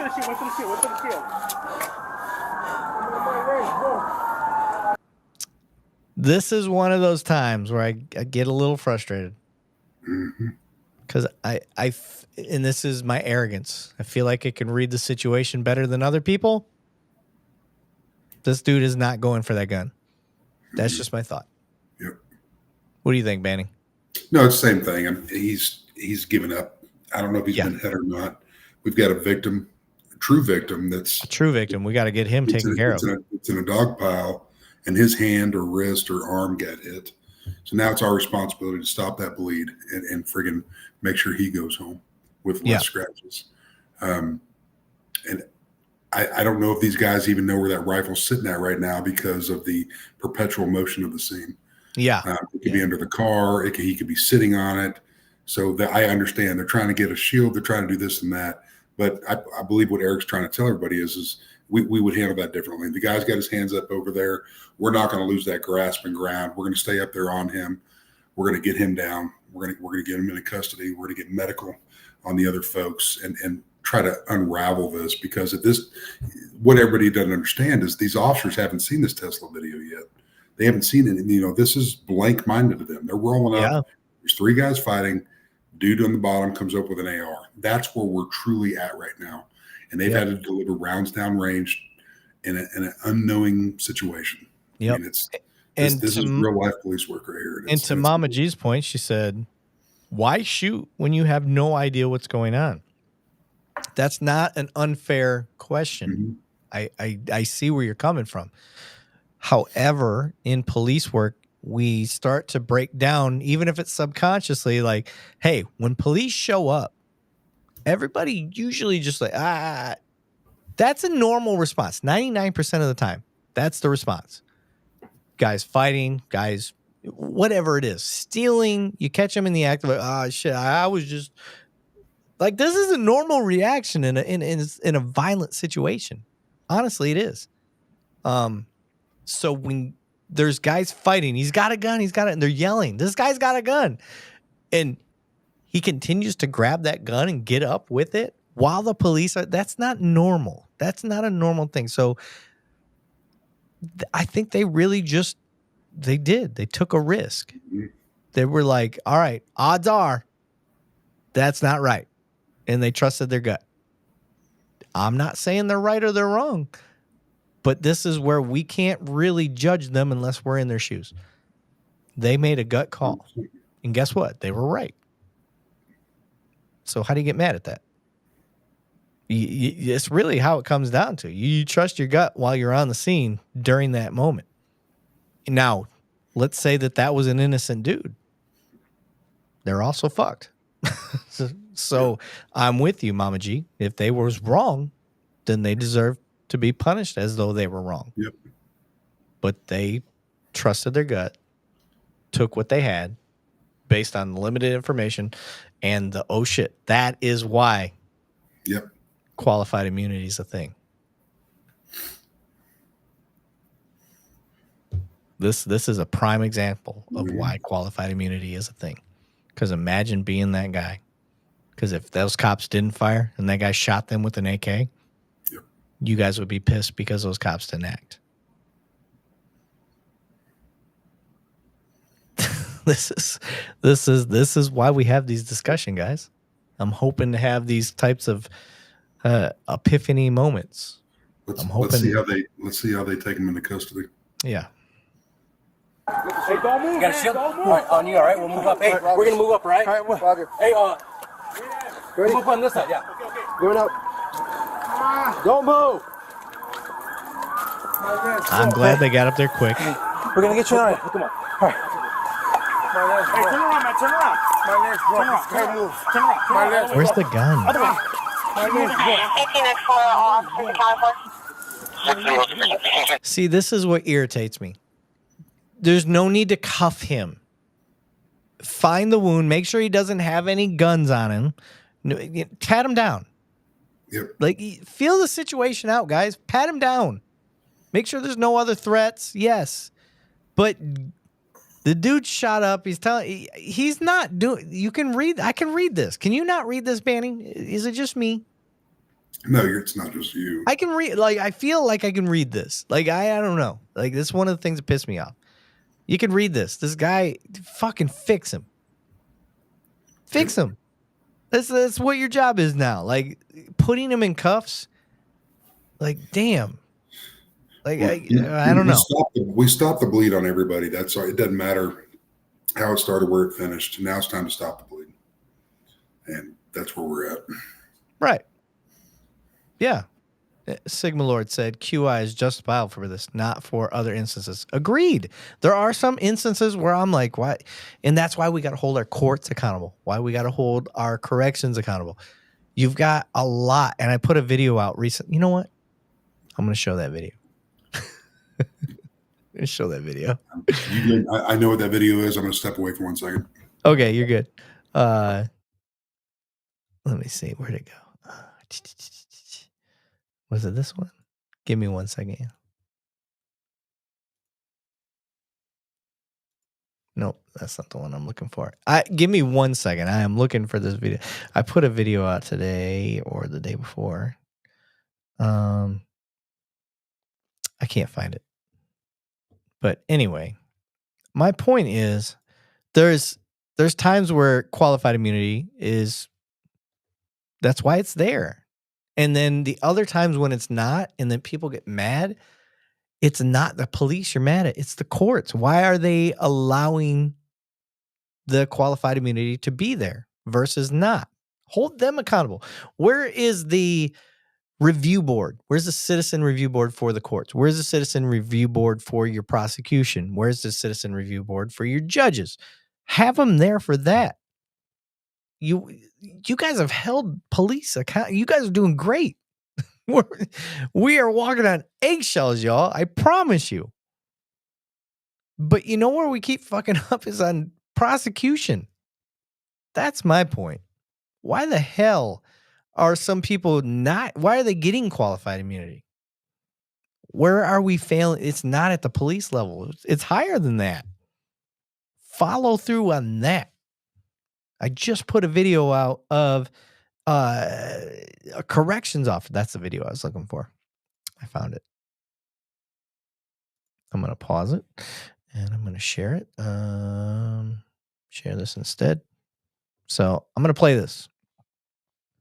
I can't go back, so. You never had a problem. Why you gonna spit on us? Sergeants come around. Give me 1 second. I'm going to reload it. Tough prisoner. Whitehead, what are you doing, man? What did I do? I ain't never had a problem. Why you gonna spit on us? Sergeants come around. You know how this is. Just take the gotta take this shit, bro. I swear to God. Just bro. take the fucking strings down. I just need to take the shit. That's all you was gonna do. All I need, bro, you know I don't give y'all problems like that, bro. I do not give you problems like that, Shorts, bro. You know, Fucking all prison. you had to do is take the strings down, Put dude. that dude in prison. I'll take next time, bro. You ain't hear no problem with me, bro. I swear to God, bro. You know, second shift, bro. You know, I try my hard. Keep your leg down. Keep your leg down. I try my hard, feel me? You feel me? Cause y'all treat us right. You feel me? On everything. I give y'all double trace every day and everything. This ain't right here, though. On my mom. You need medical? This ain't, nah, bro. I'm straight. I don't want no medical. You want decon out your I ass? need shit out my ass, though. Sure. Hey, though. You know, God, bro. I'll come back and talk to you. Hey, The point of what we do here is to Tell me that dude qualifies for immunity. Fuck that. Fucking road raging asshole. Banning, you're muted, bud. You'd lose all the momentum there. I work for a very large tech company. I'm not very tech savvy, so I apologize. Here's the deal with that. And this is Banning's opinion. I can give a shit less what anybody thinks.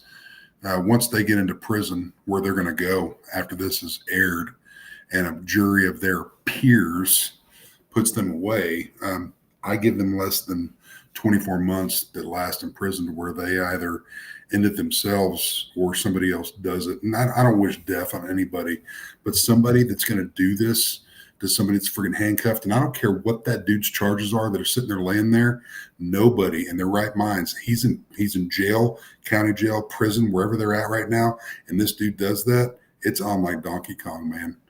I'm sorry. If I'm the sergeant rolling up on scene and I see this, I'm probably losing my stripes, my badge, and everything else, because it's going to come unglued pretty freaking fast. Yeah. I don't care, because we took an oath to protect people. I can give a shit less what the deal is. It's the situation. So we go in there, and if you got to friggin' tear somebody up that's got a uniform on, I don't give a flying, you know what? Mm-hmm. Sorry. Again, soapbox with this, but people like this make a lot of people in this audience right now think that all cops are like this, and corrections and everything else. And it's a very small percentage. And I wish we could abolish them all. And that's another reason why we created this. Anyway. Yep. And my hope watching that, because I will tell you my impression, there was no surprise when that guy did what he did by anybody else in that fucking room, which pisses me off. Yep. Because like I've said before, like we talked about, and this is why Tim Owen's comment is so perfectly fucking timed, is the moment I seen you act the way that Boiling Water dude did, when he's like, I'll fucking shoot you in your fucking head. You fucking do that to me. Blah, blah, blah, blah, blah, blah, blah, blah, blah, blah. Like, my initial reaction was like, bro, I would have been in it so quick. Like, get the fuck out. I got this. And then afterwards, I'm like, why the, that's when I would have jumped into shit. Like, why the fuck are you talking to people like this? That officer had all the ample time that he could have needed to intervene on that. Versus on this one, this dude just punched a handcuffed prisoner. And nobody reacted. Nobody was like, Jesus Christ, Sarge, like, or whoever he was. That's the culture there. That's normal to them. Everybody there, that was normal. Because otherwise, why would you have had your body cam on? Like, that's just the norm. Like, which is fucking insane to me. Yep. That is insane to me. Everybody in that room that failed to stop that is just as guilty as the person throwing the clothes in. 100%. And I'm not saying you should have prevented it, but the minute he started, you should have tried to intervene, or like, even if you're in the shock of it, like, holy shit, like, get out, like, do something. You did nothing. You did that too. I don't care. Listen, and people are like, well, what if he's a pedophile, or if he's a murderer? I don't care. Listen, I don't care. No person deserves to be punched while handcuffed. Just the way I feel. Like I kind of look at it. I would think how doctors take their, what is it, Hippocratic oath? Is that what they call it? Yep. Yeah, Hippocratic oath. They're going to save everybody. No matter what, they're going to save everybody. So my job is to get you in cuffs. Once you're there, now you're under my protection. I can't let you get hurt while you're in cuffs. And we're all here for the same thing. But for somebody to make a comment that down here that 95% of cops are criminals, it's proven. That Get out of here. Josephine, wherever you're getting that from, please check your sources. That is not a fact. I'm going to tell you right now, it's less than 1% across the United States and around the globe that are doing bullshit like this, and the other percentage are like Erik and I, and we want to stomp their heads in and put them in prison. Yeah, and we're trying to get them out of the profession as fast as we can, but we have limited powers on that. And Josephine, if I'm going to be honest, you're wearing out your welcome pretty quick. We normally don't pay this much attention to somebody that keeps spewing bullshit, and you're spewing bullshit. So if you're going to do that, I'm going to call you out. Just no different than anybody else would call me out when I said something stupid. So there's 350 million approximate calls for service each year. Now, if you want to start calling out numbers, I'm going to call out numbers. 350 million calls for service, approximate, each year for police. Out of that, 0.0006 end up being a use of force or a complaint. Even less of that end up being sustained. So, if 80 to 85% are wearing body cams out of 350 million calls for service, I'm pretty sure there would be overwhelming evidence that backed up your claim. But the complaints, the sustained uses of force or complaints, they don't back that up. That's bullshit. So, is what it is.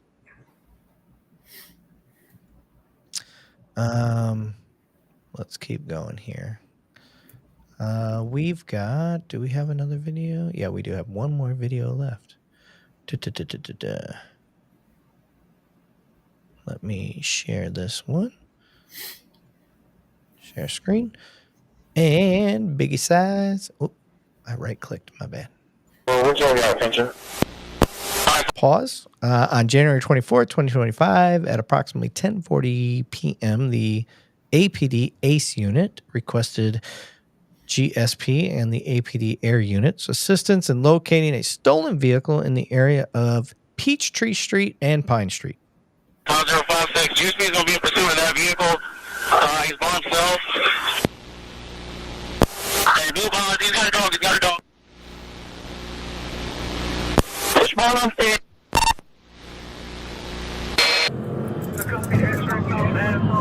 I'm curious if GSP means Georgia State Police. It's turning on. They don't Hearing play. right now.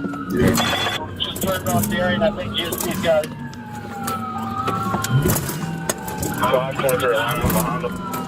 Go get him, get him, get him, get him, get him. Get Georgia him. State Police would already hit him.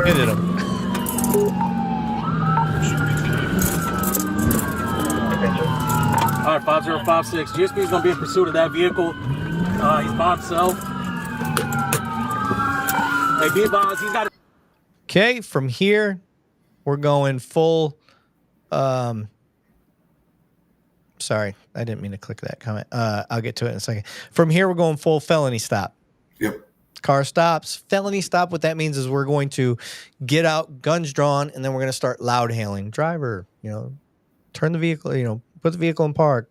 Put your hands out the window. We're going to command them out versus going up to the car. So, with that said, I'm going to the comments here. The night said, or the video where the lady cop was trying to pull a male counterpart who was wailing on a guy in the back of the car that was cuffed, and then he turned on her. I think many are familiar with that video. And then Tim Owen said, Josephine, he may have told you everything that was happening in New York at the time, but he couldn't tell you everything because he doesn't know everything. Now, come on. Now, let's keep it fair. I, the Night, said, New York has a metric ass ton of cops. If you think your dad knew everything that was going on, I'm going to call BS. Perhaps in this specific precinct, but not across the city. Yeah. For those wondering, I think NYPD's up to like 42 or 48,000 cops. Yeah. Like that's bigger than a lot of people's cities. And then Harrison Brock said, I think it's higher than that, 1%, but less than 10%, just from what I see in Kentucky. So, okay, let's keep going here. Dog, he's got a dog. Is he keep saying he's got a dog? Mm-hmm. Is he talking about the bad guy, or is he talking about? I don't know if that's a canine officer. It looked like a slick top unit in GSP. Is a lot of their guys with the canines out there that are Georgia State Patrol will have a slick top that have a dog in it. Maybe that's I've never seen this video, but yeah, it might be. Okay, I was curious about that. Overhead. Okay, that's definitely a canine officer. Pushing towards Peachtree.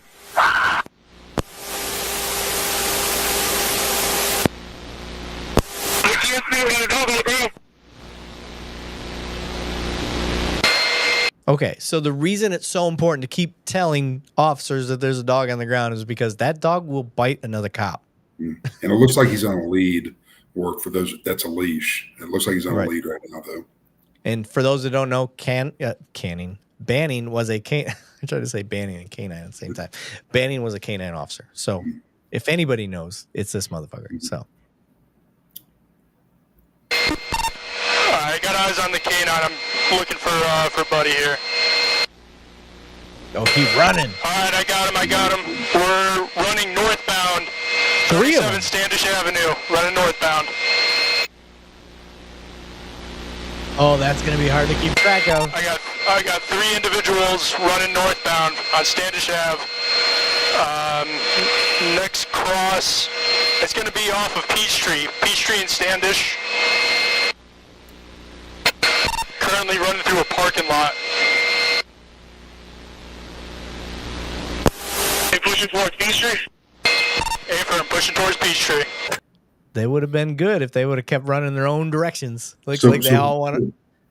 My question is why? And I love air units. I love that sport, but I've never heard an air unit get as worked up as this guy is. Am I wrong in thinking for that?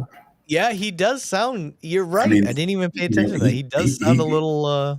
So to put it in perspective, he's in an air unit. There's at least 2 on there.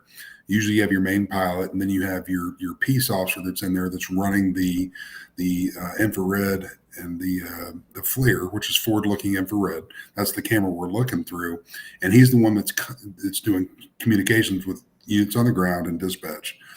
And he is, in his mind, and he may be new, so he's probably doing it better than I would, but he's getting so amped up trying to get that information down there. And what people don't understand is when you're giving amped up information to ground troops, I'm going to call them that because it's patrol officers on the ground, that adrenaline that's coming through the radio is also getting the adrenaline up of the officers, and they already have their own from what they're seeing.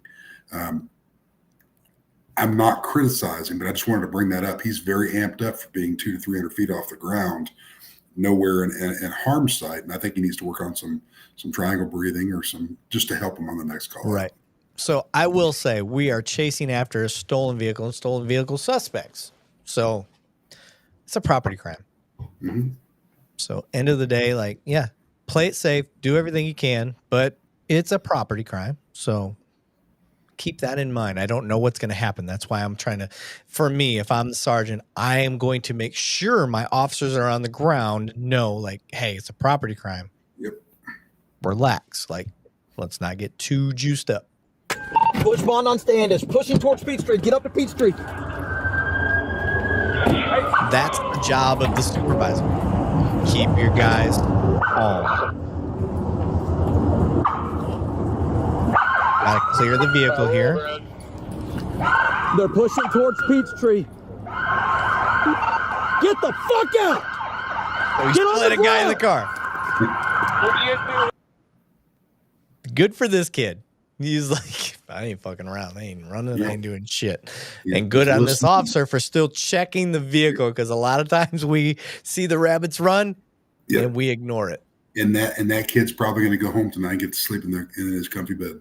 Yep, you're right. Because at the end of the day, like, I didn't steal his car.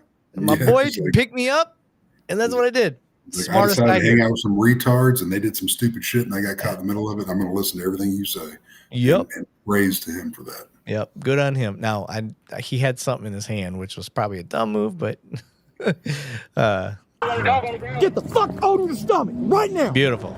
I like it. I'm okay with the swearing, whatever you got to do. Take him into custody. Shut the fuck up. All right, I got him. We're running northbound. Relax. Listen, that's a write-up. Sorry. Yeah. That's a write-up. Now, if I'm your boss, I'm going to laugh at you. I'm going to say, you're an idiot. We're going to have a laugh over it. I'm like, hey, dude. We're gonna be signing a document later on. Yeah, this is gonna go in your jacket, dude. Like, you can't talk to people like that. I understand. Don't trust me. I understand. You got to watch how hard we're slapping those cuffs on too. So Yeah, well, that's another thing that frustrates me is I feel like my department has the best cuffing technique. I've seen a lot of them, and so when I see other people's cuffing techniques, I'm like, that's shit. Yeah. So. 37 Standish Avenue. No, Adam y'all down. putting in work and y'all's ass got caught. That's it. No, you got caught, pimp. Y'all put in too much work. Oh yeah, you did something today, baby. You caught eights. That's what happened. Next cross. It's going to be off of Peachtree and Standish. Listen, it's not professional. But all right, whatever. Currently running through a parking lot. Because let's be honest, he knows he was in his own car. He played it the smart way, though. I got several out, so. But I can only stay with one here. Now, you want to know if he's truly innocent? Shut the fuck up. Wearing gloves, just giving you a ride like this is my first day. Oh, did he just pull out rubber gloves? I have a chance. He did just pull out rubber gloves, didn't he? Shut the fuck up. Wearing gloves, just giving you a ride like this is my first day.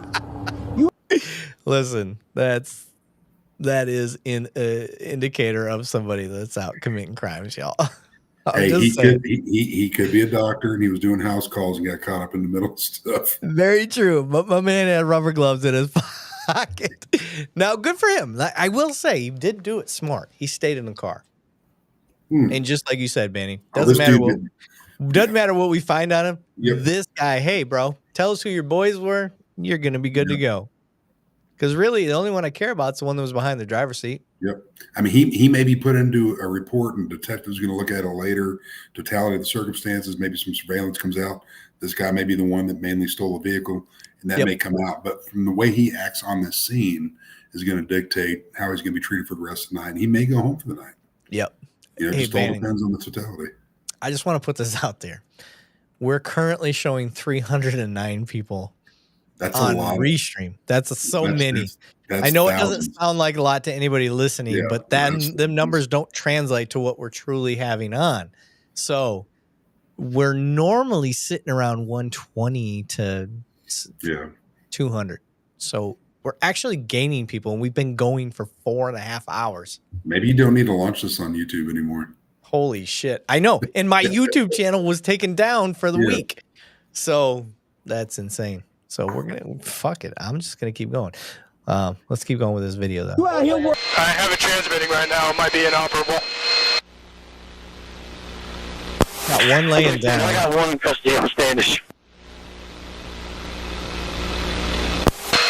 One of these guys, he just jumped. All right, two of them jumping a wall, running back westbound towards Standish Avenue. Where's the third guy? That's what I want to know.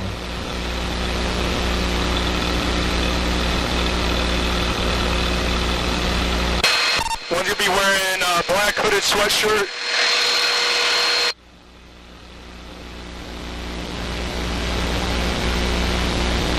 Oh, he's gonna hide in the dumpster. Oh, I got one of them jumping in a dumpster here, 1720 Peachtree Street, Northwest. Keep your light on. That's hilarious. All right, we got officers about to make contact at the dumpster. So if I'm in this situation, I'm not going to the dumpster. I'm going to set up a perimeter. I'm going to call them out. And I'm going to loud hail them out. Like, that's me. Yep. And if you have to bring in a dog for an extraction on that, you have to. Right. Yeah. It's tools of the trade, and it's a less lethal option. Yeah. I'm not going up there. Okay, now coming up, though. We're coming in part 1 now. Okay. Okay, they're backing off. Out! Out! Get out! Peekaboo! Get out! On the ground! Hurry the fuck up! On the ground! Get on the ground! On the ground! Hey, second one, come out! This is actually pretty funny. Second one, come out! Second guy, come on out! It's over, come on out, your hands up! Let hurry them up. know. Helicopter saw you go in there. That's why we're here. On the ground. There you go. Get on the ground. Hands up. He's complying with orders. Okay, so he's doing what we call arcing his taser. You heard that? He's arcing it to let him know, like, hey, we mean business. Hey, have him come back to us. Hey, crawl. I don't know if it's anybody else. Crawl back. Crawl back. To my voice. Crawl back. Don't look at me. Crawl back. Both of y'all. Okay, I ain't mad at that. All It's black. safe. Crawl back. I know you're scared. Crawl back. Keep crawling. Hurry up. Yeah. Keep crawling. Keep crawling. Keep crawling.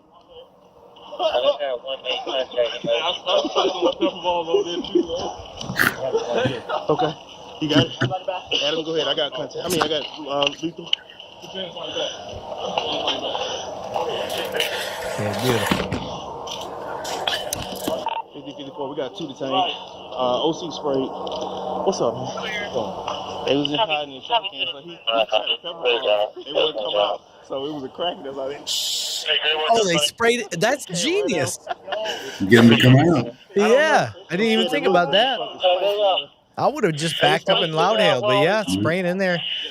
Little quick burst. Smart. I'm curious why the troopers are still there. There's nobody to pit. No crash report. Nobody's gotten bit. Nobody got hurt. Hey, I like that OC. Shit spicy, ain't it?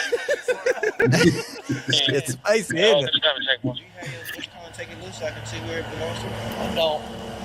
If it's one of ours, could we not? Look at all the guns they got. Aggravate it? Officers recovered 2 firearms. They won't let me see it that way. I have to have the other. Duty. Oh, they found an officer's off-duty belt or his duty belt.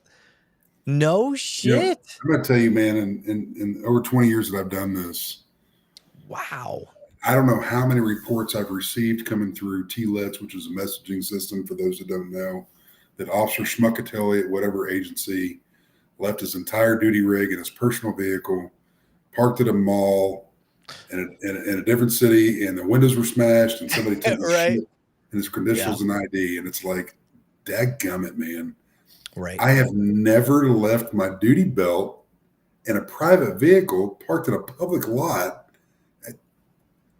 I don't know if it's common sense or what, man. I mean, I know cops make mistakes and they got families and they got to go and they're on call and this and that, but get a better freaking system. Don't leave that shit in the personal car. I have a weird window or a weird perspective, I should say. I grew up with a dad who was a cop. My dad retired as a police officer. And I had a lot of servicemen and women in my family, whether it was firefighters, military, or cops. So for me, yeah, it was a little more common sense. But I've got friends that I actually have a really good friend from my department who's a co-sergeant with me. We've kind of promoted all at the same time, all the way up.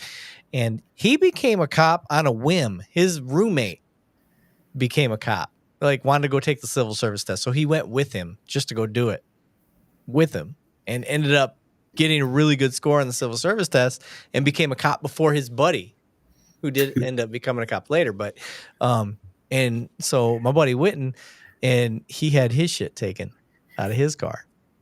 And the only thing that I can really attribute that to is like, he just kind of was clueless. Like, yeah, you went through police academy training, but that doesn't you don't really know the real world just because you went through academy training. Does that make sense? You know what I mean? Yeah. Academy, academy training is going to give you the bare minimum, and that bare minimum, I don't believe is enough. No, but it goes up against deaf ears. Yeah, I think academy training should be a year long. I bring guys to my training facility that has 10, 15 years of experience of awesome arrests and great things, and I get to expose them to things that could happen. And nine times out of 10, the things that I'm putting them through in my training facility, they've never experienced. And they go back to that baffled 6-hour officer that's still in training, even though they have all that experience based on the dynamic things going on around them. And I think this needs to happen to every friggin' peace officer out there, just to get more prepared on what's going on. But I'm going to sit here, I'm looking at our big fat faces on this, and brother, I need to get a better camera. Jesus. Yeah, your camera's I look like I've got a Motorola Razr from 2003, and I'm trying to project on the screen, so I apologize. I mean, it's probably better that y'all don't see all my imperfections. I might keep it for a while, but you're good, bro. You're good. No worries. But no, we've got so many people still logged on. So let's freaking another video on there. And well, I don't have any more. No, man. What about the one I sent you though? That somebody wanted me to, and I we already watched it. Oh, we already did. Yeah, we just didn't watch that page. It was the yeah. We already did that one. I never saw it, so I wasn't sure if we went through it or not. Yeah. So let me. Okay. You guys know I don't do this often. I'm not that guy, but let me do one shameless plug because what we do costs money. So let me get it out of the way real quick. I will share this screen. Please go to one of our sponsors, Ghost Patch, and we have 3 things that we offer. We have a metal badge, which you can see my mouse right here. We have the metal badge. We have a coin right there, and then we have a little Velcro patch. So go to Ghost Patch and pick one of those things. And when you do that, you directly help support us. And then you actually help support Ghost Patch, who is sponsoring us, because we split the cost on all this stuff. So they get a little bit of money, we get a little bit of money, and we put it towards the show. So there you go. And when we say that we put this towards the show, I mean, there's so much cost that goes into, and Eric could speak and itemize it because he's been paying it out of his own freaking account. and I'm sure it's been a husband-wife discussion for months because of how amazing you are. I can only pony up so much as well from what I'm doing, but that it's literally the microphone Eric's talking into. I don't know how many hundreds of dollars that in the LED lights that looks like Star Wars behind him. This is all coming out of Eric's pocket. The sound deadening in his studio, and if you guys understood our business plan of where we're taking this. To bring in heroes to actually talk and do podcast interviews and stuff like that. We're bringing law enforcement to you, regardless if you want it or not. You can partake, you can watch, you can add your comments on there. But we're trying to bring as much as we can for you, and we're also bringing these officers that are getting inducted in the National Law Enforcement Officer Hall of Fame in the future, and the ones that are going to be inducted in the future even beyond that. We're going to keep bringing them in, and these are officers that truly go above and beyond. I like this comment. People need to buy stuff so Banning can get a new camera. Yeah, you ain't wrong. Yeah, it is, and I travel a lot, guys, and this is a little laptop that I have, and I apologize for the bad, but at least you can kind of see what I look like. I'm just a big glob of nastiness. But really, guys, what we're doing here, I mean, it's for y'all. Yeah. I mean, there's no point of Eric and I staying up this late unless we love bringing our experience to y'all. And we're all watching this for the first time. Yeah. Sigmund Lord said, I ask you kindly to take in consideration that I would support, if not for my current legal situation. It's a lot, especially with a family. Yeah. We'd love to, I'd love to know more. Love to know more about what's going on. I obviously saw throughout the comments that you've got something going down. So would love to know a little bit more if you care to share. But you don't have to publicly share that. You can share that with Eric in private. Yeah, just DM that shit. I don't want you to put you on blast. That's not, you wouldn't believe the stories that we get to come across on here. And sometimes when we've been able to help people with stuff and get them in front of the right people. So yeah, we're like right now we don't have any more videos to show. but I want to answer questions. I want to be able to have real discussions and do. This is the fun part. Like for me, what's been frustrating to a lot of people is they really like doing the body cam video reviews. So they like to watch the video parts and they want to talk about it. Mm-hmm. But overwhelmingly, there's been a lot of people that they just like the discussion part. And they want to ask their questions, say their piece, and get it out there and vent. Some people just want to vent, you know, like the Priscilla lady earlier. I think that's I think she wants to vent, and I'm okay with that. Like I said, we don't just kick people, guys. I'm not in the business of censorship. That's not what we want. So I'm going to let you continue to keep saying what you guys want to say. I'm not going to block it. I may not acknowledge it. Don't get pissed off because I don't acknowledge it. Because you guys don't see it. Everybody other reads people it. see it. And sometimes you know when you were on that bullshit. Because sometimes I'm on my own bullshit and you call me out. So it is what it is. So I think we're pretty fair across the board on that. Sigma said, I just started posting. Hard have to relive the events each time. Yeah, that's post-traumatic stress, bro. That is, like we talked about that earlier. Like just talking about the stuff that you had to go through. For me, which is really weird for me, and Bannon, we've talked about this on the show before. For me, I never thought I was a victim of post-traumatic stress. Domestic violence calls, for some reason, stick inside my brain. And I didn't know that until I had some domestic violence survivors on my show for interviews. And then it all came out. Like I fucking went through it and didn't know. And it just hit me. And then that's when post-traumatic stress really kind of opened my eyes, because I never thought that I had post-traumatic stress about anything. And if I'm going to be honest, the post-traumatic stress I have, it isn't even for myself. It's for the people that got hurt, which I don't understand. Do you get that, Banning? I don't get it. Why does that bother me? It wasn't me. I wasn't the victim. And my thing, Eric, is, going to those domestic violence calls. And for those of you who don't know, that's a very high or a bad call that law enforcement goes to all over the world, not just America. When we have these things that spruce off in our house between husband and wife or husband and whatever, it gets violent for whatever reason. I've never personally gone through it, but I've gone to dozens and dozens and dozens of these bad calls, and a lot of them have ended up in death or aggravated assaults or worse with the children that are born between them.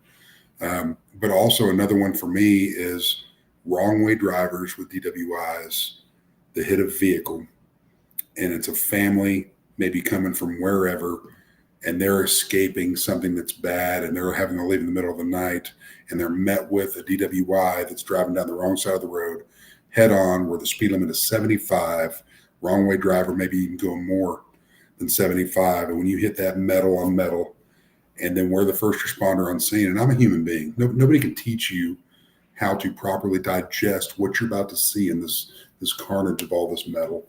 And then when you get to a back seat, and I'm not even going to go into the details because I don't want to give somebody else in the comments the stuff that we go through. We make all these big bucks on, and what Banning made on every 2 weeks when everything came out of my check was less than $500 every 2 weeks.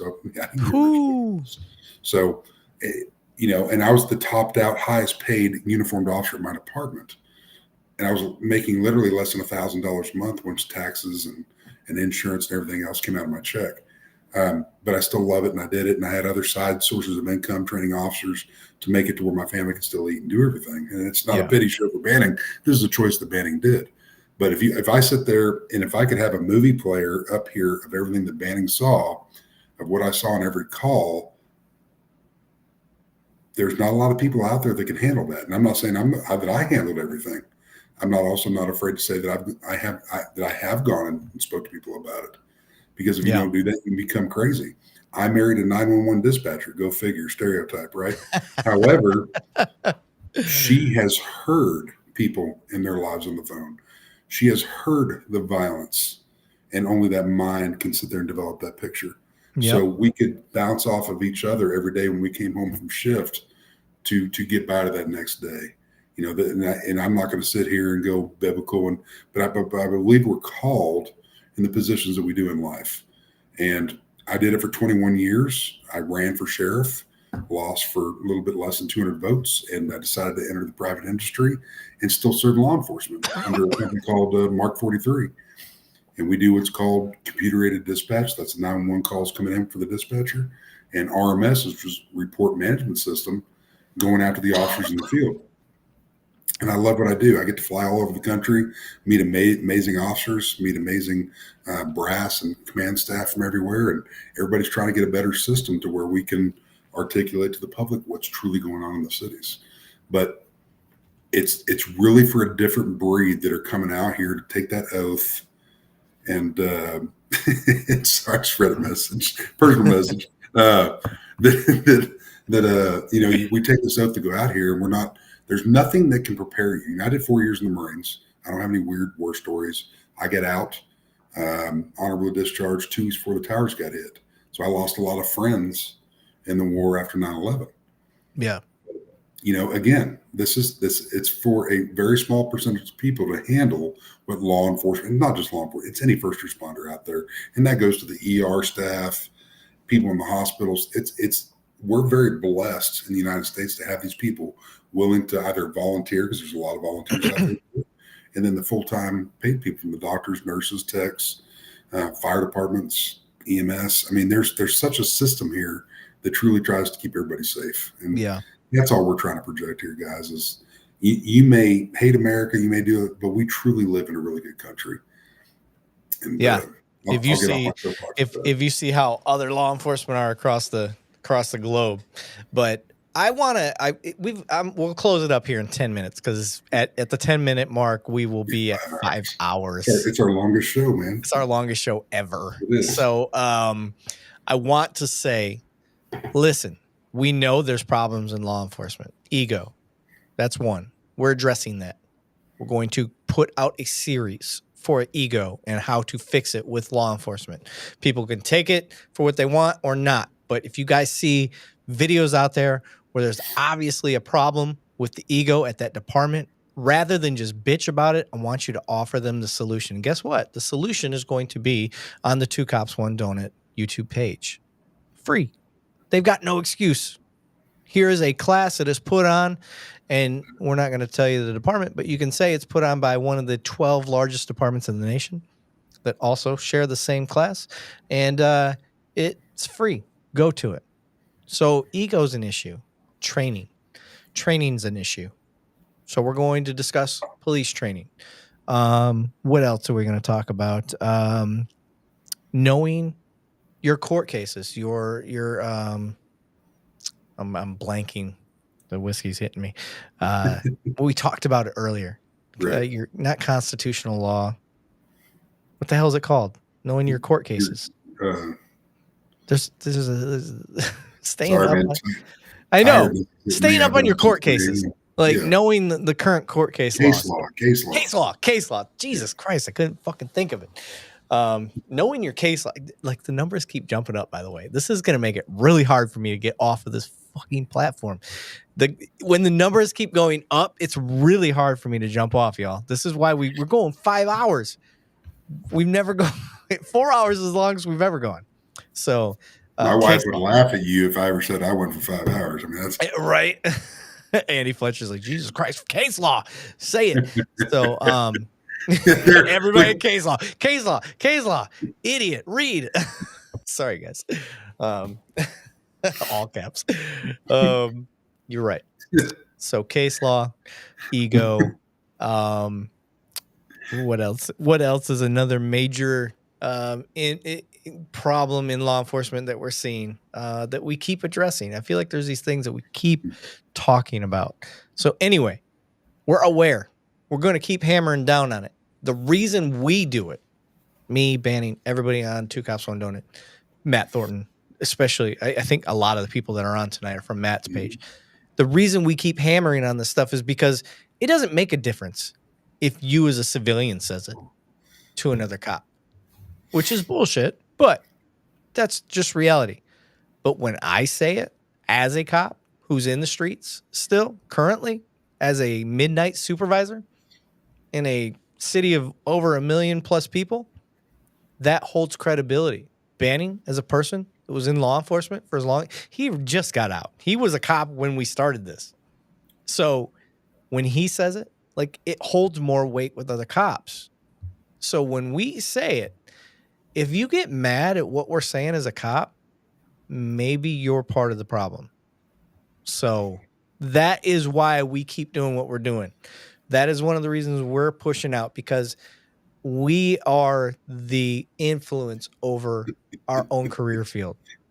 Are people talking shit? You keep giggling.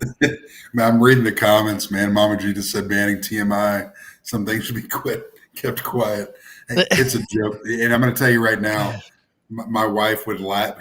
She'll watch this tomorrow and she'll laugh. Somebody else wrote in here. That's what she said. We have the button in our kitchen. You know, if I make a comment in the living room, my wife will hit it on the fridge. Well, that's what she said. All right. Yeah. It's humor. It's just humor to get through the bad days out there, and we love humor. So y'all, just for what you need to know on the horizon, we are going to create the Donut Network. What does that mean? Matt is going to have his own show. So for all my Matt Thornton people out there, I'm trying to get Matt his own show. He's old. Listen, these are things that he's wanted to do. He just didn't know how to do it until he met me.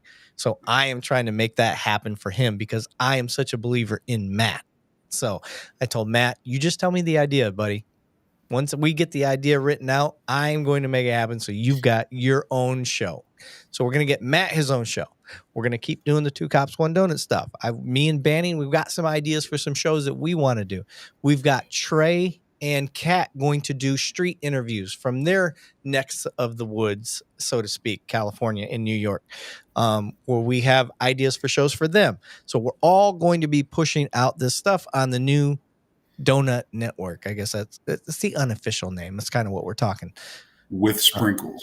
With sprinkles, yes. And with that, y'all, please, it's free. I'm not asking for your money. If you can buy one of those patches and coins and stuff to give you something, you know, to hold and look and say, this is my precious or whatever, that's awesome. But if you don't have money, all I ask is that you go and you like, subscribe, follow on all of the stuff that we're doing.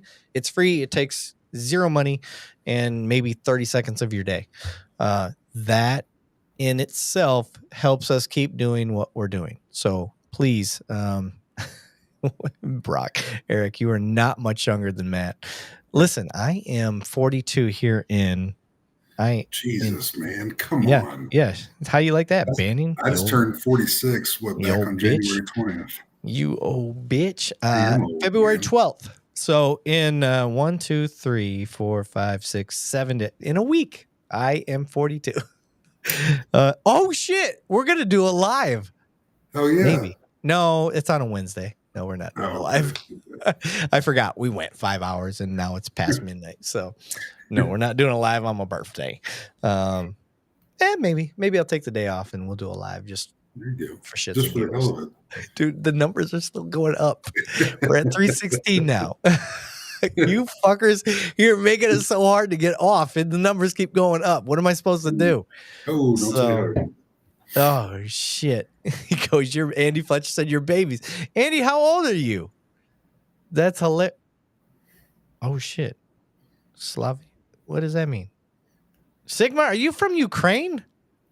Is that what I'm reading?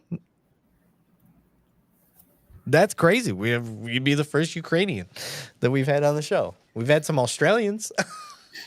We've had Greenland and Iceland. That was also very cool. What? Let's Eric, let's end this on and I can't even send it to you on YouTube. Yeah. I want you to look up Chick-fil-A where the guy doesn't say my pleasure. It's a short reel because we were talking about Chick-fil-A earlier, guys. And we got to have comedy in life, right? So this, and the guys that produce this, obviously it's all fake and done for comedy. I love Chick-fil-A. I love that place. They're amazing. But he's got to play that reel because this thing, I think Jamie sends it to me about twice a week. If I'm having a bad day, she'll send me that reel, man. It makes me smile. I got it. Yes, that's it. That's it. Make it Biggie size and let's watch this thing. I don't know that I can make it Biggie size. I think that's the best I can do. Okay. But everybody listen. We got the 2 chicken nuggets and then the number 1 that's going to be $22.50 at the first window. Okay, thank you. Yeah, no problem. Or my pleasure. My pleasure. I said my pleasure. I said my pleasure, right? Fuck, dude, you gotta let me in. Fuck, I said dude. my pleasure. I said my pleasure. You can ask him. I said it. I said it. Oh, you can. I said it. I said my pleasure. I said it. I said it. I said my pleasure. Just wait. So that was 2 chicken nuggets and a number 1. That's gonna be $20.55 if you just pull around to the front window. They popped him. What happened to the other guy? So there was no other guy, but if you just pull up, your food will be ready. Okay, thanks. Yeah, There was no other guy. Oh, but why is this funny? You know, and I'm not talking about the pop in the car. That's not what I'm talking.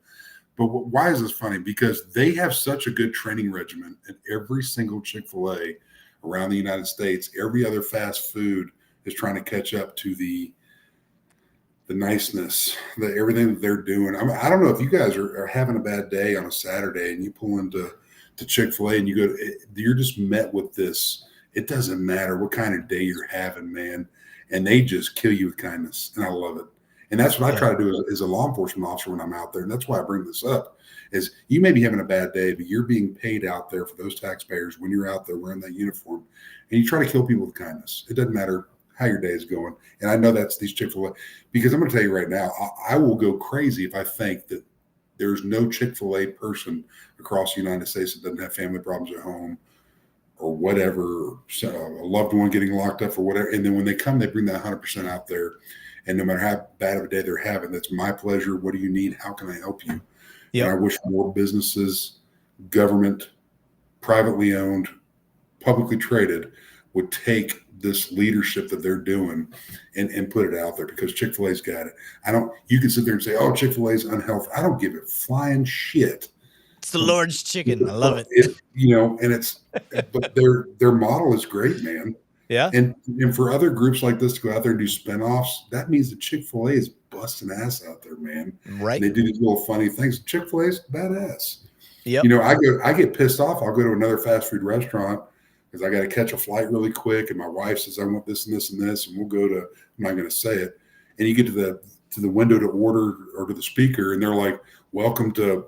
You're going to die in 12 hours with our grease, whatever. How can I take your order?" And it's just like, really? Okay, I'm just on a diet tonight. I just want a quadruple cheeseburger, etc. And that's all I want. And they're not killing you with kindness. Right. They don't want to be there. Maybe the pay, maybe it's whatever things going on in life. But Chick-fil-A, dude, that's magic sauce, man.